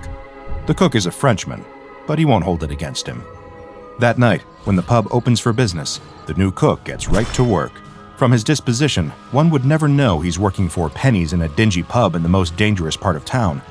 He bustles around the modest kitchen, chopping meat and singing in a warm, loud voice that carries through the whole building, bringing some much-needed cheer to the exhausted customers. Pretty soon, they get a taste of the new cook's work, mutton and potatoes and juicy meat pies. Whoever this new worker is, the crowd is pleased to have him around. The owner does advise the cook to stay in the kitchen, though. His food and his singing may be popular, but his appearance might frighten the already skittish regulars. There's plenty to be afraid of these days, no need to add a giant to the mix. When the pub closes up for the night, the owner stops for a moment to chat with his new cook. He can't help but be curious about the man, where he came from, what brought him to London. The cook tells him, tearfully, that he was once a soldier in the French army, but that he lost his military career following a tragic accident he refused to disclose the details of. After that, he worked in a circus, then as a private chef in the home of a wealthy French family, until he was thrown out over a forbidden love affair with his boss's daughter. The pub owner isn't sure he believes a word of it, but he nods along just the same. He asks the cook when he first arrived in London. The 1st of April, he says, and with that, he heads off home, leaving the pub owner alone with his thoughts, the color draining from his face. April 1st was only 2 days before the first Jack the Ripper victim was discovered. It couldn't be. Could it? As the pub owner embarked on his journey home, he replayed the image of the cook's work that night over and over in his mind. The man was plenty competent with a knife, that was certain. He was strong enough to kill quickly, too. With those hands, he could squeeze the life out of someone before they even got the chance to scream. He could have done it. But why would he? He seemed like such a friendly man, odd though he was. And he was odd, almost frightening. He had clearly lied about his past as well. What reason would he have for doing that, if not to conceal a dark and terrible secret? The pub owner lies awake all night, horrific visions of his new cook keeping him from sleep. The next day, the pub owner's suspicions begin to fester and grow. He notices things he didn't pick up on before, the strange way the cook always speaks through his teeth, the deft way that he handles a butcher knife, slicing through the cuts of meat that he brings to the pub himself. What butcher is he going to? Where's he finding so much meat in such scarce times? The owner shudders at the possibilities. His customers are starting to take notice of his change in attitude, too. They see the sweat dotting his brow, his furtive glances toward the kitchen, and the way his hands shake when he brings them their plates of food. Several customers corner the owner and demand an explanation. These days, they can't let any unusual behavior go on for long. Something sinister could be afoot, after all. The pub owner relents and confesses his suspicions that his newly hired cook might be the Ripper himself. Not only that, but he's afraid the meat he's been preparing might not be sourced from any livestock, but from more of the Ripper's victims. It was an unwise choice to admit these fears to a group of men driven to the edge of reason by their own dread, bodies in the streets, and a bit too much ale. They swarm the kitchen to confront the cook and are shocked at the sight of the behemoth they find there. The cook greets them with his usual smile, but they aren't having any of it. They attack him in spite of his intimidating size, pummeling him with their fists. The cook tries to reason with the men, but they are determined to get an answer out of him, and his previously unfailing smile falters. He opens his mouth wide, and in a truly shocking display, gobbles up one of the men in 2 quick bites. He spits out a shoe, and it flies across the room, hitting another one of the men in the face. There's silence for a long moment, and then sheer pandemonium. The surviving men tear out of the pub, spilling into the streets in a drunken, panic-stricken mob.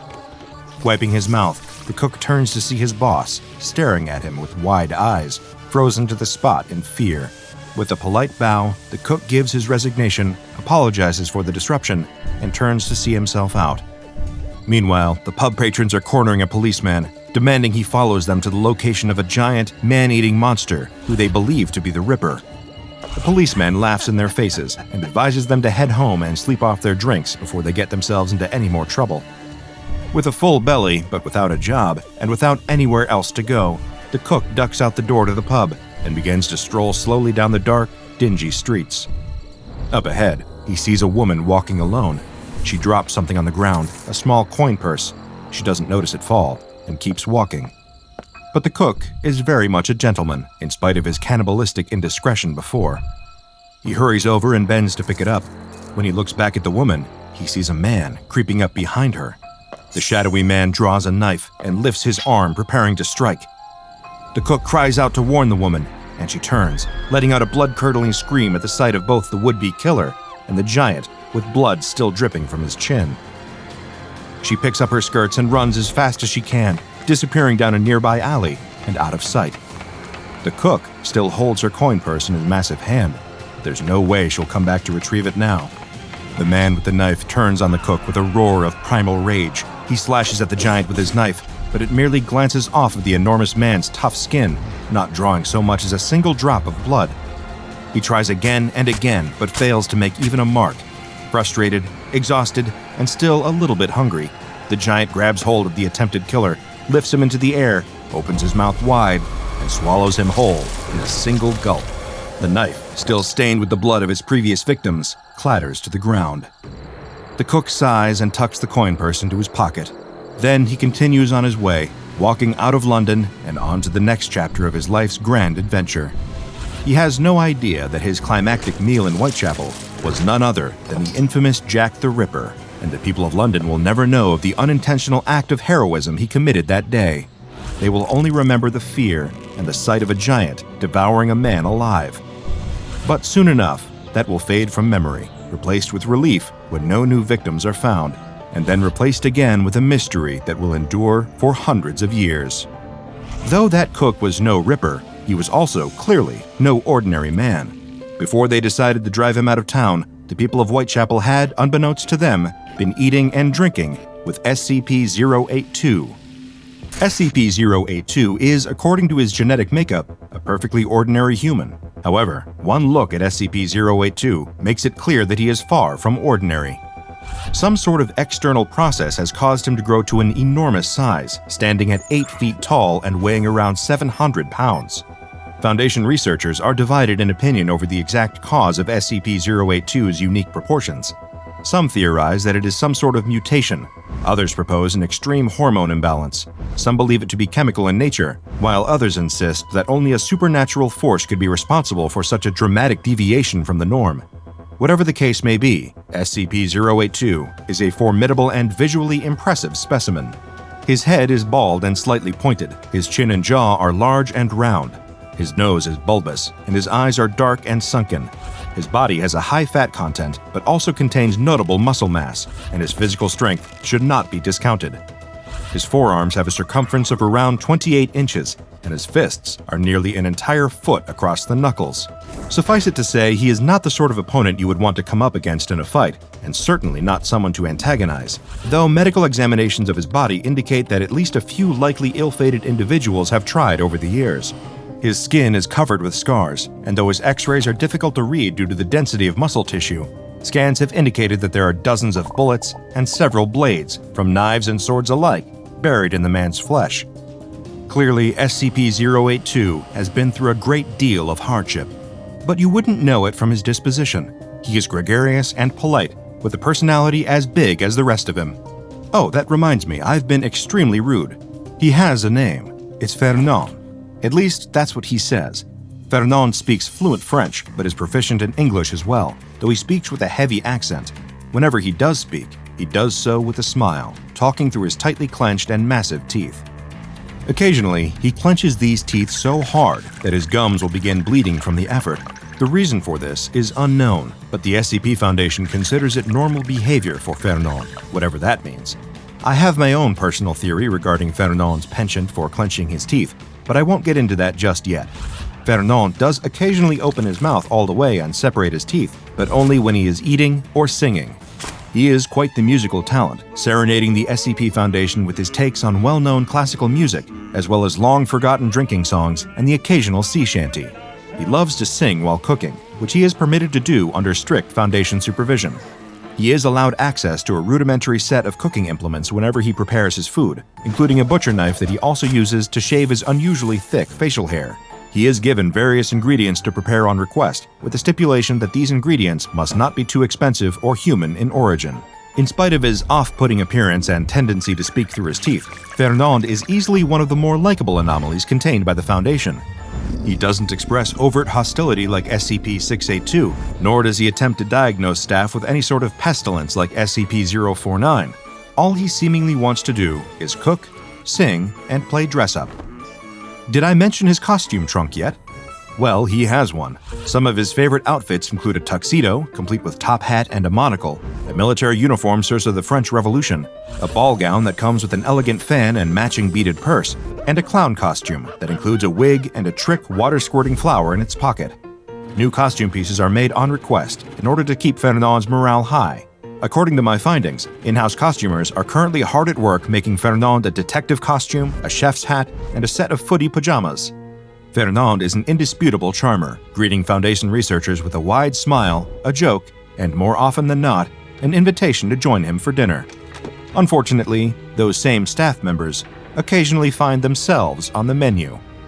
In spite of all his endearing qualities, Fernand has the unfortunate habit of routinely snapping, giving into his voracious appetite, and eating his visitors alive.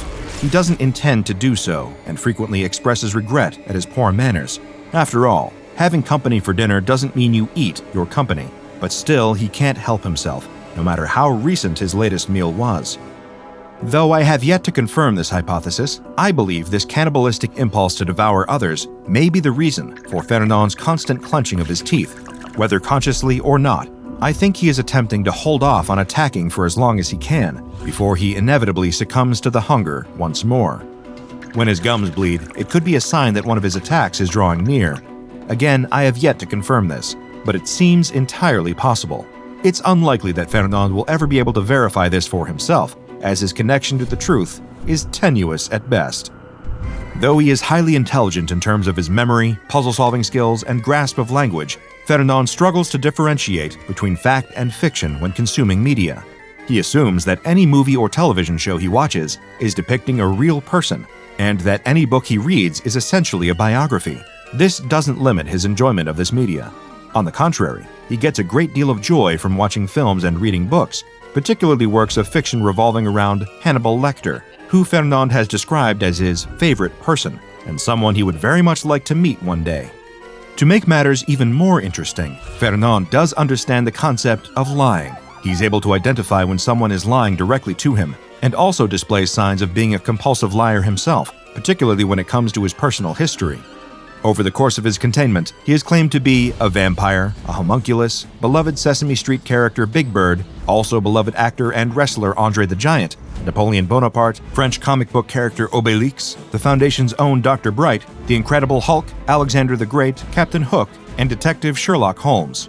He has also claimed at different times and once on the same day to be both Dr. Frankenstein and Frankenstein's monster. When called out directly on these lies, Fernand offers only this explanation: "But I only lie when it's through my teeth," which I have to admit is pretty funny. SCP-082, Fernand, is currently contained in enlarged living quarters in Armed Biocontainment Area 14. As he is unfazed by most standard weaponry, his cooperation has been ensured through deception rather than physical force. Fernand has been led to believe that he is acting King of France, placed in a secret palace for his own protection from potential assassins. Any personnel that interacts with Fernand must address him as if he were, in fact, the King of France, and any deviation from the charade is met with swift discipline. Any housekeeping done in 082's containment area must be performed by Class D personnel only, as it poses too much of a risk to non-disposable staff. Guards assigned to SCP-082's containment will receive Level 2 clearance, but are not permitted to interact directly with SCP-082, no matter how friendly he is, no matter how many knock-knock jokes he tells them, and no matter how he tries to entice them into a round of karaoke. SCP-082 is a curious mix of congenial and threatening, the consummate host who loves to sing and cook for anyone willing to sit at his table. He's also strong enough to snap a spine in half, and has teeth that can crack open skulls, a skill that he demonstrates with stomach-churning regularity. Still, he seems to genuinely enjoy the company of others, and has an earnest, playful spirit. From his giving spirit to his diet, SCP-082 really gives a new meaning to the word humanitarian. If you ever have the chance to meet him, just be careful not to let your guard all the way down, because there's a fine, fine line between being his dinner guest and being his dinner. What is it that you want? Not just what you want in this moment. That's fleeting. You get it and move on. Or you don't, and you forget. No. What do you want? What do you yearn for? That humming dissatisfaction that underscores every moment of your life. The constant rumbling, always beneath the surface, that you can never put your finger on. Behind your computer monitor, at the bottom of your $4 coffee. That quiet moment when you go to the toilet at a friend's wedding and look at yourself in the mirror asking, why am I not happy yet? This moment, this object, this feeling that I was looking forward to, why does it feel empty? A night in with your best friends, a promotion at work, a new car, a new house, all empty. So when I ask you again, I want you to be serious. None of that fake surface level fleeting drivel. What is it that you want? What will genuinely make you happy? The words buzz around the student's head. He hasn't listened to a word of this lecture, not for a moment. Last night's therapy session had clearly struck a bit too close to home. He'd never expected this new therapist to be so direct. What was it that he really wanted? The student looks down at his laptop. He'd really wanted that. He'd spent months researching it, holding off on buying other models, waiting and saving up for the perfect computer. And here it is, with the same old boring lecture notes on the screen as his old one. Within a week, he'd been back online looking up new phones. Here he is, 21 years old already, and studying for a degree he doesn't really care about. Surrounded by happy, smiling students who are all clearly going to be far more successful and happy than he'll ever be. Beautiful people everywhere he looks. People who know how to dress well, know how to have a conversation, how to smile and laugh with friends, how to have friends in the first place. His therapist is right. What's he got to be happy about? That dissatisfied humming running through his life is steadily turning into a roar. What would actually make him happy? The more he thinks about it, the more the sense of dread creeps in. What has he actually got to look forward to in life? What can fill that void? The lecture is over. He hadn't even realized. Everyone around him is already on their feet, putting notepads and laptops into bags, chatting away with their friends. The student doesn't have anyone else in his row. He's somehow picked the only row in the lecture hall with just one person in it. No, that's not the case. This is the only row in the lecture with just one person in it because he picked it. His only company on this row? A fly. A fly that had been following him around all week. What's the point? He looks at his laptop screen. Empty. His phone buzzes. It's his mom. He declines the call. Swinging his bag onto his shoulder, the student makes his way to the door. A group of guys up ahead are chatting loudly as they open it. One of them half glances back over his shoulder. He stops in the doorway, holding the door open. The student looks around. No one else was with him. Who's this guy holding the door open for? You okay? The guy asks, looking straight at the student. His eyes are very blue. The student rushes through the doorway, muttering a "thank you" on his way through. His phone starts to ring again in his pocket. He sits up alone that night. He does the same most nights. Even if he wanted to, he wouldn't be able to fall asleep. Sharing a house with 7 other people, there's a party happening in one part of the house pretty much every night. The thumping bass is the only sound to reach the student as he sits quietly at his window, looking out at the bags of trash lining the street and the couple across from him arguing on their porch. The little fly in his room is the only one keeping him company, not buzzing around or trying to escape through the glass, just sitting there next to him, watching the world go by. What is it that you really want? The words ring around in his head again. Tell me what will make you truly happy. What is it? I think I just want someone to love me, the student says quietly. He sits quietly by the window for a few more minutes, not noticing as the little fly next to him catches fire and rolls onto its back, legs curled in the air. The student just goes to bed. Nothing's ever going to change, is it? A week later, the student is back in that same lecture again. He arrived early this week, sitting down and unpacking his stuff a good 15 minutes before they were due to start. Surreptitiously as he can, the student glances over at the door every time he hears it swing open. It's the usual procession of beautiful, happy people, each one dressed exactly how they want, personalities, goals, and aspirations filling each of them. He looks down at his outfit. Gray. The lecture starts, but the student still can't quite focus. He keeps his head half turned towards the door the whole time, waiting. 10 minutes go by. Nothing. He slumps down in his chair and starts taking notes, just as the door softly creeps open behind him, making a gentle hushing noise on the carpet. The student turns. There he is, the guy from before with the blue eyes. The student tries his best to swallow his grin. He's the only one in his row. If he can just get the guy's attention, maybe he'll come and sit with him.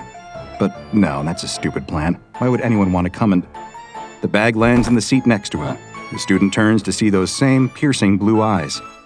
"Anyone sitting here?" the guy whispers. The student opens his mouth to reply, but the words get stuck. After a second, he manages to shake his head. The guy with the blue eyes grins and sinks into the seat. After a moment, he asks if he can borrow a pen. That's funny. The student can see a pen right there in the side pocket of the guy's bag. Why would this guy choose to sit with him? There are plenty of free seats in this lecture hall. They're everywhere. One thing's for sure, the student definitely can't talk to this guy afterwards. No way. He's too weird, it'll be obvious. No one ever wants to have a conversation with him.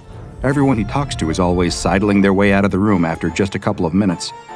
Besides, what if this guy finds out what he's really like? That he's been seeing a therapist.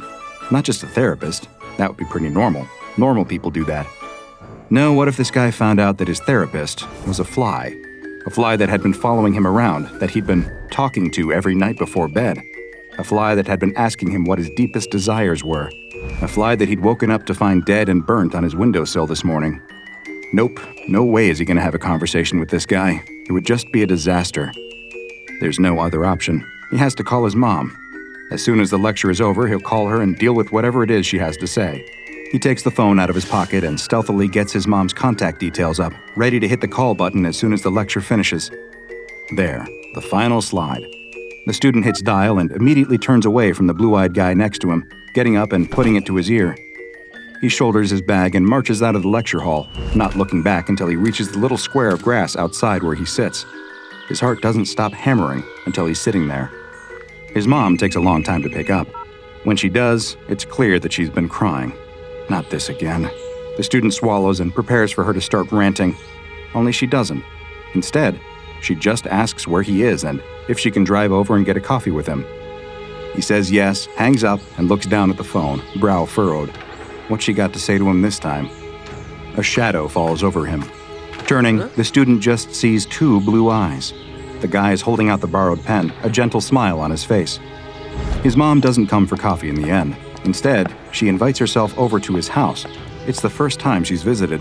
As they make their way up all the flights of stairs to his floor, the student holds his breath, waiting for her to start complaining about the cigarette butts, ashtrays, and pizza boxes lining the hallways.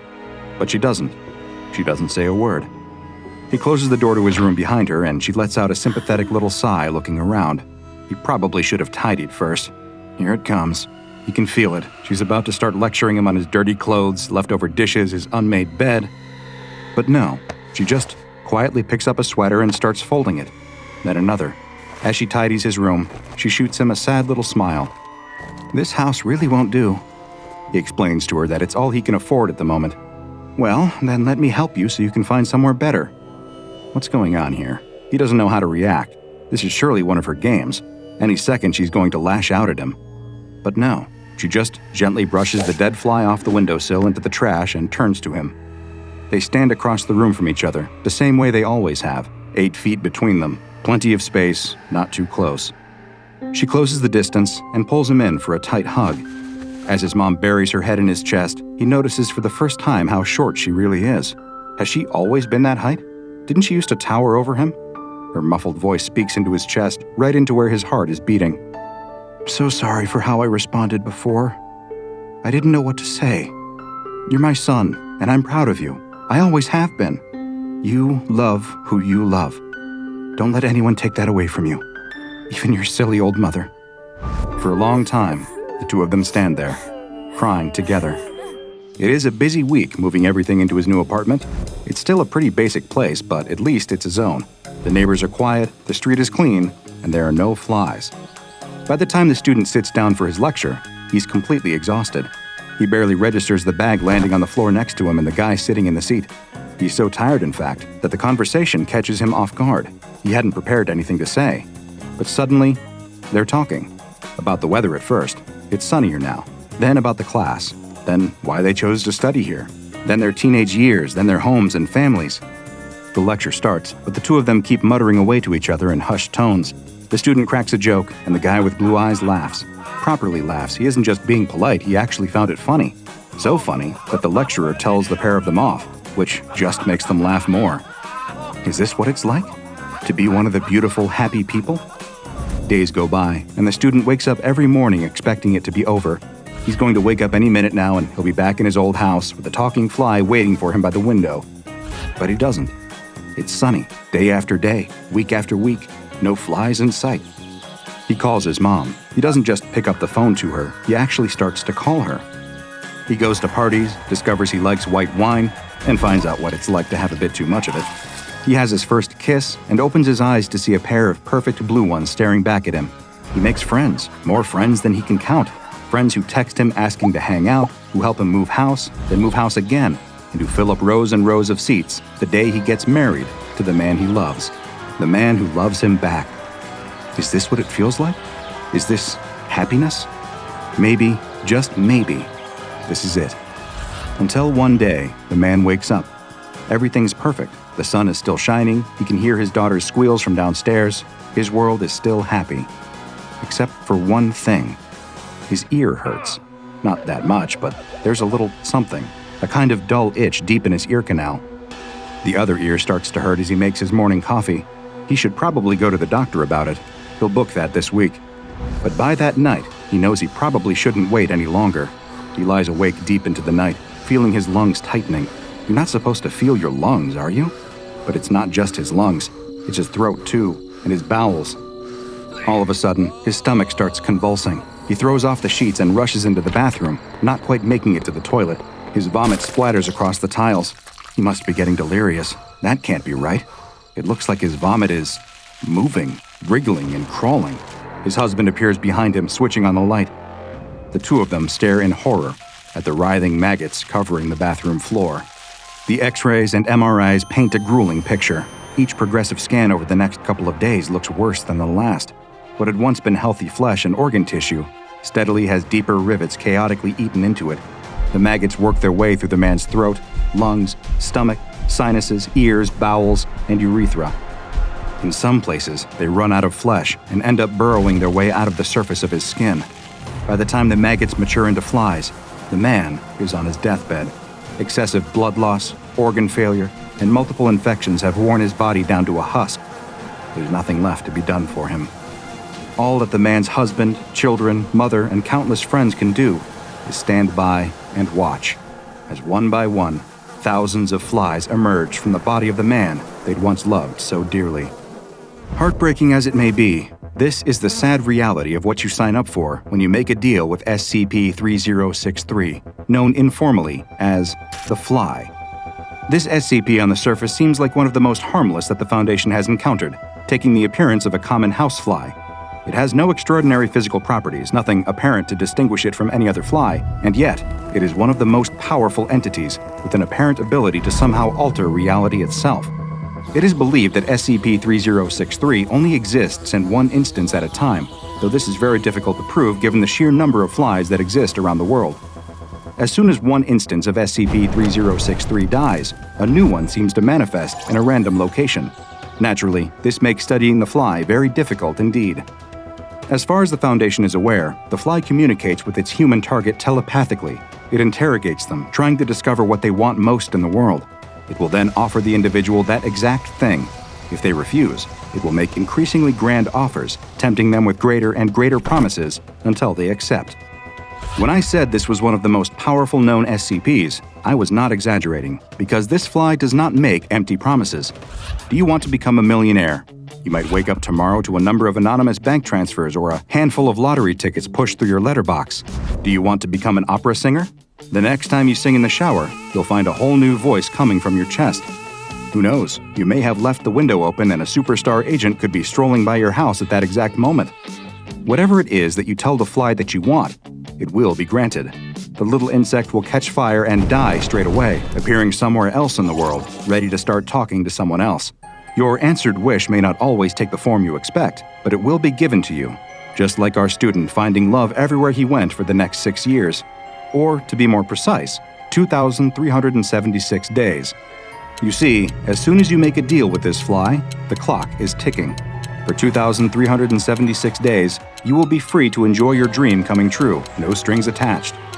Until one day, you wake up with a little bit of discomfort, like something growing inside of you.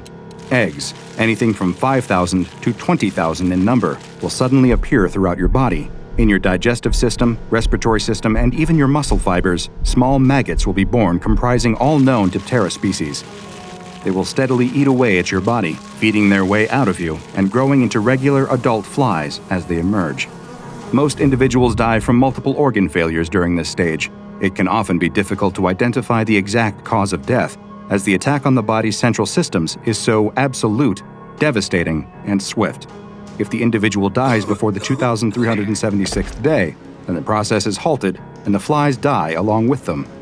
Attempts to contain SCP-3063 have all proven unsuccessful.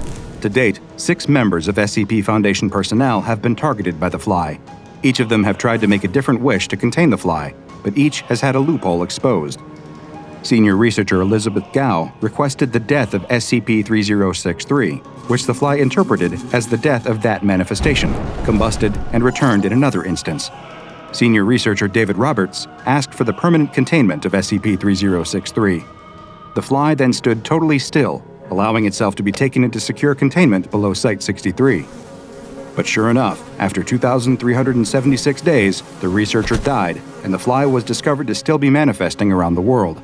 It again had interpreted its containment to refer to just that current instance of its body. A later researcher requests knowledge of how SCP-3063 functions, at which point the fly combusted and a document containing all known information about SCP-3063, everything I am telling you now, appeared before the researcher, who later died. The penultimate test conducted by SCP personnel proved to be the most chilling. Dr. Patrick McGann asked the fly if it could provide clear, understandable knowledge of SCP-3063 other than knowledge currently possessed by the SCP Foundation. The results of that exact experiment and the next one were provided for him, including details of his own death, which he immediately fulfilled. Either the fly has some precognizant abilities or is able to directly control events in the world, or both. The final experiment was conducted even though the fly had already provided the results in detail ahead of time. Dr. Jonathan Mabry simply asked, "Is there even a choice?" before suffering a severe pulmonary embolism and dying on the way to the hospital. Research indicates that SCP-3063 has been operating for over 4,000 years, with evidence of instances being discovered as far back as early Canaanite settlements. However, many theorize that the fly has been with us a lot longer than that. Unless future containment efforts are more successful, SCP-3063 will likely remain one of the most powerful and prolific entities outside of containment. So next time you see a fly buzzing around your room, it might be in your best interest to leave it alone. If you want to support this important mission while also getting influence over the anomalies we cover and an exclusive look behind the scenes, check out the DrBob Patreon and become a junior researcher today. Now go and watch another entry from the classified files of DrBob, such as SCP-632, Intrusive Arachnid Thoughts, if, for some reason, the idea of seeing more creepy crawlies manifesting in human bodies appeals to you. And make sure you subscribe and turn on notifications so you don't miss a single anomaly as we delve further and further into the SCP Foundation's classified archives.